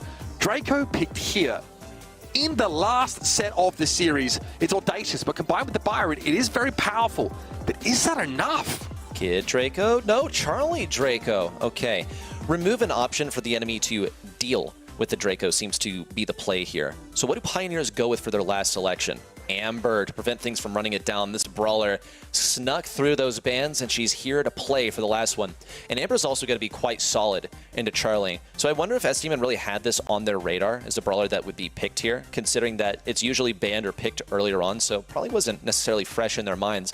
Nonetheless, I think that they do have play here, but consider that Amber basically does the same thing as Draco, except with longer range. So I sort of think that Amber wins it, as long as Sands is, of course, out of gadgets. We'll see Payne look for the damage early on. Second best firing down this diagonal at mid, trying to get a kill on Sands, who's taking a boatload of damage. We'll see Zar fall on the right side, giving the early game lead to Pioneers. Yeah, I mean, Bobby spending his entire time healing Sands up meant that he couldn't do anything about Juan Carlos audaciously pressing onto the right side. So, set up here with the damage booster. Sands will have to wait for an opportunity to get in there. And the emotes, the pins, the sprays, they never stop for second best. Now they're going to move up though. Sands with that large health pool. And again, you know, those spiderlings against Amber, not nearly so powerful. And you can't really take map control behind them. Bobby has low health here, able to get topped up. Yeah, and I think they realize with the peep, they can't kill the Byron outright there. So they send it in the direction of Sands either way. Still a star lead for Pioneers. They lack the blue star, but getting that elimination on Zar put them ahead. I think that, honestly, this is kind of unpushable for Sands. He's going to try his best, and Bobby's going to give it his all in healing him, but Payne consistently has the damage. Sands pops his gadget kind of early. Now he's forced to retreat and wait for it to return. We even see that this boosted booster is not all the way taken down. Sands is getting desperate. Ooh, nice lineup for Sands as he gets that one from around the wall, but Juan Carlos is able to place this even more defensively. Only 35 seconds remain. We'll see this Nanny Peep go all the way around the back for a kill, maybe? I think this one might explode in transit. Yep, blowing up some of the bushes. Second best is not super pleased about that, but Nanny 8-Bit is such a strong combo here that I don't think it's much of an issue. I don't think your minds. They already got that huge pick off earlier on. Sands hold that blue star. Estimate behind by 5. They need it all in, and it needs to work beautifully. Zara is not built super here. Bobby is able to find Payne, and here comes the push from Draco. It's looking a little bit ugly. Sands forced back here. Gadget pops second best. He's low and eventually brought down. Zara, though, has the damage booster in his way, and he couldn't hit Juan Carlos. Now in the first round, going over to Pioneers. Nani 8-Bit, still terrifying in the current year. It's getting close. Pioneers could finish it all out here. They're on their first match point of this match. Not only that, but this could be the finish of a reverse sweep for Pioneers. I love their composition. Now, from Stamina, they also have something strong in its own right, but they kind of fumbled the bag there off the beginning of the game. So now they've started up exactly how they needed to. Get that blue star immediately off the beginning. But last time we saw either Zar or Bobby, one of the brawlers on lane, falter quite early on. So this will be our first taste of seeing what the Pioneers' offense looks like with this composition. Nice use of the spiders on the right side. It's basically the most value you're going to get out of them when you have Amber on the opposing side. Still, Pioneers just need 1 star. They're pushing back Sands and Bobby quite effectively. They have a lot of firepower to work with, but I would say that their comp leans itself more to defense than offense. At least the blue star to work with here, but STMN have had to give up so much map control, and being forced back here makes you really susceptible to the Nani. The sidelines are so good for that sharpshooter. Sands feeling the burn as Pain presses down a bit more on that left-hand side, and now Sands has got nowhere to hide. He has nowhere to be, and Bobby falls. It's all coming apart at the seams for STMN. Pioneers say we take 3 gems plus the blue gem advantage, blue star rather. They're very happy to fall back and play around this damage booster. I think STMN are chalked. Oh, it's not looking good. 45 seconds going all the way for Bobby. He can't dodge it. 8-1 on the scoreline now with Pioneers in the lead. Zar has this super available as well. Sands on the right side falls. Zar has got to do something with this. I mean, it's a good defensive option. The Pioneers aren't playing defense, or rather offense anymore. They're playing defense. All they have to do is back up and ensure their safety in the final moments of the game. I mean, this gem lead is, you basically need a clean 3-0. You need to wash them away, and that's not going to happen. Dar realizes it too. Falls back, hits Cocoon a long range, and there's 0 follow-up. It is over for STMN. Bobby's going to sit there and wait. The spins are coming out from Pioneers. 0 respect, as per usual, from this roster. And STMN must bow their heads and admit defeat. It's a great run up to the grand final, but they fall short. Pioneers take away another monthly final. Number 2 for Pioneers. The record in North America. Much love from Juan Carlos. Whoa, did they think of that ahead of time? Or no, did he manifest the hearts themselves? It's a VMix thing, I think. Like it actually, like if you put thumbs up, it also kind of shows up there. I don't know what the I don't know what the program is, but yeah, it works. Why are we? Okay, all good. Never mind. Yeah, obviously Pioneers got to be feeling pretty incredible about the result, and you can see the look on STMN's face now. They realize we may not have done enough here to salvage our season. 70 points is great, but we really need everything that we can get. It might put them in a position where they have to turn around and win another monthly final outright. It is heartbreaking. Even the prospect of having to fight through another LCQ for this team, while not guaranteed, is also a worrying prospect. And the problem is that with Luminosity making it to a semi-final here, STMN might be 4th. They might end up in like 4th or something like that. Like they can't break into the top 2, let alone top 3 after a result here. But Pioneers have a reverse sweep. We've seen plenty of them here at the Brawl Stars Championship. That one was probably the most stunning. Look at that scoreline. After going down 2 sets, 2-0, 2-0, 2-0. STMN just vaporize. We got outer dafted, I think is really the deal here. Pioneers just had it on lock. And we saw Stamina kind of fall for traps, I almost want to say. Okay, Pioneers leave that Angelo open. And what do? They go for the Angelo. It doesn't work. We leave the Draco open. What do? Go for the go for the Draco. I mean, Pioneers did not select these brawlers. They did not ban these brawlers, clearly for a good reason. I think we have to be ready to praise Pioneers for their drafting prowess here. They got great combinations deep into the bracket. Look on there, Bobby's face. Yeah, obviously pretty stressful. And I don't know if they've done the math, but I can tell you with some confidence that Pioneers now will be the #1 team in this region. Managing to win 2 monthly finals is it's no mean feat. Many regions have had different winners each and every month. But here is our DPS looking back. This was actually our heist game, so it wasn't our last set here. We obviously did see like a very strong 8-bit Nani composition from Pioneers. I'd say that there'd be a pretty fearsome amount of damage from that. And the Amber picked up. Very, very, very strong. This is obviously just set 4 results. And STMN, well, we've seen it so many times that Draco sometimes picking that brawler can be an absolute trap. It looks great, but usually in a more gimmicky setup that involves kit to facilitate you getting up close and playing around maybe like some hedges from the Sprout or something similar, just picking it on its own. It's too easy to exploit tanks right now in Brawl Stars. Insane. Honestly, absolutely incredible here for Pioneers. Going 3-2 here. versus STMN to win their second monthly final. Just remarkable stuff for them. They managed to bring it home. After winning and then going out in the quarterfinals, they managed to bounce back for a victory.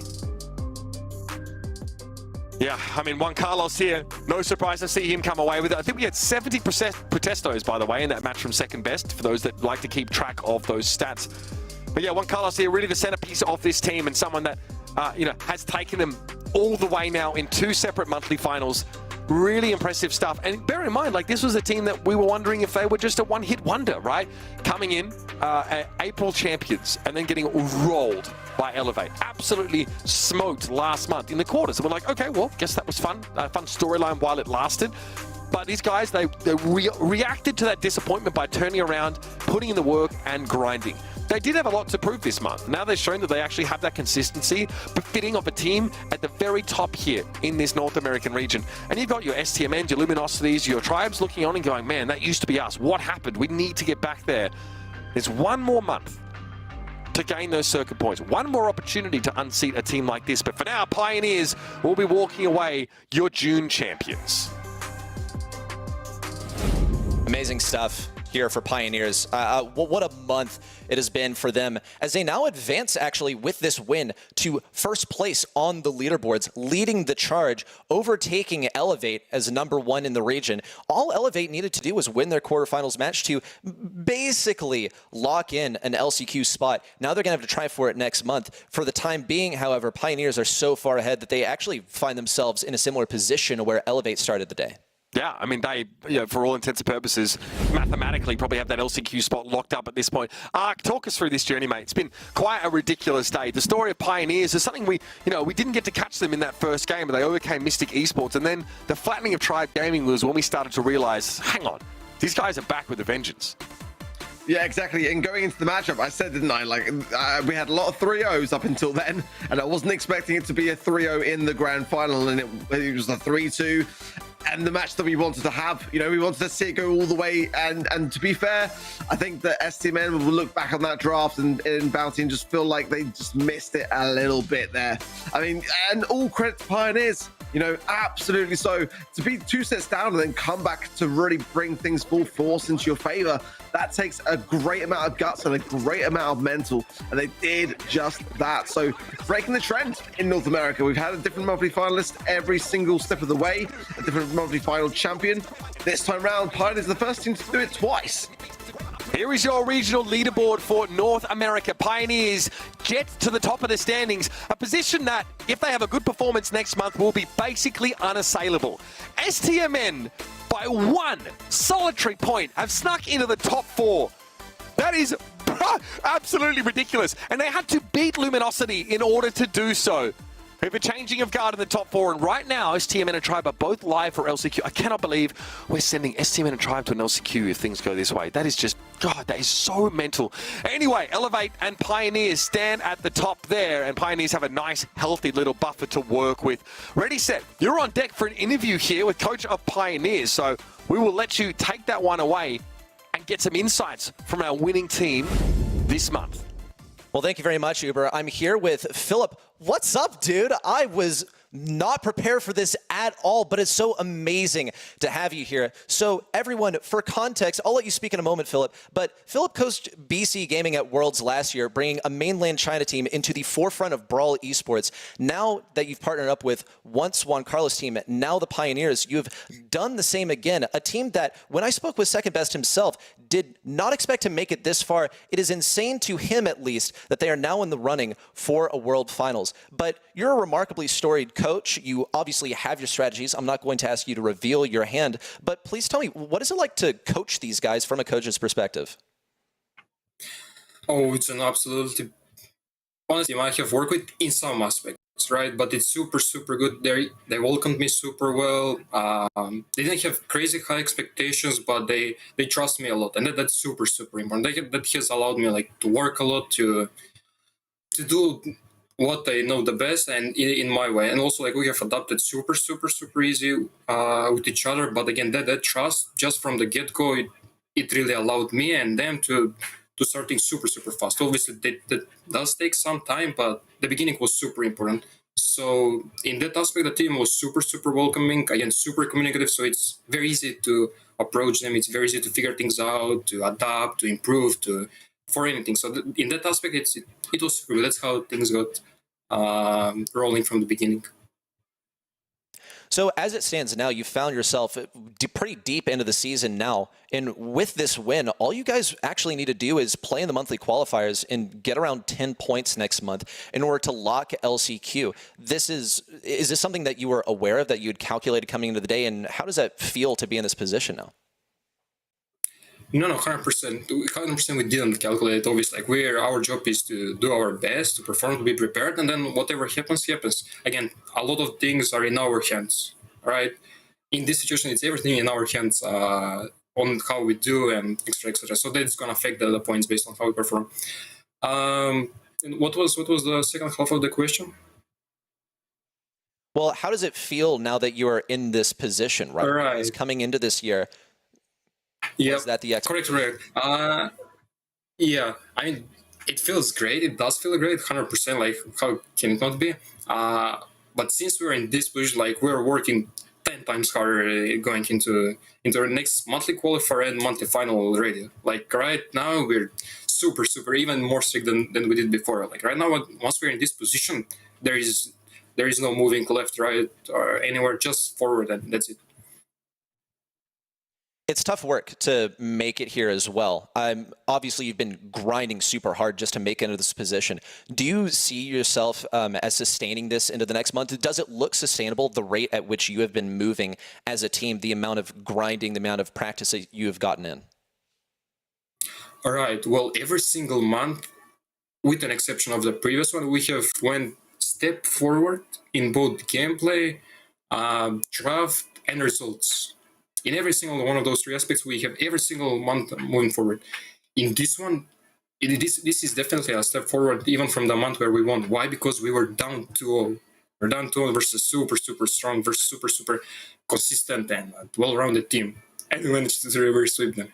So every single time we have been like just improving just a little bit, but consistent. So definitely feeling good on what the question. Yeah, like we're definitely continuing with the same tempo. As I said, maybe even higher, but yeah, I'm just super, super confident overall. Well, it's a very special thing to be able to get your insight here, Philip. But now you've earned the moment. You, as an instrumental component of this team, the mic is yours. Is there anything you want to say before we let you go? Oh, of course, obviously, I want to shout out to all of my teammates. Second best, Juan Carlos Spain. Also want to shout out our analyst, Lucas. He's insane, one of the best analysts in the world. Want to shout out Ink, again, huge, one of the best managers in the world, individual person. He connects us with one of the best orgs in the world, Pioneers. Also, huge shout out to Brostars Esports. Again, they organized a fantastic monthly qualifier, fantastic monthly final. Again, when there are issues, we're the first to complain, but when things are good, we don't give them credit for. So, huge shout out to them, huge shout out to you guys again for amazing cast. I'm sure it was amazing. Can't wait to watch it back, honestly. Maybe a few times, but that's about it. It was wonderful to watch, man. And I'll also extend a thank you to Pioneers for elevating the Brawl esports scene with their presence here in North America. Thanks for hopping on the mic with us, Philip. See you later, man. It was my pleasure. Bye-bye. Well, great to hear from Philip there. A guy who, man, I mean, the amount of, I'm thinking back to like VN Esports. He coached them really successfully over in Europe. He's coached so many different teams here. Really puts his heart and soul into it. So great to hear some words from him and a very well-deserved result with this Pioneers roster. It does a lot for your stonks, I think, as a coach to be able to go from team to team and have instant impact there. So congratulations, team, and the rest of the team. Let's have a look back, I guess, or rather sort of look forward, I would imagine, as we go into the next couple of months, because we've seen the leaderboard now. We have one more monthly final left to go. Pioneers, only have to win a monthly qualifier. Like, they basically just need to qualify for the July monthly final itself to guarantee themselves an LCQ spot, get like those 12 points or whatever it takes here. So that puts them in good stead. But it's clear to see already that I don't think Philip is going to be slowing down on that tempo, as you put it. This man is on a grind unlike something that we've seen from any other coach, really. If he manages to finish out this one super strong, then I think that we can start to rank him among historical Brawl Stars coaches, because what I will say is, honestly, the player perspective sometimes is that coaches don't do much, but I think Philip is a special case where he has really assisted this team so much from what I've spoken with Second Best about in conversations, where he's able to really tailor his assistance to a player's specific needs. His work with Luke as an analyst, I think, needs to be the example that we see followed by other coaches in the scene. Mark, what a day it's been, mate. NA again delivering, this time finally a double monthly champion here in Pioneers, and we all hoped that STMN would go all the way. Bobby has already expressed his frustration on Twitter, of course, as it's not a result that they're looking for. But STMN are still in it. They've now snuck into the top 4, so that Cinderella story might still have some legs. Yeah, North America, honestly, the gift that always gives. Great to see Philip as well. Didn't recognize him at first. He's grown some hair. But one of the nicest guys. Spent a lot of time with him at events, and he's really, really articulated. He's a legend. He's so good, man. Honestly, his outlook and everything, his approach, his professionalism. I could go on for hours talking about how great Philip is. But, honestly, this is what North America for me is all about. And next month, the bracket. All eyes are going to be waiting to see who plays who, because it literally comes down to that. It's so close now on the leaderboards, and God forbid if someone doesn't make a qualifier through to the monthly finals. That there could be some serious storylines to come in North America. Yeah, those qualifiers are going to be important. All of those top 4 teams basically need to make it through there. So that's something worth keeping an eye on. And that'll be next month. For now, of course, folks, tune in July 20th for our APAC monthly finals, where the story keeps developing in that region, which has always been volatile, as we get positioned to send our teams to Worlds and, of course, LCQ respectively. So great to have you here, of course, folks. Have a great day, great night, wherever you are in the world. And, folks, keep rolling.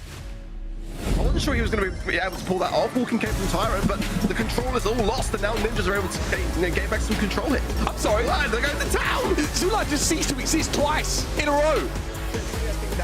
Here's the arc highlight reel.